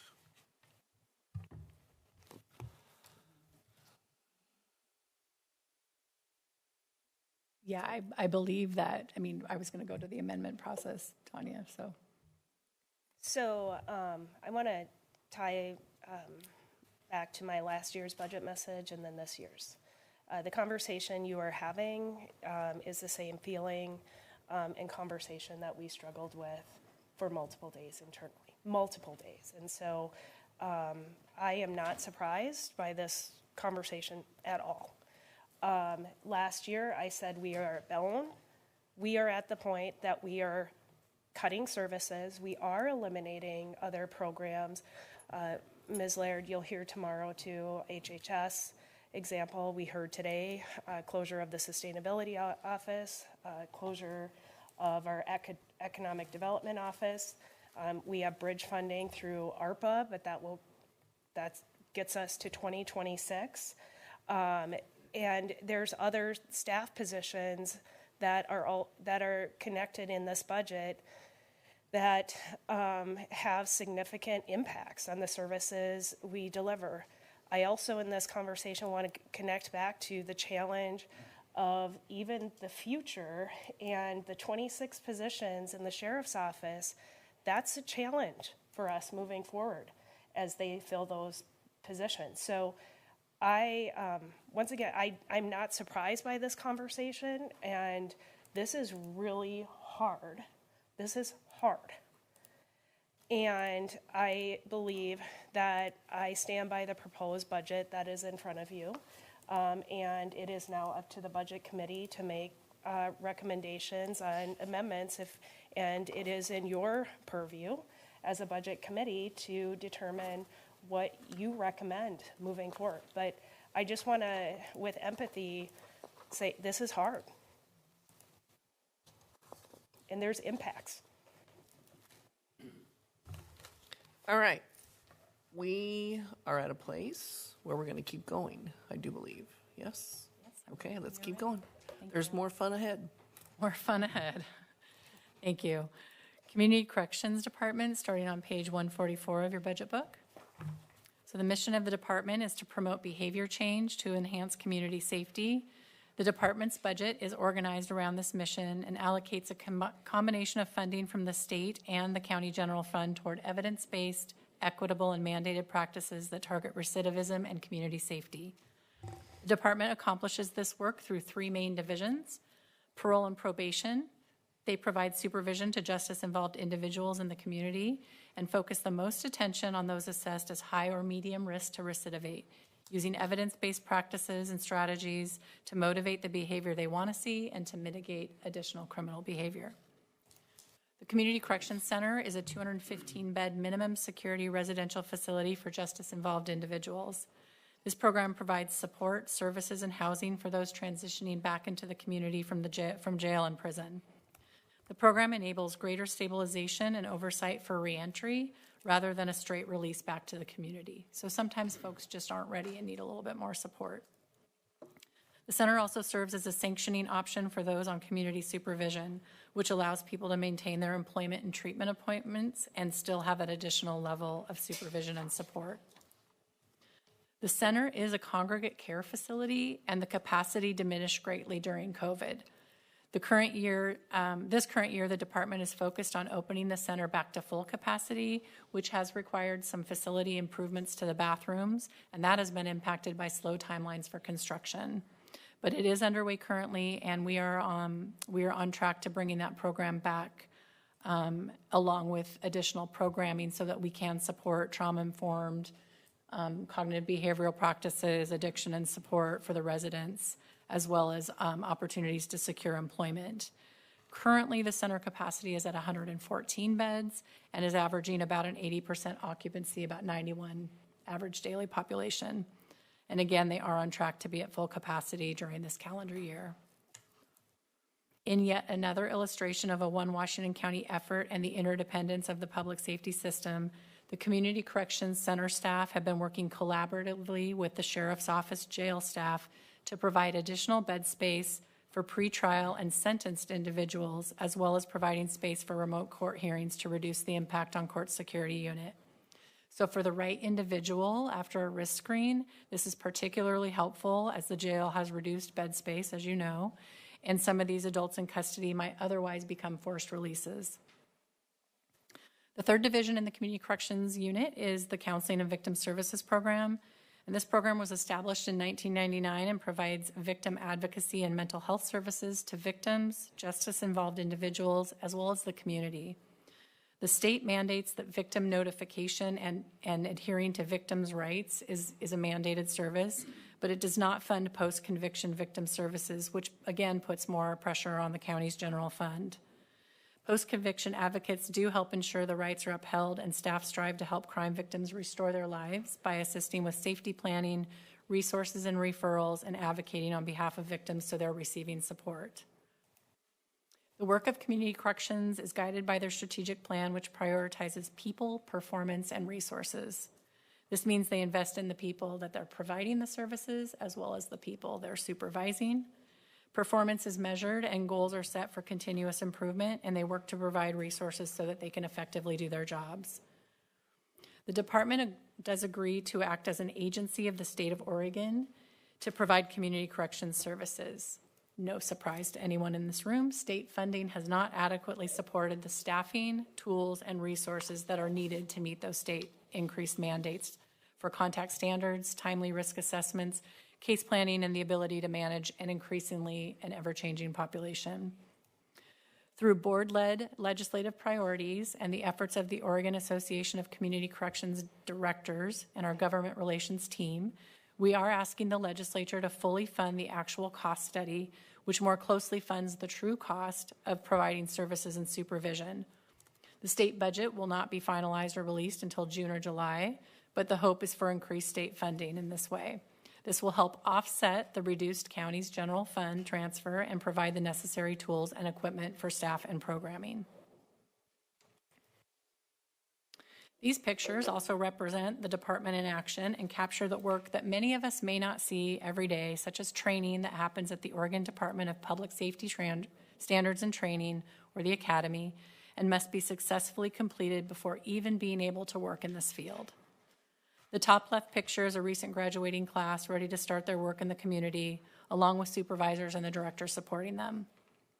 The bottom picture is Director Nate Gowieran testifying before the state legislature on the need to adopt the actual cost study, which again would increase that funding and would more closely match the actual cost of delivering services. And the picture on the right is Director Nate Gowieran and Assistant Director Kaylin Barrios with a recent Academy graduate, also ready to start their job of providing community safety and services to justice-involved individuals.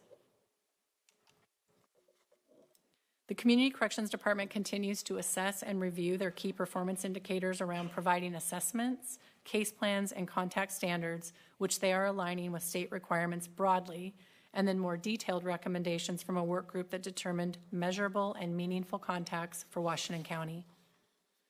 Community Corrections is dedicated to continuous improvement, and the director and leadership have been reviewing key performance indicators to align with those best practices so they can continue to evolve their work, provide community safety, and meet community need.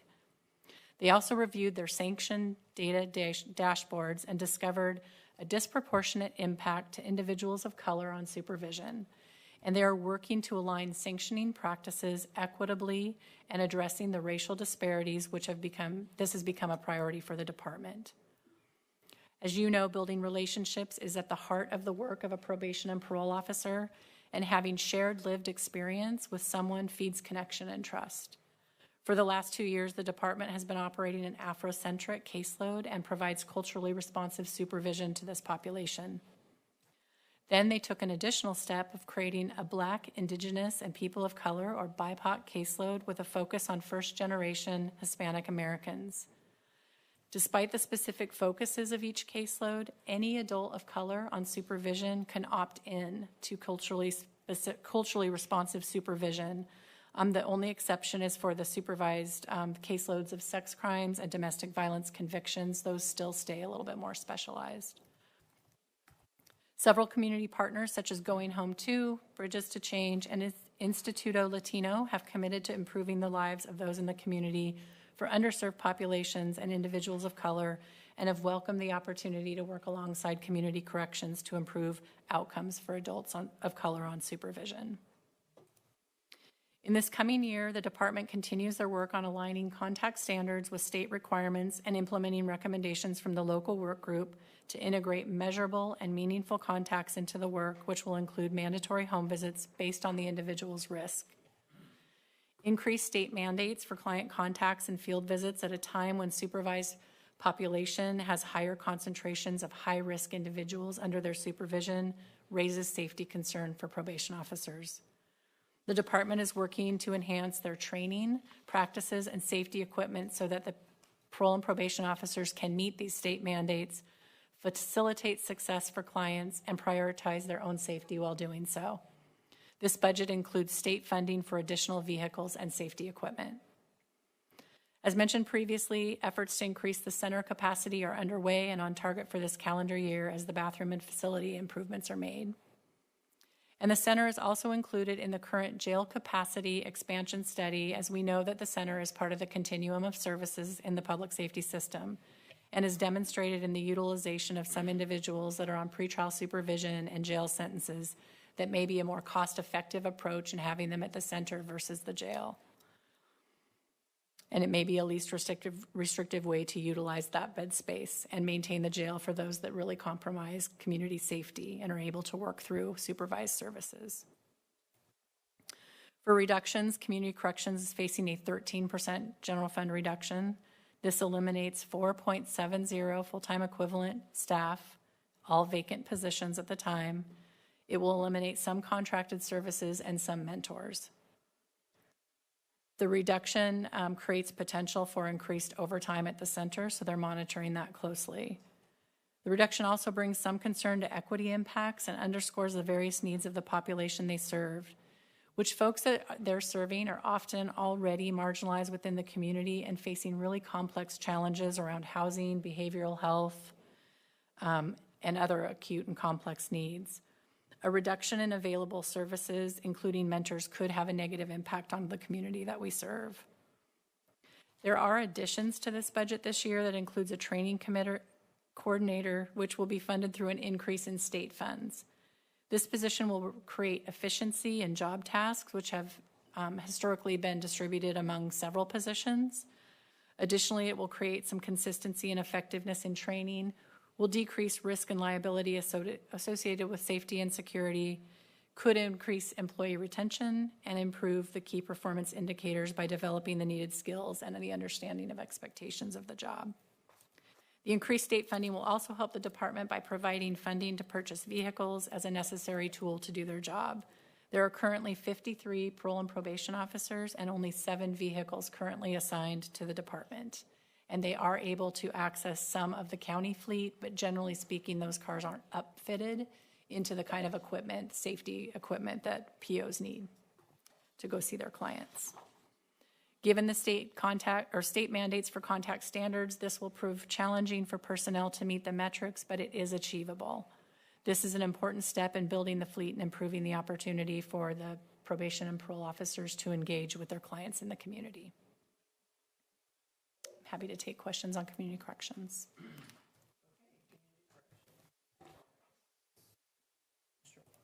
And Jason, I think you and I are going to go the same direction, so why don't you go ahead?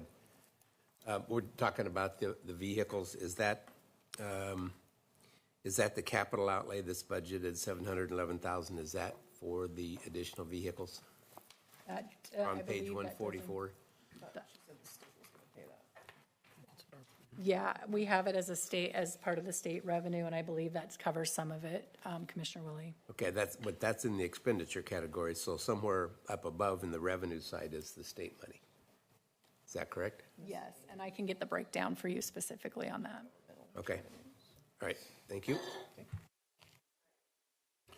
That was mostly my question. I just wanted to be sure I heard you that the state is, like, on the capital side of this, is the state, maybe just answering Commissioner Willie's question in writing, I'll do it, but is that supposed to cover all of it? So my understanding, Commissioner Snyder, is that we are receiving, in the governor's budget for our state funding for community corrections, we have an increase in our allocation. Nothing is final yet, but that is what we are, so part of that funding is being allocated toward a training coordinator position and vehicles, and is an allowable to do that. Can I just put a further clarification, because I picked up on something Chair Bullen said. We receive the revenue from the state, and then we expend the revenue. So the vehicles would be Washington County vehicles purchased through fleet, and then on our depreciation schedule. They would not be state vehicles, but we would use the state funds to fund. Right. Thank you for that clarification. Yeah. 144. Yes. Yeah, I'm yes. going to get more clarity on. In the current budget, the state rate for the actual cost study is increasing. That's the source of the increased revenue from the state. No, we are adding, I believe, 5. We're starting incrementally. Yeah, vehicles are expensive. And that does not meet what Nate Galrian has recently briefed the board on. That the full amount of cars are preferred 20? 20. Yeah, ideally you would have 1 car per 2 parole and probation officers, ideally. So this is stepping into that space, and this is all part of also increasing in-person contacts, which the state has rolled out changes to in-person contacts for various categories, meaning high, medium, and low risk individuals.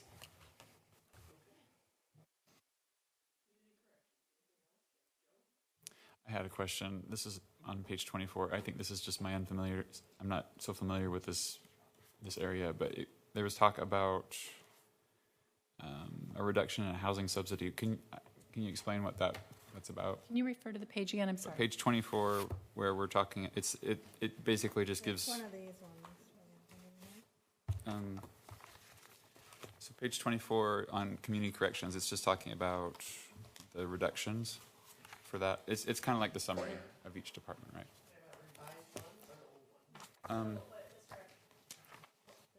What Mr. Everton is pointing to, Ms. Calvert, is speaking to more clarity, the housing subsidies within community corrections and what that reduction would result in a service level impact. I think that's what you're that's the one. Okay. I just don't. I don't understand the subsidy. Is it for a parole officer? Who's it for? I will have to get that information for you. Yeah, I'll come Thank back you. with that. All right, thanks. It's more complex, of course, and I will need Director Gowrie to assist me with that question. Thank you. Thank you. So it's a housing subsidy that helps support adults in supervision within community corrections. So it's a reduction in housing subsidies for those individuals. But we'll provide it in writing because I'm giving a very simplistic, high-level answer to that.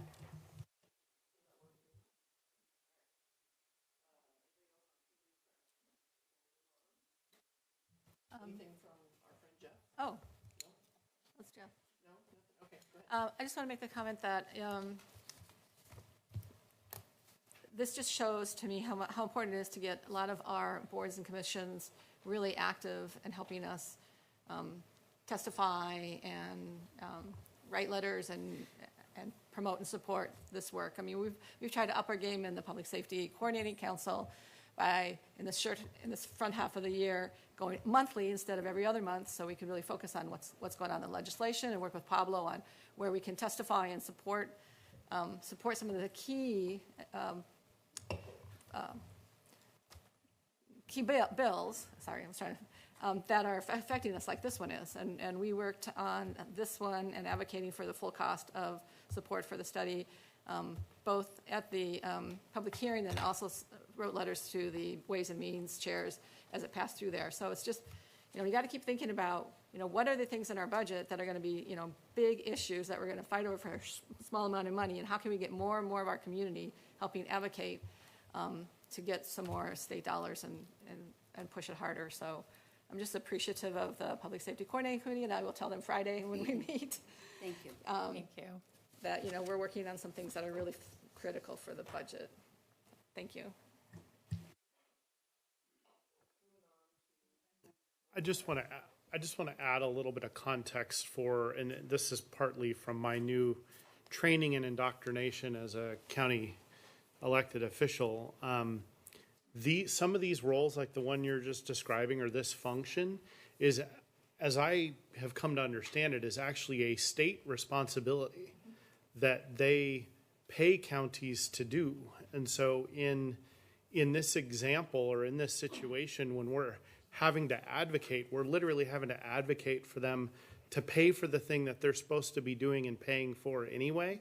And there's more and more of those in this space, but I think that's also important context for when we're trying to have those conversations, because this is not our budget thing to solve ultimately. Like the state is really responsible for this. Can I just add to that and what has changed over time and just put further strain, and I want to maybe tie this to the points you've raised, Ms. Laird, too, just on the general fund and the pressures of the general fund, but I'm going to tie it specifically to community corrections. The state in year X, I can't remember the year, but determined that we will only fund for felonies. We are not going to fund any more for misdemeanor supervision. And so that was put on the county, yet we're still required to do that. So when we talk about like underfunding, that's a significant underfunding because we're still required, but we're not getting funding for it anymore. And so over time, that has we've just seen more and more pressure on our general fund, which has also just created the space we're in right now and the really just the significant challenge. So I just want to also add just that illustration, just specifically for community corrections, because we still have to have a consistent supervision between what we fund with the general fund and what we receive state funding for. So it's a challenge, and we do need our community partners, advocates such as PSCC to be working in lockstep with the county as we advocate in the future. Have we calculated what that non-funding and underfunding number is? If the state would own up to 100% of that, what is that number? Well, specifically for community corrections, we could unpack that by looking at just, for example, parole and probation and what the general fund support is for parole and probation for misdemeanor. And I'm making sure Aaron Calvert's still nodding with me. So, but then, we have to look at, the county has also made a choice to operate a community correction center. That is something we are not mandated to do. However, it is proven to reduce recidivism. And so this is also about the full system of service as we look at public safety and justice and how do we reduce recidivism so we don't have individuals re-entering too. So that's one the county has decided to fund. I'm just wondering if we sent them a bill, what would that look like? Well, and if I could add to that, the actual cost study rate that we get is not a rate for Washington County.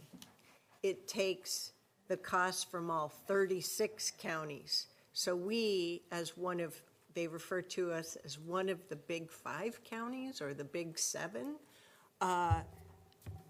have a rate, all the urban counties in that category have a rate that's of cost that's higher than the average. But so the more rural counties that have probation and parole, which we are all required to do, they have additional funds to cover that, whereas we don't. Yeah. It's a delta between our cost rate and the average. Yeah, actual cost.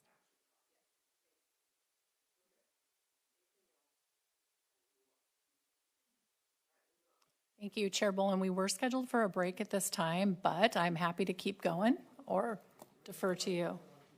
I would suggest we take a break, and that after this, we have Juvenile, Conciliation, Law Library, and Washington County Justice Court. Yep, Exciting topics. All right, 2:15 to 2:30, come back and be ready to roll. thank you.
Good job.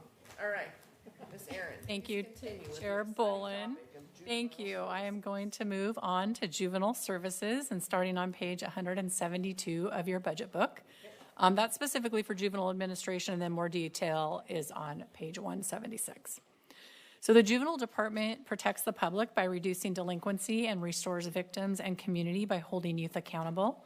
The department creates opportunities for change through swift and decisive use of effective practices building on the strengths of youth and families.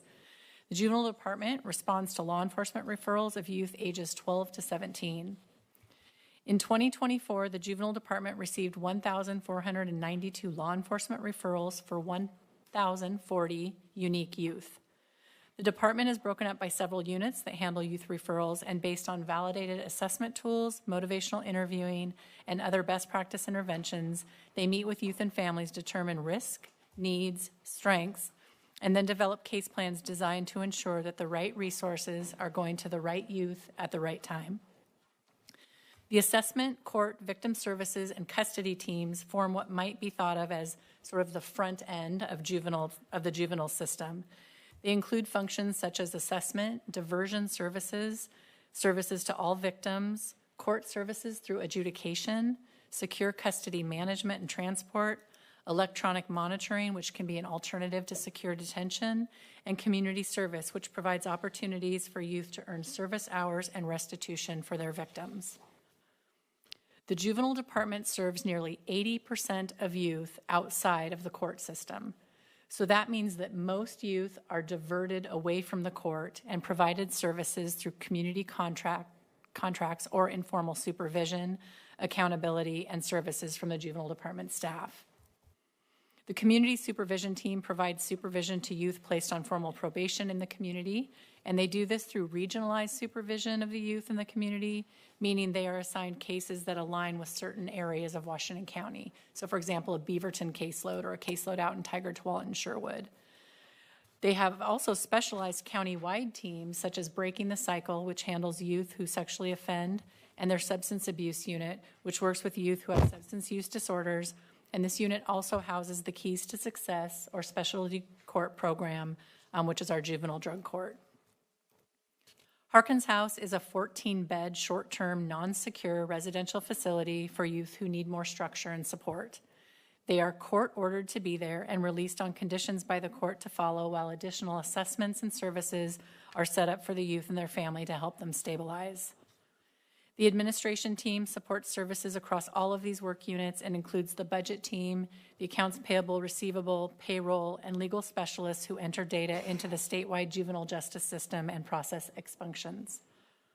The juvenile department works with a multitude of community partners and culturally specific providers and collaborates with schools, law enforcement, and others to address risk, needs, and behaviors of youth in the community.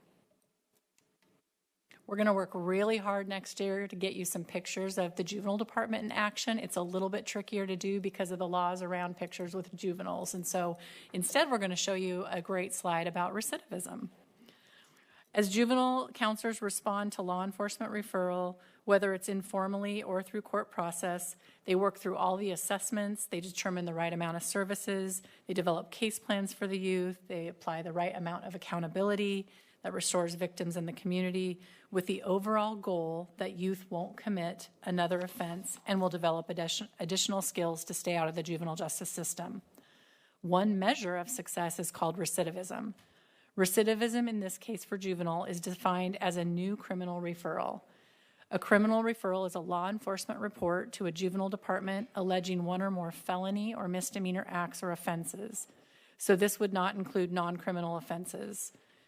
Juvenile recidivism is measured by any youth with a criminal law enforcement referral that receives another criminal law enforcement referral within 1 year of their initial offense.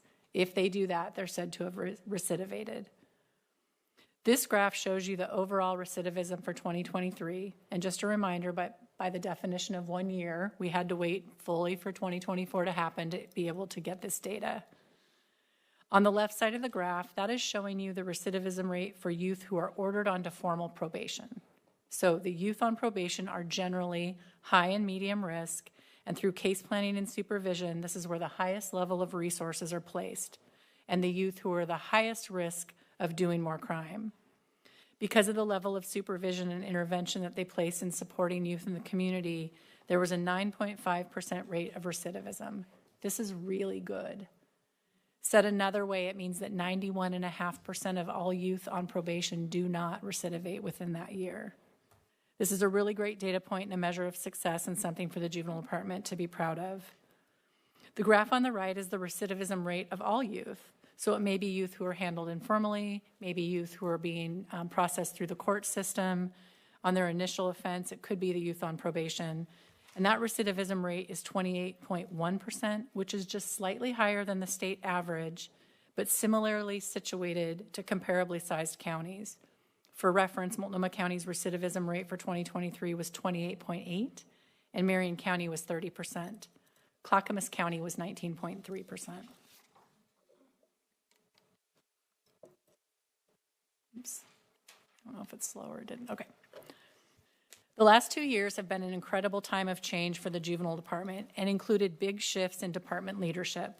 The team has been busy hiring and training new staff.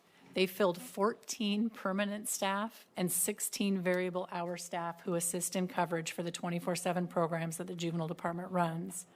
Staff are our greatest asset, and onboarding staff, yeah. Can I interrupt? Yeah. And just on that point, that staff are our greatest asset, I'd just like the opportunity to actually introduce our newly named juvenile director, Jennifer Kearley, if you can stand or wave in the audience.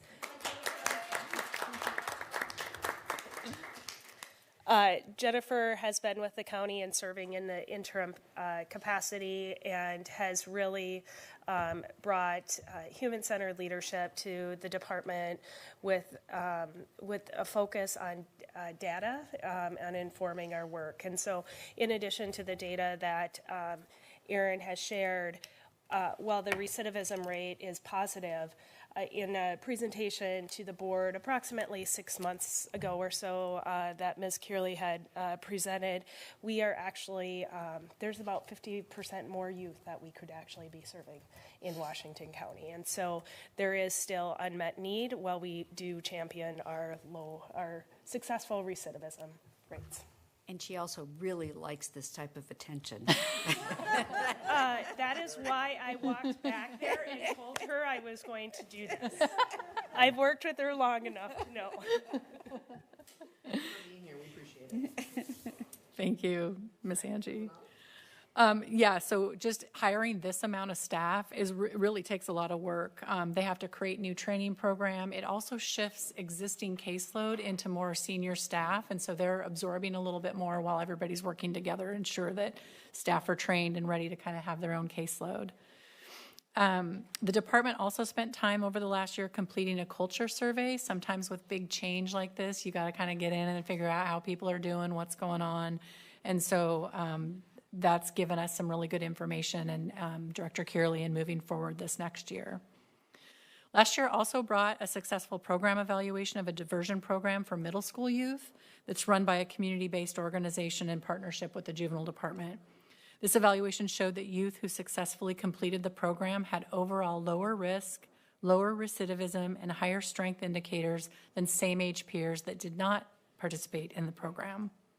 This evaluation has been shared with several community groups and the Juvenile Crime Prevention Advisory Council and is having a very positive impact. The Juvenile Department also had an exciting partnership with our behavioral health team. Unfortunately, in the last round of budget reductions, the Juvenile Department lost funding for the addition of a mental health specialist position that was going to be placed at Harkins House and was really desperately needed in terms of allowing the youth to access services early. Harkins House is a rather short-term program, and it was sometimes the wait lists were taking long by the time they were really ready to be kind of transitioning back home, and they hadn't started services yet. So in a great demonstration, again, of sort of one Washington County efforts, the directors from Juvenile Department and Health and Human Services and Behavioral Health worked together to find a way to expand their contracted services into Harkins House. So now those youth are they have much greater access to service. It's getting it started a little bit sooner, which also then frees up beds as they move home. We can get more kids in. So really exciting. Looking forward, this year, the Juvenile Department is really excited to be launching their Family Advisory Council. This is something that's been sort of in the works for a while, and again, just had to take kind of a priority to get more stabilization with staff. The council will have a variety of community partners, staff, youth, and family members who have lived experience with the juvenile justice system and can help provide feedback and participation in things like policy review, programming, and services with a vision to integrate the council into many operations of the Juvenile Department. So that's really exciting. We're looking forward to that. The Juvenile Department also received a grant from the State Justice Institute and will receive technical assistance from the RFK National Resource Center for Juvenile Justice. This work has kicked off. It will last about a year, and it's going to be a full comprehensive review of the probation system and will include feedback and interviews with community partners and staff. When that is completed, the Juvenile Department and other partners will prioritize next steps to implement any changes that will allow the probation system to continue to be aligned with best practice. Also looking ahead to the next fiscal year, the Juvenile Department will successfully transition to their contract with Marion County Detention Facility. This is a big shift for the Juvenile Department. It's a move that has support, of course, from the county administration and, of course, the board, and will save the county nearly $900,000 a year. So since the 1990s, the Juvenile Department has contracted secure detention beds at the Donald E. Long Juvenile Detention Center in Multnomah County. And over the years, the costs have continued to increase, and we continue to have some budget reductions. And so essentially we were paying more for less beds. And it was really compromising what we were able to do around ensuring that youth who do present with significant public safety issues have bed space to get services and maintain the public safety. For this next fiscal year, the cost was going to be $619 per bed per day. And we were down to 11 beds for the entire county. And then we had a single contract with Yamhill County for an additional 3 beds that helped us manage overflow and just emergency urgent situations. In working with the new contract for Marion County, we'll be running 16 beds for a cost of $272.50 per bed per day. Ultimately, again, saving $900,000 per year. We also will be able to do a bed sharing agreement with Clackamas County, who's also contracting beds there, and we'll be able to utilize some of their beds if there was ever an overage need. The cost savings allowed the Juvenile Department to avoid potential layoffs, which would have really impacted caseload sizes and had impact to the community.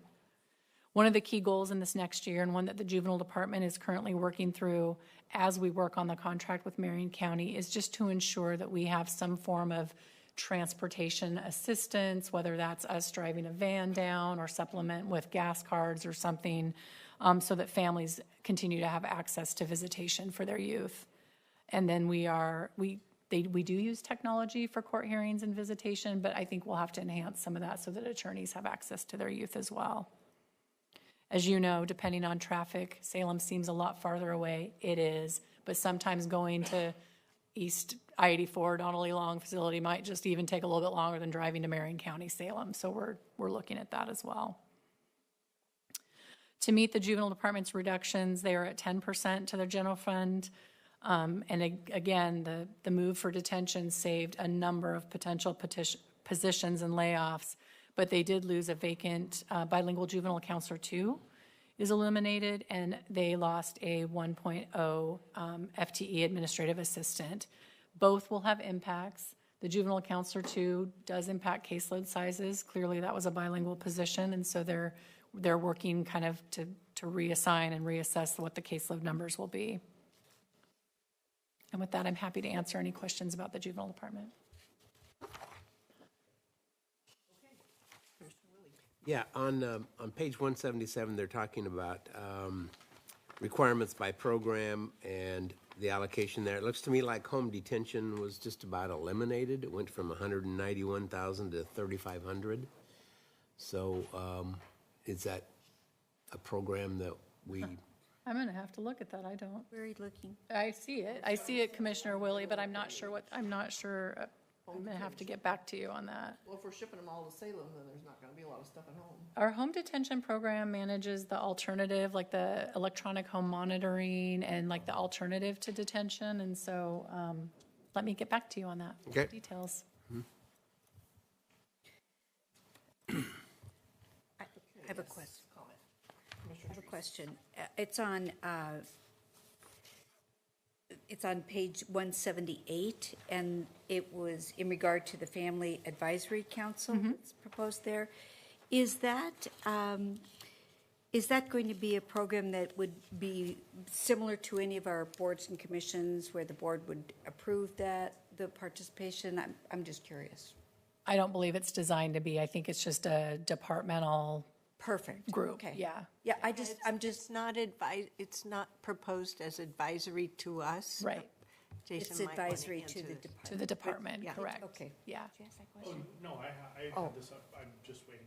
Okay, thank you. And Great I think question. I support the idea, and I'm glad that that's something that's underway. I just wanted to clarify. Great question. So thank you. Okay, Commissioner Snyder. I just want to commend, and I think we've said this, or some members of the commission have said this already, but I am really thankful for the work, the thoughtful work that was done around the Marion County contract. I think this is an example of us working smarter, not harder necessarily, making sure that we're being good stewards of public resources, being able to therefore provide the services that our communities need without just sort of cutting, thinking about how to do things much more efficiently. And so I just want to thank the leadership team in the department and at the executive level for making sure that this happened. Thank you, And I'm Commissioner. specifically referring to the Marion County detention contract. Thank you. I would also like to just recognize Jennifer Kearley and the team for kind of doing this innovative approach. And it is, I think, a lot better for us. And sometimes when you end a contract with another jurisdiction, things can get really tricky and relationships can suffer. And at this point, Director Kearley has done an amazing job at keeping really good relationships, open, honest, transparent conversation. Multnomah County clearly understands the budget reductions we're looking at as well. And so I really want to commend her for just stepping through that in a way that preserved partnerships and kind of did the best thing for our county. So, thank you. Who's going to disagree with her anyway? Right. $400 a day per bed, that's big money. Yeah. Good job. Yeah. If I could also add, because at the JCPAC presentation of this, staff did investigate travel time differences based upon their own experience, different times of day, different days of the week. So that has been fully explored. What they're looking into is all the mechanics of having transportation systems, and over the course of the next year and beyond, what has been the practical use? What has been the practical need versus the estimated need or the forecasted need, so that we can ensure the youth, their families, and their attorneys all have sufficient, easy as we can get access, since public transport won't be as readily available. Thank you. Anything else? Okay, we're moving on to Conciliation Services. Thank you. Conciliation Services starts on page 174 in your budget book. It's kind of tucked into the juvenile budget. Conciliation provides mediation and education for divorcing parents in Washington County. And in our county, this service, as I just mentioned, is tucked into the juvenile department and works with the family law judges in circuit court. Orientation to domestic relations court process is provided. Counseling is provided to anyone who's experiencing issues concerning divorce and custody agreements. Mediation services are offered to allow parties in the process of dissolution of their marriage take an active role in determining the custody of their children. The Conciliation Services Court-Connected Service Package consists of 3 services that are required for litigants involved in custody or parenting time disputes. Mediation and mediation orientation are required by statute. Mediation is also required by Washington County local court rule, and local jurisdictions are authorized by statute to establish and require participation in family law education programs. Washington County Local Court Rule does establish this as a requirement for Washington County domestic relations litigants with minor children ages 17 and younger. Conciliation receives an annual appropriation from the Oregon Judicial Department, which is set by the Oregon legislature. The state appropriation has not increased in over a decade. And not surprising again to anyone in this room, this funding just simply hasn't kept pace with the continued increase in the cost to deliver the services. There's currently Policy Option Package 129, which would ensure sufficient funding for all courts to be able to meet the minimum statutory requirements that provide mediation services for parents of minor children. As I mentioned, the statute requires that each judicial district provides mediation in any case in which child custody, parenting time, and visitation are in dispute. But due to lack of funding, this is not happening equitably across Oregon. This policy option package would appropriate an additional $3.2 million statewide for domestic relations mediation services that aligns with the actual cost of services. It would improve equity of court services and access to justice, and it would support judicial efficiency by reducing the number of cases that actually need to go before the judge. Resolving matters at the lowest level possible reduces co-parenting conflict, which is a factor associated with our adverse childhood experiences, or ACEs. The Washington County Conciliation Team is comprised of 4 full-time equivalent staff, which includes their administrative support. At a time when the program didn't look to be sustainable beyond this current fiscal year, the conciliation supervisor, juvenile director, and family law judge worked together to adjust the fee structure and service model to sustain the funding levels and better serve the community. I think that had just happened last year when I was before you, so we've realized a year of that. It has generated additional revenue, but it's also streamlined the parent curriculum and decreased the wait times for mediation orientation. So that's, the orientation is a step that has to be completed before they go into the education and classes. This is a huge win for the program in terms of the base level and continued funding. This coming year, though, due to increased workload, the revenue that was generated will be able to hire another 1.0 FTE administrative specialists that will help with the work capacity. Court orders to the high conflict co-parenting classes are increasing. Unfortunately, probably, but at least we have services to deal with that. Conciliation is offering those classes monthly during the school year. In looking at ways to improve efficiency, staff are embarking on a long-term project to digitize the internal records and data and will eventually move to electronic communication with the court. The Oregon Judicial Department is also rolling out an updated reporting form and expanding available code, so that will facilitate better data collection statewide. And while the mediation team is small and mighty, their staffing also hasn't grown, and due to funding, program staff have actually decreased over the years despite the increased court filings. But they do offer all services in Spanish by bilingual staff and other languages using court-trained interpreters. And then lastly, as I mentioned, Policy Option Package 129 would increase the funding for mediation services and is included in Chief Justice's budget proposal. It is unclear what that specifically means for Washington County at this time if it happens, but we're keeping an eye on that and hoping that we do get additional funding. Even with the good news of the fee revenue generation, Washington County's conciliation program is still one of the smallest in the state for the size of cases that they handle. Happy to answer questions on conciliation.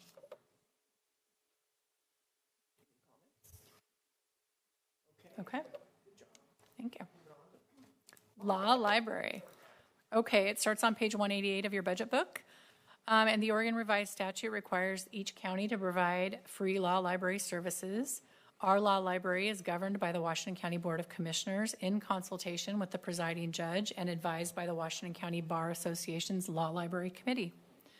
Our law library was established in 1926, and it's continually strived to enhance equal access to justice by ensuring legal information, resources, and tools are available and accessible to everyone. So this means we make quality legal resources available for attorneys, judges, and members of the general public so that everyone has the opportunity to participate. They do this through one-on-one assistance from library staff with specialized knowledge in legal materials, social programs like our Now What series, which are informational webinars and community outreach events. They provide educational programs, including ones that give attorneys essentially continuing education credits, and provide things like conference rooms, printing and scanning, document delivery, internet access, and more for attorneys and then people, self-represented litigants. This slide illustrates the historical funding for the law library, and for nearly a century, as you can see, revenue was generated by a portion of filing fees that were collected from civil actions or proceedings. For one biennium, short from 2011 to 2013, the law library revenue was derived from a set appropriation, and the Chief Justice proportionally distributed the funds to counties based on the revenue received from court filings. Then, in 2013, the legislature set the appropriation through OJD, and unfortunately, funding has remained flat and even decreased in some bienniums. Over the years, the law library had built up a fund balance, and so they were drawing on these reserves for the last decades to continue the current service level. The topic of law library services and increased funding has been a priority for the Board of Commissioners and our government relations managers with the legislature during this session. You can sort of see the infographics they've developed on the left side of the slide that really illustrates sort of that awareness of what does a law library do, who do they serve, why is it so important, and they're asking the legislature for additional funding so we can continue at least the current level of service. In a little bit of fun, there's a picture on this slide that shows you Mr. Butters, the attorney at Claw. Mr. Butters is not a real cat or a real attorney, but he does help people who are anxious about interacting with the legal system feel a little bit better. Mr. Butters was named by Sheriff Deputy Chad Gravely in a naming contest. He's a robotic cat and has been a fixture of the Washington County Law Library since 2019. He cost about $20, but his role in making people feel more welcome and at ease is invaluable. He meows, purrs when petted, rolls over for more pets, and moves his eyes, mouth, and ears. Law librarian Amy Gregory says that Mr. Butters is more than a novelty, he actually works.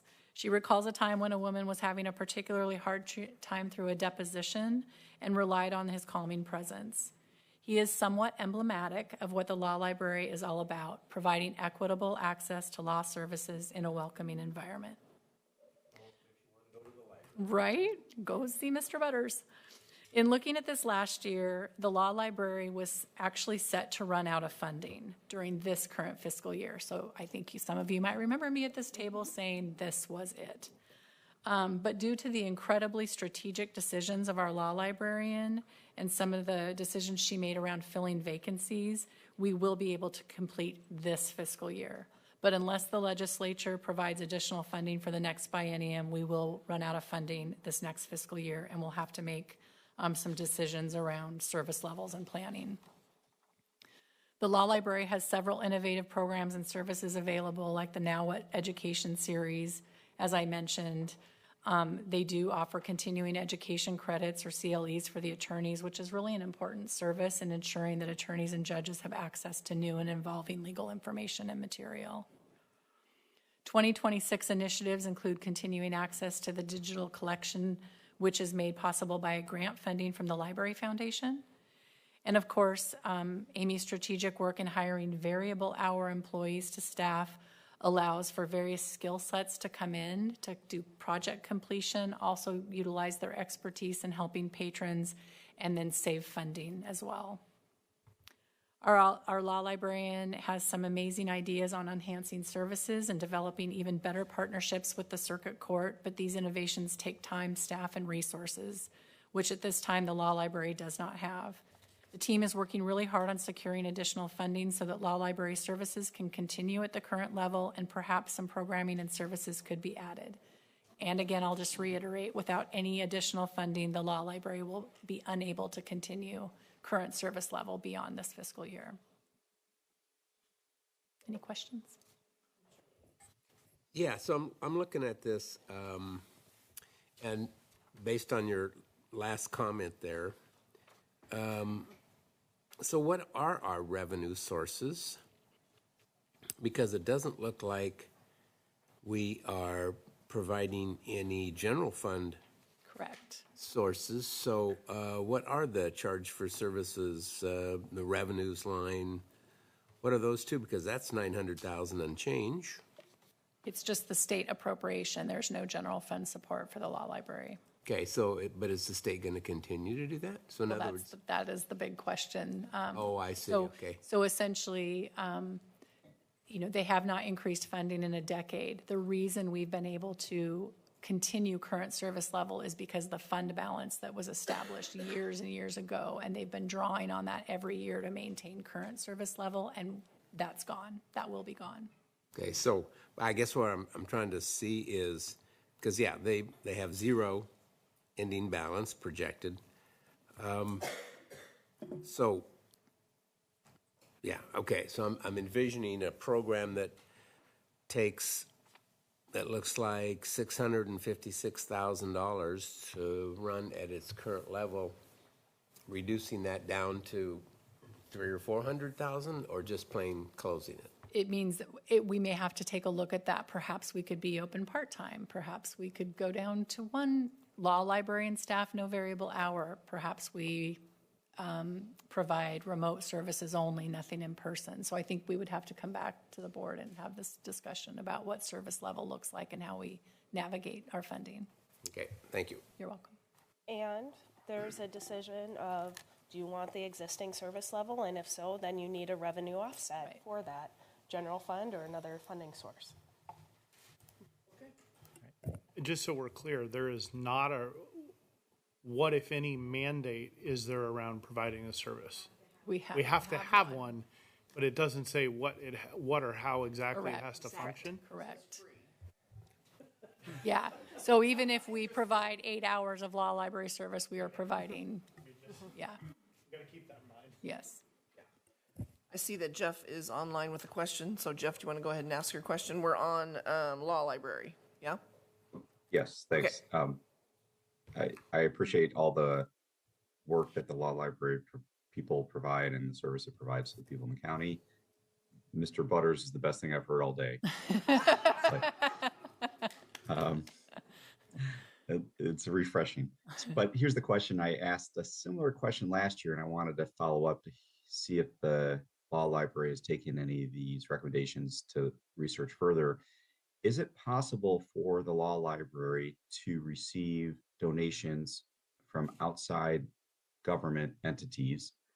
And the examples I provided that they could maybe consider would be, there's a lot of law firms that probably benefit from the fact that we have a law library. And so could they create a donation program from local law firms to donate to the law library and create some sort of, bronze, gold, silver type levels of donors, and create a donor program and a development person who could help run that, or make it a part-time adjunct duty of somebody who's there today? Do you want to go ahead, Commissioner Treese? Well, I just want to point out that both Commissioner Willie and I attended a quote gala and a fundraiser for the law library a few months ago. And so, yes, there is that, but I think in looking at the budget, the numbers don't look very big. Right. So, And just to your Hard to point. raise $600,000. Yeah, and just to your point, there are attorneys who, like in their Now What series, volunteer their time and do come in and do some volunteer work and in-kind work to do some of this programming, which is a great partnership. The law library is definitely supported by the Washington County Bar Association. But And the State Bar Association too, or no? our local branch, I'm not sure, yeah. So it sounds like the answer to the question I raised is yes, they can receive outside donations. That's great. It's great to hear that there was a fundraiser and gala. That's awesome that they've done that. Has anybody looked into the idea of some sort of permanent donation program that they could roll out to local law firms to consider? Not that I'm aware of at this point, but we could look at that conversation. Okay, thank you. Fundraising for Mr. Butters. One last comment. I happen to know the CFO of the Oregon State Bar Association, so I will reach out to him to ask him, do they do any kind of donations to county law libraries? Good plan. That's great. Thank you. Okay, thank you. Anything else on law library? Yes, okay. Okay. Justice Last Court. but certainly not least, Justice Court, starting on page 218 of your budget book. The Washington County Justice Court is a state court that is administered by the county and provides services with both civil and criminal actions. The Oregon Revised Statute mandates the Justice Court has jurisdiction over violations of state motor vehicle code, most misdemeanor offenses, civil claims for money and damages not to exceed $10,000, and Justice Court hears forcible entry and detainer or eviction cases. The Justice Court is presided over by an elected Justice of the Peace, our Judge Dan Cross, who's here today. Thank you. And in addition to the Justice of the Peace, there are 8 FTE on that team. This small but mighty team remains dedicated to implementing programs and introducing initiatives that benefit the community, including their diversion program. The diversion program has an 80% success rate, and success means that the defendant signed the agreement, paid a filing fee, successfully completed a designated traffic safety class, and went an entire year without receiving any traffic citations or any other criminal driving accusations. The Justice Court also had success this last year with automating some processes that realize some efficiencies in the work that they do, including electronic filing of convictions with DMV and a plea and pay program. Despite the compounding years of budget reductions, the translation of commonly used documents and accessibility remains a priority for Justice Court. This year, they completed the translation of 3 commonly used documents in Spanish and through on-demand interpretation. They were also approved for capital funding for listening assistance devices to comply with the Americans with Disabilities Act, and were also approved for an upgraded sound system, smart TV video device that will help. Looking ahead to 2026, Justice Court has developed the No Oregon Driver's License Deferred Adjudication Program. So this is in its final stage of development and should be launched in this next fiscal year. Defendants will qualify for the program regardless of prior convictions unless one of those is for driving uninsured or if the current violation involved an accident. The program requires defendants to provide proof of maintaining continuous insurance coverage for an entire year. After 13 months, defendants must either appear in person or submit a written affidavit that shows they maintained valid insurance coverage continuously throughout the year. Upon review, if insurance documentation is satisfactory, the citation is dismissed and does not appear on the driving record. This program also eliminates the need for defendants to file an SR-22 with DMV, and that potentially saves them thousands in insurance costs. An SR-22 is a special type of insurance that basically triples the cost of your insurance, and you have to maintain it for 3 years. This looks to be a promising program that could benefit the community as well as the person that enters this program. The Justice Court also hopes to continue the work of document translation in order to better serve the community. This becomes more challenging with continued budget reductions. This proposed budget includes a 10% reduction to their overall expenses. So this eliminates a 1.0 FTE senior administrative specialist, which is vacant, but at the time of these budget reductions, Justice Court was working on some promoting of individuals to ensure that they could have that lead clerk position, which was one of the primary functions of this role. So losing this position means that some of their workload will have to be redistributed, as some things are just mandated and have to be done in some of the cases of the court work. It's hard to do less with less when you're mandated to do the work. And so they're looking at that redistribution, but the impact could be increased wait times for the community. There is kind of a higher risk of errors that can be made in tasks that you're trying to kind of get through a little bit quicker. And these are, generally speaking, tasks you don't want to have errors on. We are a learning organization, but these things go to DMV and they're court documents, and there's just sometimes some impact that can happen with that. They will have a reduction of translation funding and then a decrease in counter assistance and bilingual capacity, which again could impact wait times for the community. But to offset the personnel reduction, Justice Court is going to continue 3 processes that they are currently providing. So this is that kind of redistribution of their work. There will no longer be second arraignment notifications. That'll be discontinued for unresolved citations, which are 7 days past their arraignment date. instead of a notification that would go out to somebody, they would just get a default judgment will be entered for the presumptive fine on the citation and then the statutorily required license suspension. Second, the court will no longer schedule sentencing hearings in cases where defendants have failed to appear for trial. The court will instead impose the presumptive fine and a statutorily required license suspension. And third, the court will no longer offer mediation services for small claims cases prior to the hearing before the judge.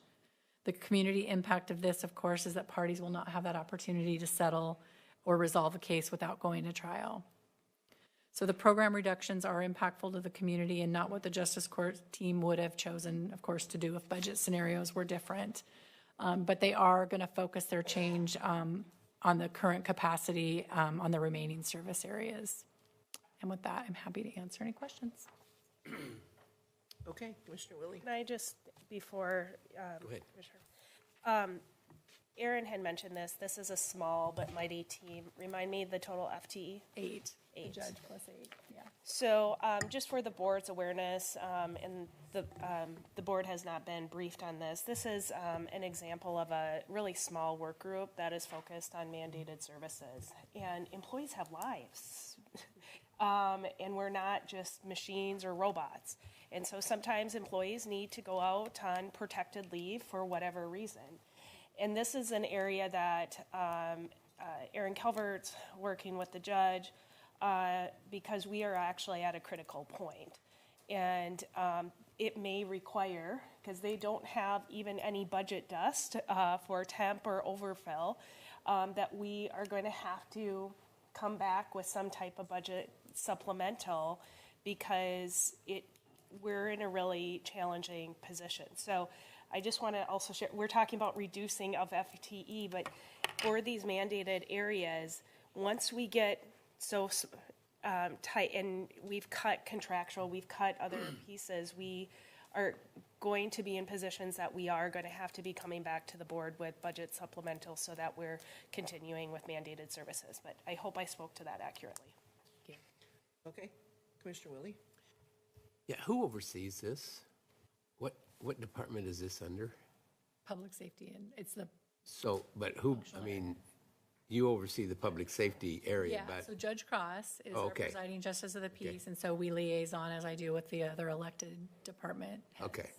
Yeah, it might have said that in here, but I No, it's okay. didn't read it. So, and then we reduced one full-time position, senior administrative specialist, but our payroll services only went down $28,000. So is that because we kind of rejiggered that responsibility and promoted some people, or? Healthcare costs, PERS pickup. Yeah, materials and services went down as well. Yeah, I just was seeing, under the personnel line, I would have expected to see a little bit more of a reduction in cost by the elimination of one full-time position. I mean, we don't pay them 28 Yeah. grand all in, so. The other ones cost more. Yeah, let me. Well, that's what I get was back thinking, to that they you on kind of that. reallocated that. The revenue rate for continuing low citation filings, lower citation filings means a little less revenue. So you eliminate one position, but you have less revenue coming in to address that greater cost for your remaining FTE. Well, I kind of see that in the above lines, although they're all nice, even, round numbers. So I got a funding. Follow up with that. I got a funding selection opportunity for you. Aaron, we should be sending out emails saying you have unpaid tolls.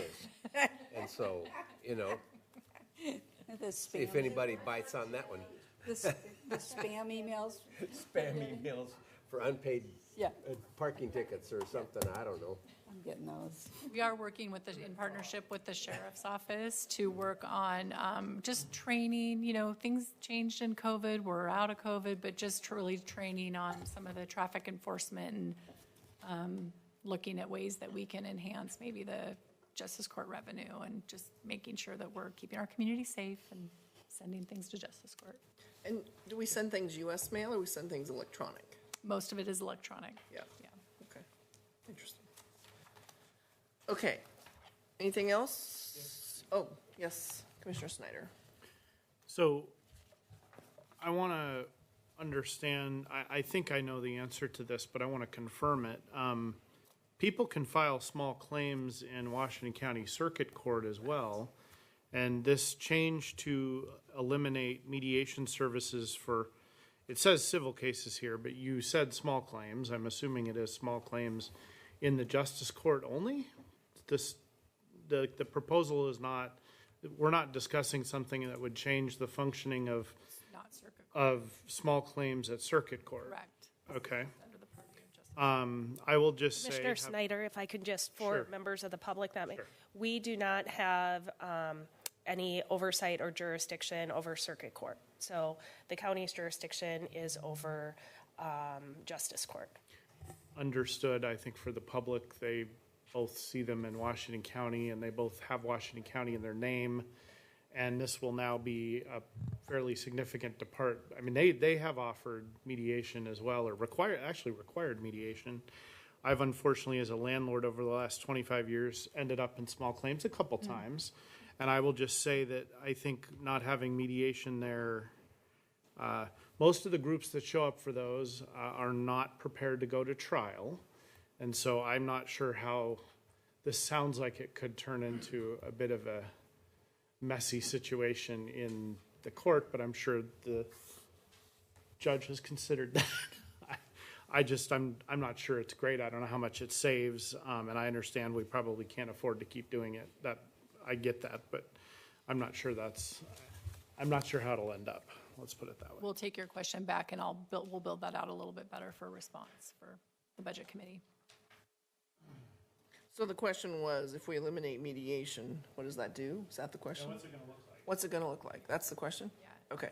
And I'm hearing you also say, because circuit court might still be providing that.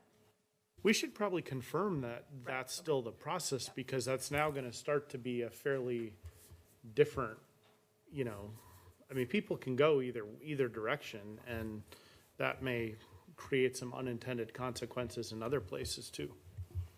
Okay, so we clear on the question? Yes. Yes. Okay. Anybody else?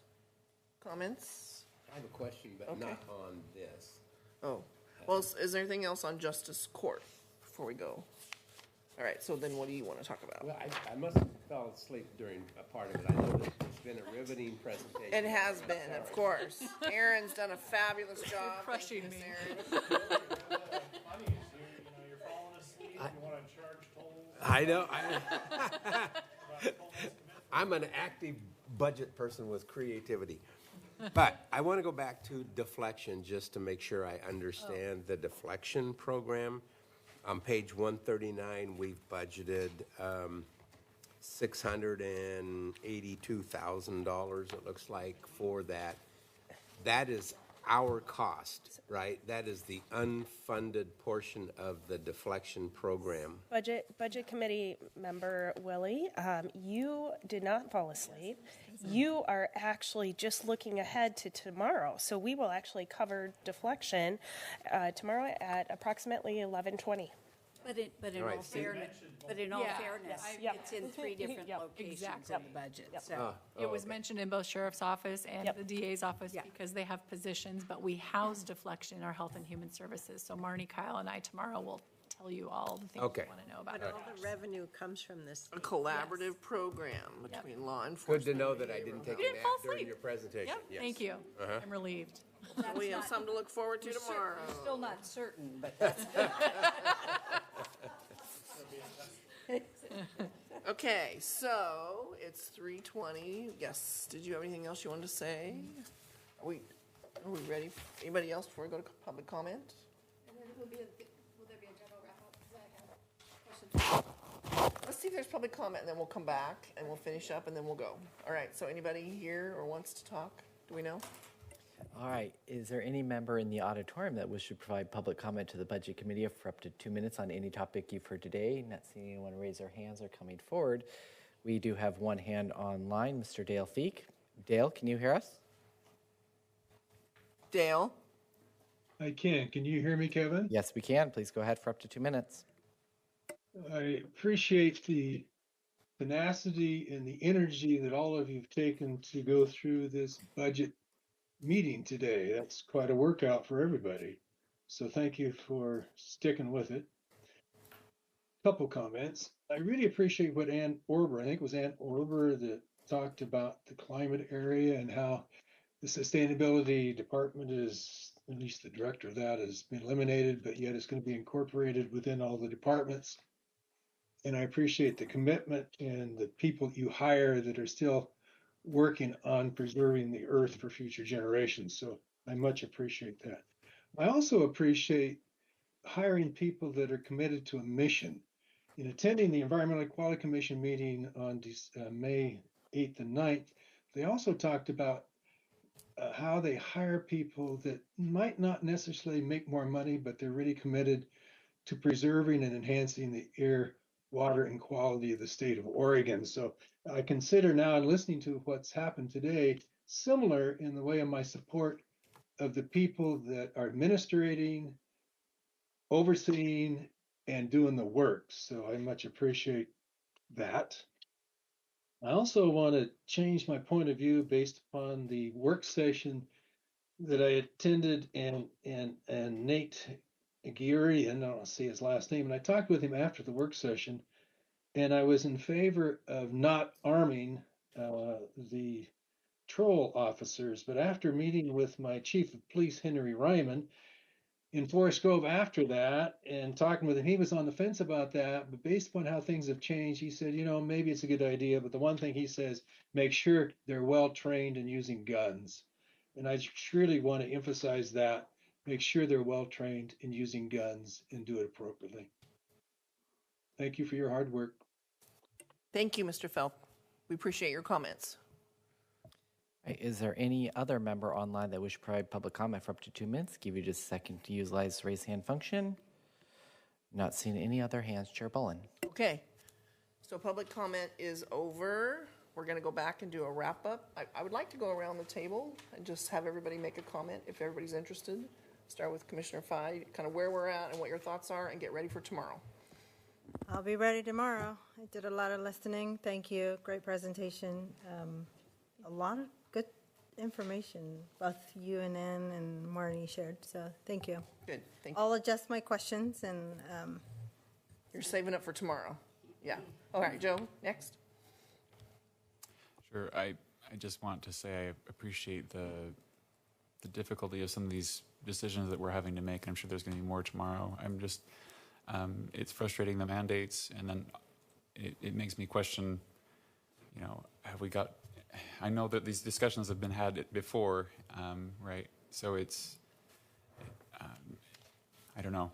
I'm just, it makes me want to look at everything, like what's been mandated, what hasn't, but I'm sure you've already been through that. So it's, for me, it's kind of a challenge. How do we, have we turned over every stone? I'm sure you have, but I'm just wondering how I would do it differently, but how can we do this in such a short time? So, short time. All right, thanks. We need to manufacture some income. Right. Jason, Commissioner Snyder. Yeah, I've said a lot of things and asked a lot of questions throughout the day, and I don't have more now. But there'll be more tomorrow. Yes. Certainly. Of course. All right. Melissa.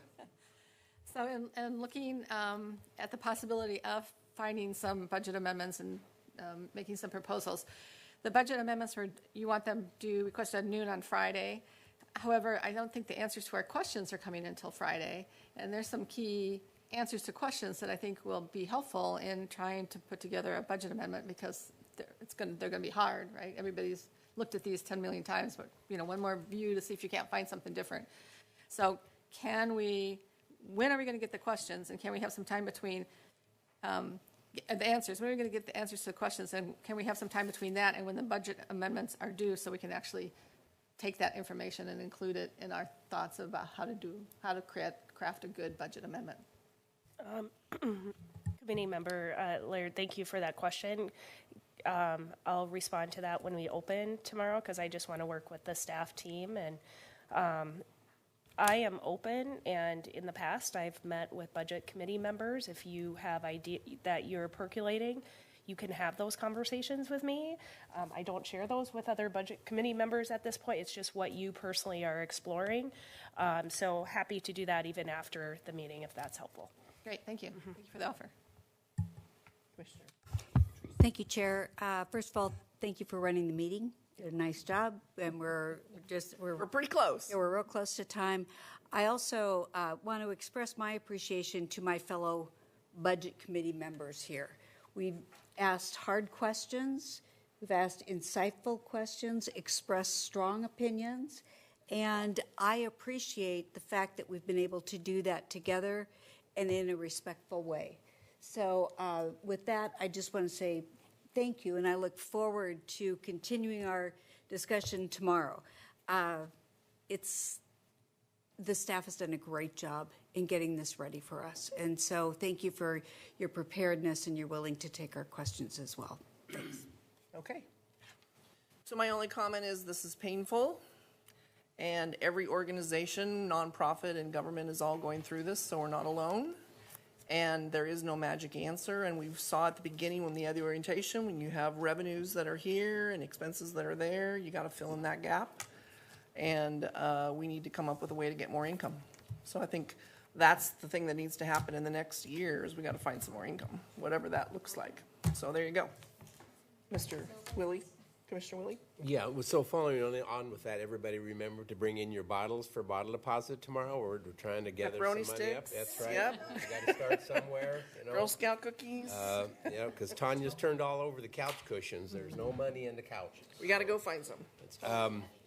No, but it has been a great presentation today. I commend the Assistant County Administrators for their preparation. It was very detailed, very good information. I have, in the process, I have 14 questions that I'm going to review tonight and then submit if I still don't find answers to them. But I would just say, great job. This is hard work, so thank you. Thank you, Tanya, for your work on this too, and everybody else. Okay, Sid?